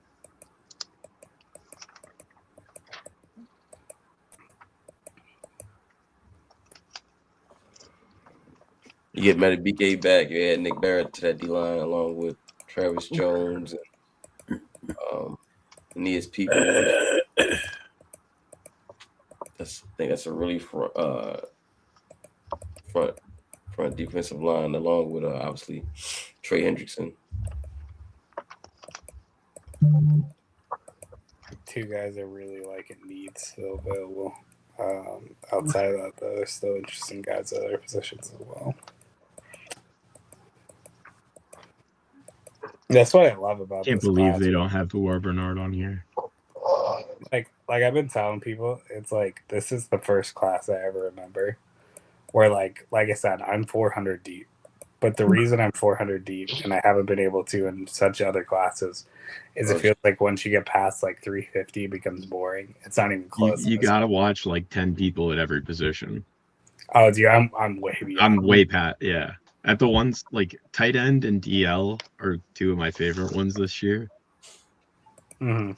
I'm past 10 on kickers at this point. So. Oh, really? I've yet to watch any kickers, but I know there are some Jack Stonehouse lovers. It's disgusting. I don't recommend it for Oh, anyone. Cobra. Oh, that's a good pick. Yeah.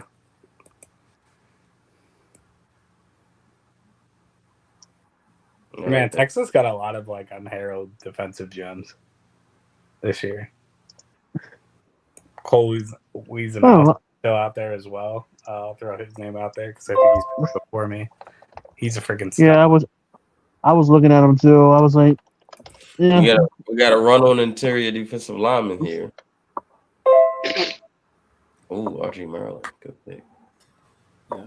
Obviously, the son of Russell Maryland, the great Cowboys player, had dealt with some injuries. He was previously on my all emerging team as a sophomore.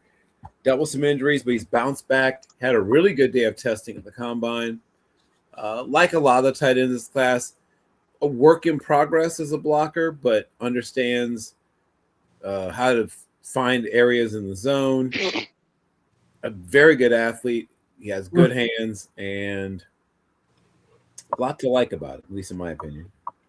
Good bloodlines too. Well, yeah, obviously, as I mentioned. There was a picture of him next to his dad. His dad in present form is just an enormous human being. It was impressive. Yes, they're both rather impressive human beings. Yeah. Malik Benson. That is a dude. Kind of like gadget player. Yep. But to me, so is Jeremy Bernard, and he went way earlier. No, you got Jeremy Renard as a gadget player. That's interesting. Swan. Yeah, your mod draft looking just like how you're doing it right now. Most of the guys on here are crazy.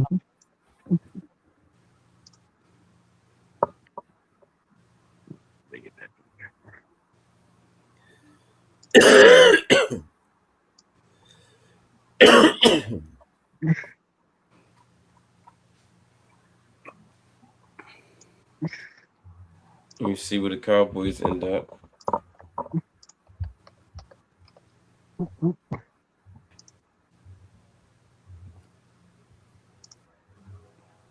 All right, so let me go over my draft picks again. Omar, Jacob, Rodriguez.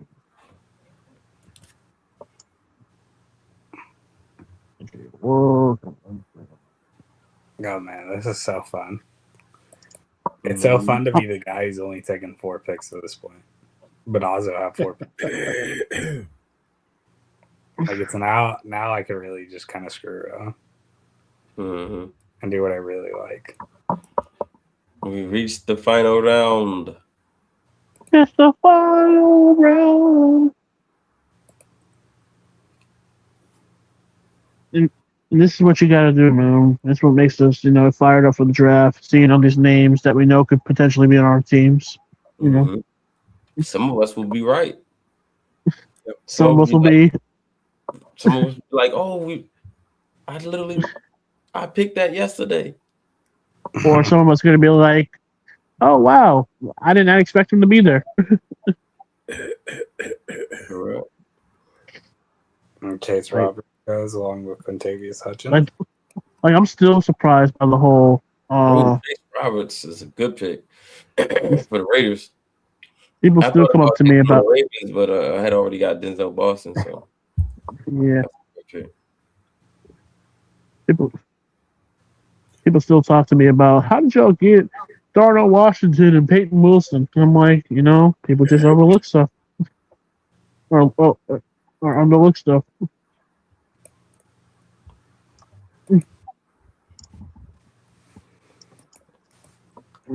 Buffalo Soldiers. You know what, Matt? You just gave me an idea. I'm about to watch the Bob Marley movies after I get off. Not the Pride of America because they're picking Ray before me, But that's the Buffalo Soldiers in the heart of America.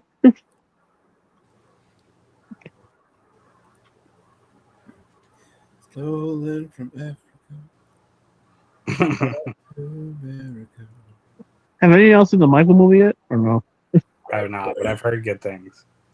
I heard though a bunch of people were super annoyed, like sitting in the theater, and like people are singing to the song instead of listening to Michael Jackson. So, what do y'all expect? It's It's Dame Michael Jackson. That's true, but man, that would drive me insane. I don't get it. People were seeing it to the Bohemian Rhapsody movie. What you expect us not to see to one of our?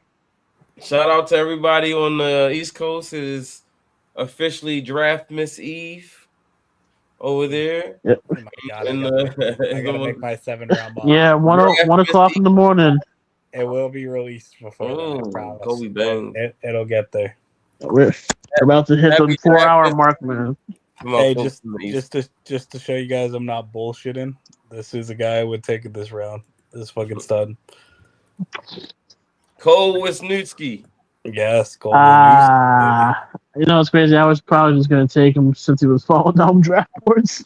Yeah, I mean, like that's what I'm saying. I'm not bullshitting with y'all. That's a guy I really do like. I'm not gonna lie. People are taking so many D tackles, and we're about to run out of D tackles.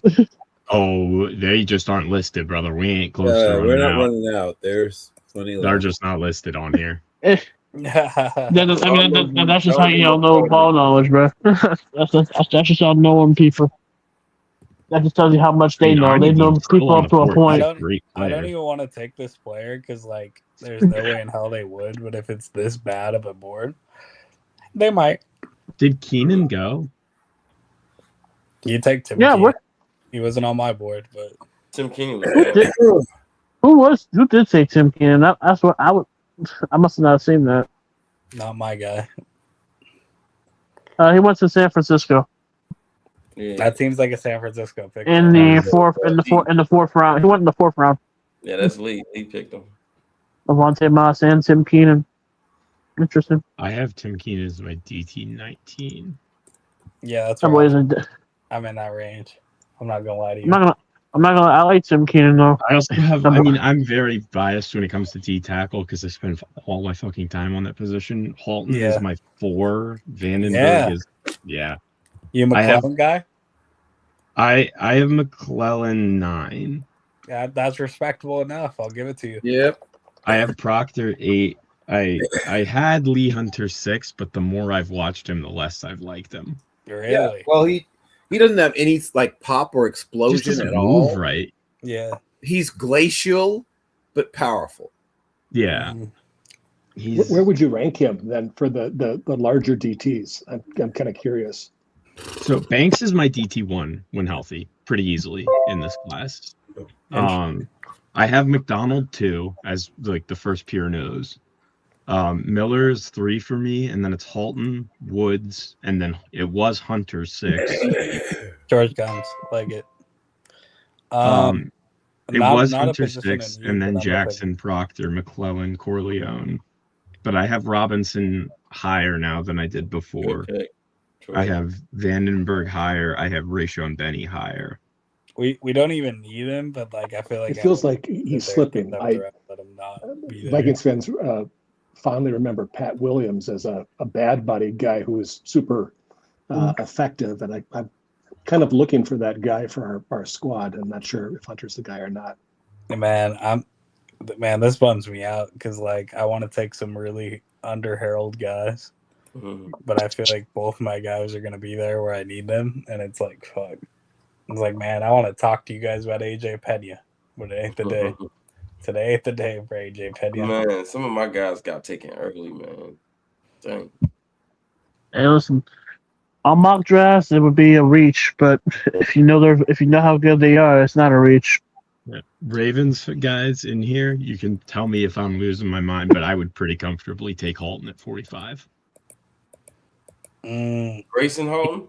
He's close to that range for me, but it's a little too high. A little too high. I know it's high. No, on him, I love Grayson Halton, by the way. Like I've actually been a part of the club that's like been the Grayson Halton supporters. But like there's some people out there like Yuri's like the most highest I've ever seen. Yeah, Yuri and me have been blood brothers on this shit for a while now. I love him. I think he's gonna go higher than people think because of like the 3-tech ability. It's There's just I just don't know if I not, feel there's comfortable. not many people that move like him and that understand stunt assignments like him. Yeah, it's like really if you're going If you 3-techs, have Minter or McDonald, yeah.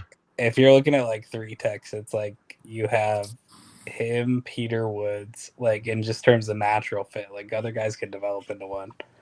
Frost is a great pick. I was about to take him. Yeah, Trost is another great pick. But it's like those two. Rashad Benny is a natural 3. Yeah. But it's like and then Regis is there too. You got him at 3-tech. He's more in the 5-1 to me, but I like Regis a lot. I don't think Regis is a pure 3-tech. I think he can play 3. Oh yeah. See, I wasn't listening to any of those guys. Like then I would be listening to Caleb Banks. I'd be listening. Yeah. But like, and then I think Jalen Roberts, good pick. Yes, Damn sir. it. Damn, it was a good pick. Hey man, we're chilling. Kennedy, I think is just value. Just a good player. Yeah. Has some special teams experience. Speaking of special teams. Oh no, don't do it. I just don't think Gentry's an NFL player, Oh, unfortunately. I thought you were gonna take somebody else. Oof. I thought my boy was about to be gone. And I don't even want him for the Seahawks, but man, you take my boy. No, I don't think anyone's gonna have him. I just feel like Eric Gentry's size would be good on, field goal blocks and also on special teams. Having a 6'6" guy barreling at you. I see you, man. I see you, man. Something like, man. A lot of my guys are gone, man. I gotta pull a rabbit out of a hat right now. No, we got a nice robust board. I'm just looking, Yeah, surveying the landscape. That's the way I did what I did. Seeing if anything might have slipped through the cracks that I may have missed. That's another reason I took one right is because I saw the guys I liked. Sean James.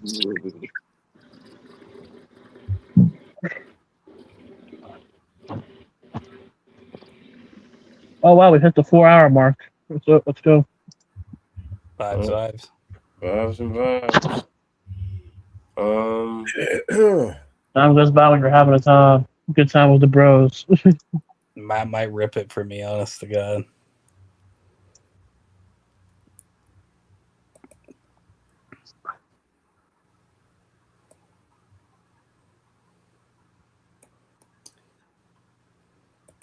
Look at him walk by, actually getting his credit he deserves. Look at him go.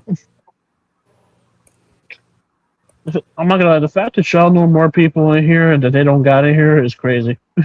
Dude, I have guys who aren't even on this simulator. I can't even front.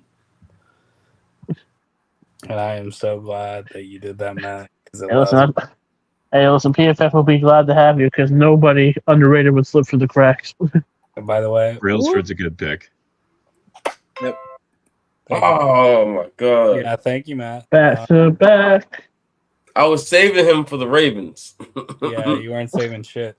I was saving him. You should have traded up with the Jaguar. Oh, trust me, I saw Michael Morris. I went past Well, him that's where I was between. It was those two, but I already took the center, so I'm really glad you did that.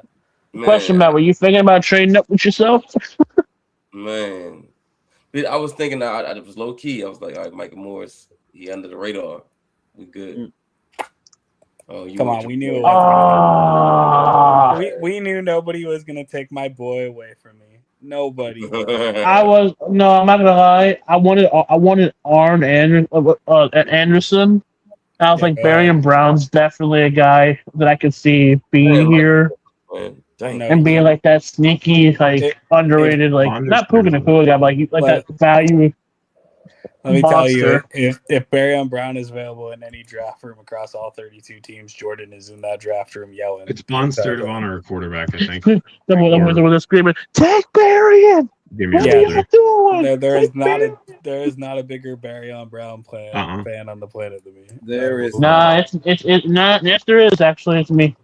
Does anyone else have him at wide receiver 11? Sorry, Who? Come back to me. Micah. I am. yeah, come back to me. Huh? Desmond Reed. Find the next one. I'm waiting. I mean, no one's gonna love him as much as me. Guaranteed. Ted Hurst. Hey, those are my guys. Josh Moulton is a good pick. If you what do you think? I was thinking Josh Moulton. Yeah. If you know anything about Josh Moulton, you know he's one of the most underrated players in the country. Yeah, good. Yes, he is. Team, Bond, or a quarterback.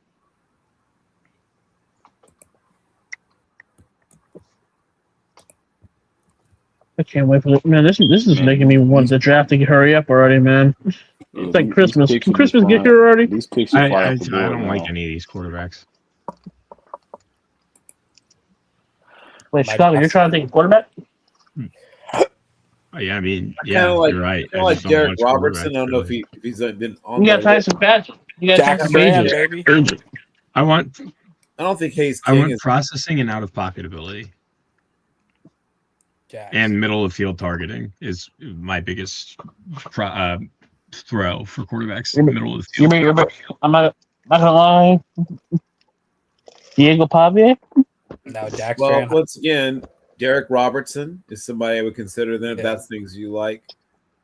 Yeah, Derek I like Robinson Hayes is King middle more of the than field. most people. Yeah, but like Derek Robinson definitely on more of the middle of the field. I'm a Jack Strand guy. Oh But yeah, all well three he's more of an edges of the field guy, but yeah, exactly. That's what I was saying. Okay, I'll move away. If we're just looking for athleticism, I'll take Jalon Daniels. I really think like by the end of this draft, he's going to be a Raven by the undrafted free agency. That's like the most Raven I feel like. If there's anyone I'm going to guess, What'd you that's say, one. Keegan? I said you could take Daniels. I mean, for the mobility and the athleticism.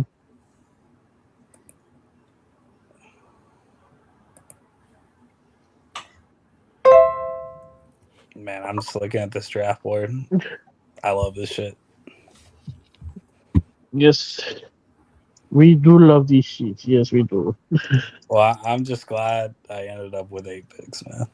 Even though 4 of them had to be in the 7th. Hey. Listen. I know, Jordan. It was hard to look through all the rounds that you couldn't pick, and was like, "Oh, my guys are leaving me." No, by the way, where the hell? Since I'm not picking, somebody got to take Jalen Husky about now.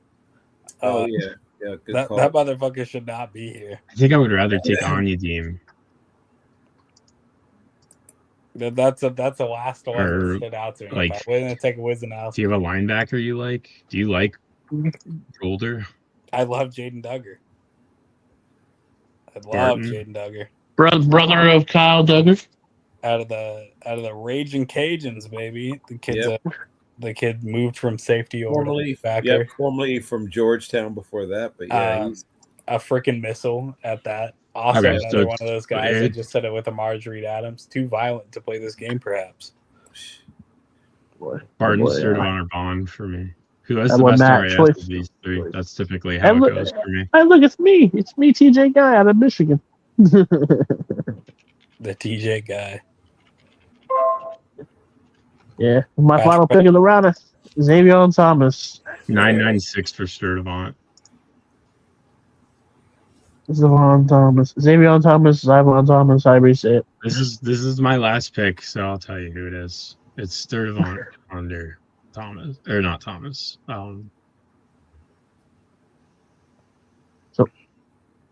It sounds like it sounds like Zavon or Zavon. It's Right, yeah. let me go ahead and go chick over the N, or chick over the A, or chick over the V. Good pick. Mm-hmm. All right, time to take a Typically screenshot. this late for me, it's just drafting athletes. Nice. And this is an athlete at premium position. So Yes. A bully.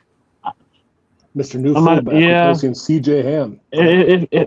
If I really wanted to get like a tight end to replace Jonnu and like be a much better tight end, I would have definitely taken him.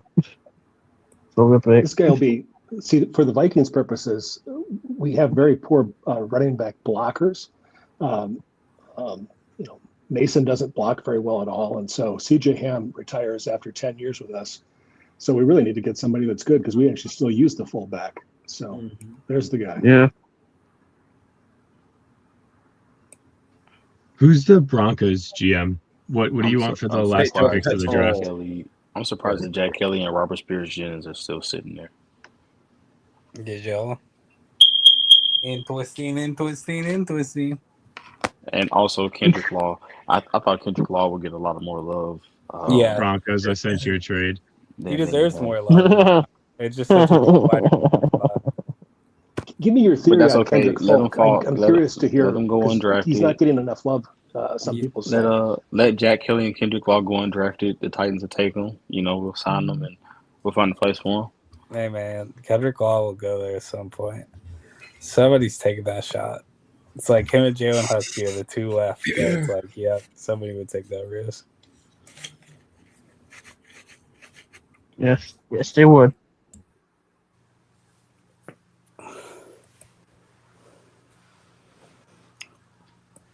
And like I said, man, those would have been and Jalen Husky just got taken. Great pick by the Broncos. Hey, people are listening to you, man. People listen to you. And that's the thing is, like, I'm not even trying to be like the Ravens Maryland had. Maryland's has no hold on my heart. I'm a Wazoo guy at heart. But it's like, it's like, man, like that kid has so many turnover plays. You have to put him next to a strong safety that knows how to play, knows how to tackle, knows how to do that stuff. But in terms of a third or a second safety, you have somebody who's a natural born playmaker, and he can be really, really fun. If you just have the first safety set under wraps, like I think he's gonna be a stud for whatever team takes him. Yeah.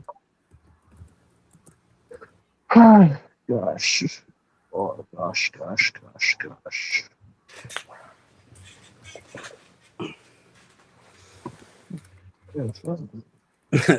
The Seattle Seahawks are already on the phone with AJ Pena, assuming nobody takes him. Because I doubt anyone knows who he is, but hey, man, I like him. And that's Rams. Rams. I'll give you his picks next year for both of your picks. The Patriots getting Damani Jackson, who I think is going to make a hell of a safety in the league. I don't see him as much of a corner, but I think he's going to make a hell of a safety in the NFL. I think even if he doesn't make a good safety, though, he's going to make a hell of a special teams player. And that's where you're picking at this back Yeah, end. the problem with playing safety is that it requires a higher football IQ, and that's not his strong suit. Yeah. And tackling is not his strong suit. And those are two things you have to be able to play safety. I'm not gonna lie, if you're the Colts, Ravens, and Broncos, you're smiling ear to ear right now. Hey, man, as a Seahawks guy who walked in with 3 day 1, day 2 picks and then had to do everything at round 6 on, we're chilling. Yeah, I'm not gonna lie. Yeah, the Seahawks are definitely trading down. I'm not gonna lie. Yeah, either Rams or Broncos. I'll give you guys next year 6th for both of you. Man, back to back. AJ Pena, man. Damn, what am I, chopped liver? I'm just playing. I already traded all of my future day 3 picks. So, hey, man, good luck to y'all. Good luck, everybody else. I really do feel like Jalen Daniels ends up for Raven by the end of round 3, by the end of it.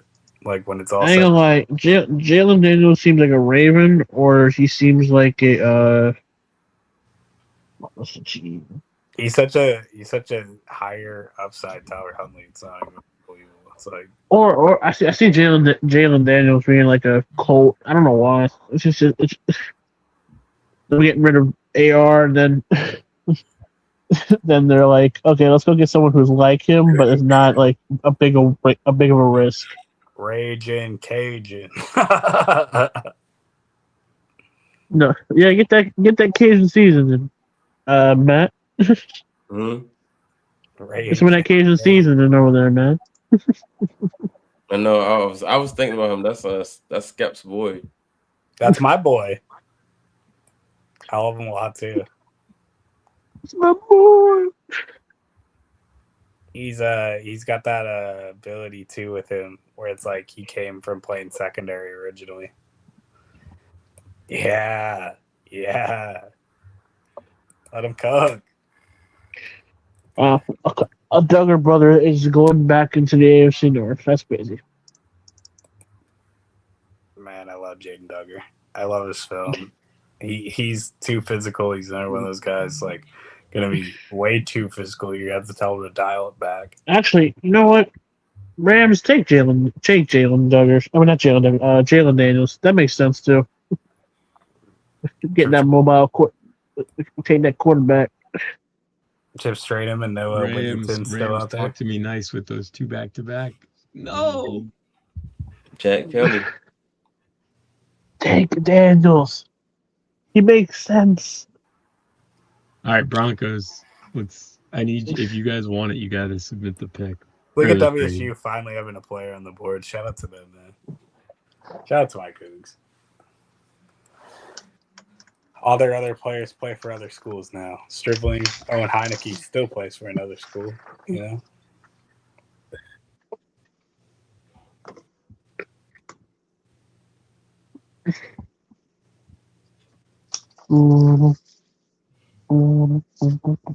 The Rams ruin my plans. They took my UDFA. That rhymed. The Rams ruined my plan. That rhymed. We've been on the phones for a second. We're already prepared to send out our free agent here. Assuming they don't get drafted. We got our 11 guys already ready. Yes, I've already Gabe. called. Gabe, yes. I've already made 2 calls to Toledo, Ohio, and Gabe to Morris. Durham, North Carolina, and also to Lexington, Kentucky. If those 4 players fall out of the 7th round, they will be in Tennessee. Hey, do y'all ever watch Draft Day, like the day before the draft? Is somebody gonna all the time? Hold up, it's in my. Bro, that is a draft day. That's a draft day tradition. Right, Hey man, somebody gonna take number 1 returner? You know, as a Texans fan, you Hey, know, did anybody show up to Jalen Daniels' birthday? Is somebody gonna take returner 1? Broncos, send me those 2 picks. Oh Can he do anything else? Hey, No. man, Send that's me them crazy. first picks. Man. That's crazy. Matt took my guy, man. Yeah, rounded out with the speedster, Kendrick Law. The lawmaker. Also, if you guys are interested in like mock drafts, I will be dropping my final mock draft on the clock publication page, or it's on my page. If you want to check that out, that's on draft day morning. So yes, I will be checking it out. I'm going to do my final mock's also dropping tomorrow. My draft day morning will be the 32 7th rounder. So it's gonna be every pick. And we're gonna vibe. I definitely want to see that. It's the deepest I've ever went in a class, so it's the furthest I feel like I could say it. You're a brave soul doing every pick. Yeah, man. I mean, when you have a board that's 400, that's the time to do it. I've never done it before, but it's the time to do it. Oh, we're down to the final 4. All right, let's see who Mr. Irrelevant is going to be. Somebody take returner 1, let him have a shot. I know that boy Jalen Daniels is like, man, why does no one want me, man? Because you've been injured. Now, I'm surprised. There's one player from Iowa that I'm surprised is still. If the Broncos don't give you those 1 pick, you better take Wet Jen. Yeah, returner 1. And here's the thing: I think Weegan can be a bang up like because we were talking about height and weight. I think Weegan can be a really good running back in the NFL. Like I think they're both switched. Like one played wide receiver and should be a running back in the NFL. One played running back and should be a wide receiver in the NFL. Mm-hmm. I just love his vision around like players that are around him. Like when he sees a hole, when he sees a crevice, the ability to move off of it because he sees like the defender's inertia, it's like a rare ability. And like when you can take advantage of that, especially in the 7th, I mean somebody's got to do it.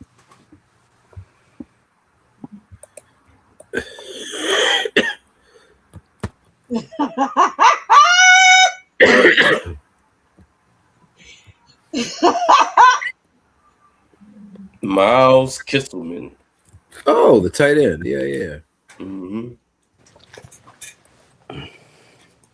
To the Colts. Kendrick Law to the Ravens. Pick 253. Also, hashtag Lake Show. You know what I'm saying? I don't know how many Lakers fans we got here, but I'm saying 2. I'm in here over here trolling Briscoe in our Texans chat because obviously they're Rockets fans and everything. I'm a Lakers fan, so So he'll be telling me what I can do, respectfully. That's what he ended with. Ooh, Sawyer Yeah, so Robertson. I was gonna say Sawyer Robertson. Finally, That is goes such down. that is such a Packers pick. Yeah, it Man, we is. see Mr. With Irrelevant. I'm with the Mr. surprised Sawyer Irrelevant pick. Robertson lasted this long. Yeah, Sawyer Robertson deserves that hype. I've told the story a million times. And with the 257th pick in the 2026 NFL mock draft, the Denver Broncos take Caden Wheaton. Yeah. There it is. What? Woo, we made it. After 420 hours. Nice. That's ironic. It's a business. Hey, Matt. It took 420 hours to do this. Oh, look at this. Look at the Ravens board. 4 hours and 20 minutes, man. I guarantee you they hate my trades. I don't care what they hate, man. They're like, what are you doing? I'm like, man, we got I comp literally picks would have rolling. got an A minus. I literally would have got an A or A minus if Harold Perkins. If I didn't take Harold Perkins, I got an F for Harold Perkins. I don't care, but I got an F for Harold Perkins. Oh, that boy. Oh my gosh! Look at all them. got an A Hey, minus. look at all them bees, man. Look at all them bees. We got one. Oh yeah. Oh my gosh! They hate my picks. God. What? I don't care about PFF. Oh, I got an A minus for Xavier. They have a lot of I got an guys A minus lower. for Xavier and Thomas. Yeah, they got a lot of guys way lower than they should be on these boards. Agreed. Yeah. Yeah, they do. I got a B for Omar Cooper. D for Jacob Rodriguez. Yep, damn, that makes no damn sense. I got 2 Fs back to back for Fabecki and Vandenberg. I got 2 S for Lorenzo and Taylor Green, which actually makes sense. I get it. Like my lowest Gave me grade a was C plus for Sadiq and a B plus for Denzel Boston. I take it. I'm not gonna lie, a C plus for Kenyon is not Slaughter, even, Jake Slaughter's a B. Jeremiah Wright's a B. Nadame Tucker's B plus. Red Murdoch is a D. Screw you. Red Murdoch's a dog. That D stands for dog. hey, that Drew Bauer pick. Look at that A plus. Look at that A plus. Drew Bowery just kept sitting there. Nobody wanted him. Nick Yeah, Barrett. That hurt me. Jalen Duggar with the B plus. Kendrick Law at A and A. Oh, A. Ladies and gentlemen, thank you for rocking with us for 4 hours as we did a full 7-round mock draft, showing that we ain't new to this, we true to this, and this is just the beginning. The real thing takes place on Thursday. Yes, sir, it does. Yes, sir. Yes. Thanks for hosting. Yes, thank you. Let's give a round of applause to all of our drafters. Appreciate you guys. You guys did a fantastic job. Your favorite picks. I want all you guys' favorite picks before we get out of here. Just overall, or from us? From your own drafts. Oh wow. I'm gonna say Jonah Coleman, man, and getting him in the 3rd round.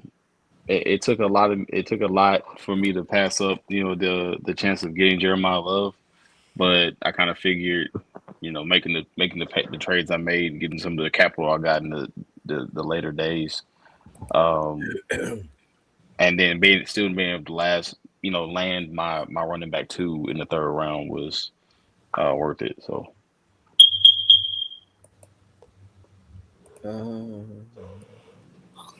the For Vikings me, purposes, I was going to say that go ahead. we filled lots of the needs, but went off the script for Malachi Lawrence, and that just seems like it's going to be a heck of a lot of fun. Yeah. Yeah, Malachi Lawrence is fun. Yeah, for Okay, me, Jordan. I mean, for me, it's boring to say, but Keldrick Falk at 32 is such a vibe. Yeah. Getting Keldrick Falk and then being able to actually take the kind of risk in Mike Washington Jr. at the back end of the second. Filling in with Logan Jones, where I think the center is a weak spot for Seattle. Everybody wants to be they had a center that was undrafted last year. Yeah, that was kind of a problem for them last year, and it was inconsistent, and they want to get consistency back. But then being able to add Micah Morris to that as well with a Hezekiah Masses, Sakul Wisniewski, Daquan Wright, and then Barryon Brown, I'd be vibing. Yeah. I have to say Jacob Rodriguez at 33. You know, being able to trade up and get him when this linebacker class is stacked is one of my favorite picks. But an underrated one, I would say Isaiah Worlds at 145. Mm-hmm. I really liked Devin Moore for taking him for the taking him for the Dolphins. I think in the third round. I think he's a super talented corner. I think I guess like I was saying at that time, he's a very Green Bay Packers like organization pick at corner. Having a size and length corner that, and also their corner room like sucks. Like you're not like the guys that they have right now. If they started out there, tomorrow to play them in the season, it'd be bad. I think they bring in 2 rookies who generally have a chance to start for them on the outside compared to what they have currently. So I think for the Jets, I mean, it's hard to. You can't really pick multiple, but Muhammad or Viveki for me. The first 2 are kind of chalk. Pisantis is just a good player at a good spot. Roosh is kind of a project tight end, but Viveki, I think, is just a starter somewhere along the line. He lets you play your best 5. I'm a huge Roosh guy, man. I'd be vibing with that pick. What'd you say? I'm a huge Roosh guy. I love him. Yeah, me too. Me too.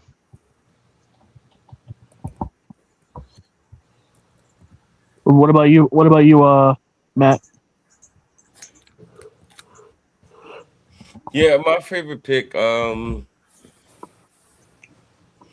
me was probably getting Jeremiah Wright in the 5th round. I just think his upside, in the NFL is just tremendous. I think he'll be a starting guard for someone in the NFL. Jake Slaughter in the 3rd round was a really good pick. I mean, if the Ravens are somehow able to double dip in the 1st and get Sadiq and Boston, I think that'd be awesome. And then Drew Bowery and Red Murdoch are probably.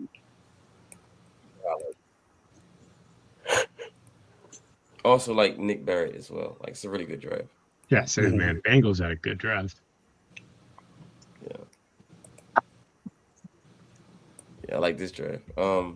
They had a good draft with the Ravens, and then the Jaguars results. Chris McKellen is a guy that stands out to me. Max Llewellyn is another guy. I like both of those guys a lot. Man took Owen Heineke straight out of college, man. Yep. Oh man. He's Tampa Cook too. Grayson He said- Alden at 77. Yeah. He said, "Sorry, you don't got an eligibility left. Dante You're coming to the Quinn. league." Yeah, it's Jacksonville draft. I like it, man. Parker Burrell, All right. Patrick I'm Payne. a hop out, boys. Yep. Thanks for Yes, having sir. me. Yep. Thank you. And thank all of you guys, man. Great Bless mocking. you. Bless you. Great mocking, fellas. Get some rest because we got more draft to talk about tomorrow. I'm sure I'll Yes, see sir. all of you guys out and about on social media. Make sure you give all these guys a follow. Real quick, y'all, before we get out, tell people where they can follow you at and where they can, where they can keep in contact with your your content. I guess I'll go first. It's at the THEC Griffey Griffy. You can catch me there. My Titans articles on the 3-point conversion, and also you can if you go to my Twitter page on the clock draft publication, you can find all of my player profiles, draft profiles for all 32 teams, mock drafts, and the final mock draft that'll be dropping on Thursday. Yeah, I guess I'll go next. I'm don't really post too much content on Twitter, but if you want to follow me at Fourth Down Takes, I'll be just like posting my thoughts about like what the Ravens should be doing and how I feel like the team is going and just interacting with people on there. So, and then I'm going to be doing a little bit of this stuff with you guys at Draft Nerds, getting more into my player analysis and what I think about a player and their fit with the team. Absolutely. I guess I'll go next. TJ_Black_Holy1. I post pretty much anything and Steelers related content. And just excited for the draft. But yeah, TJ Black_Holy. You can follow me at Jordan Sport Guy. Also, along with Draftnerds. Normally the logo's behind me. Today it's not because I had to change the platform I was filming on. But I will have all my wingspans fully into the spreadsheet. I have a few more I left to add with every player that's eligible. I'm 400 deep, so you will also see a 7-round 32 mock draft before the draft gets uploaded. So I'm going to try to be working the majority of time to get it done tomorrow, but if it doesn't, it will go right before the draft happens. Okay, I guess I'm next. So you can find me at Black Texans Girl. And my favorite pick, and I was having a hard time trying to decide because I actually do love I would say the first 6 picks I definitely love. I'm gonna go Lee Hunter. Great pick.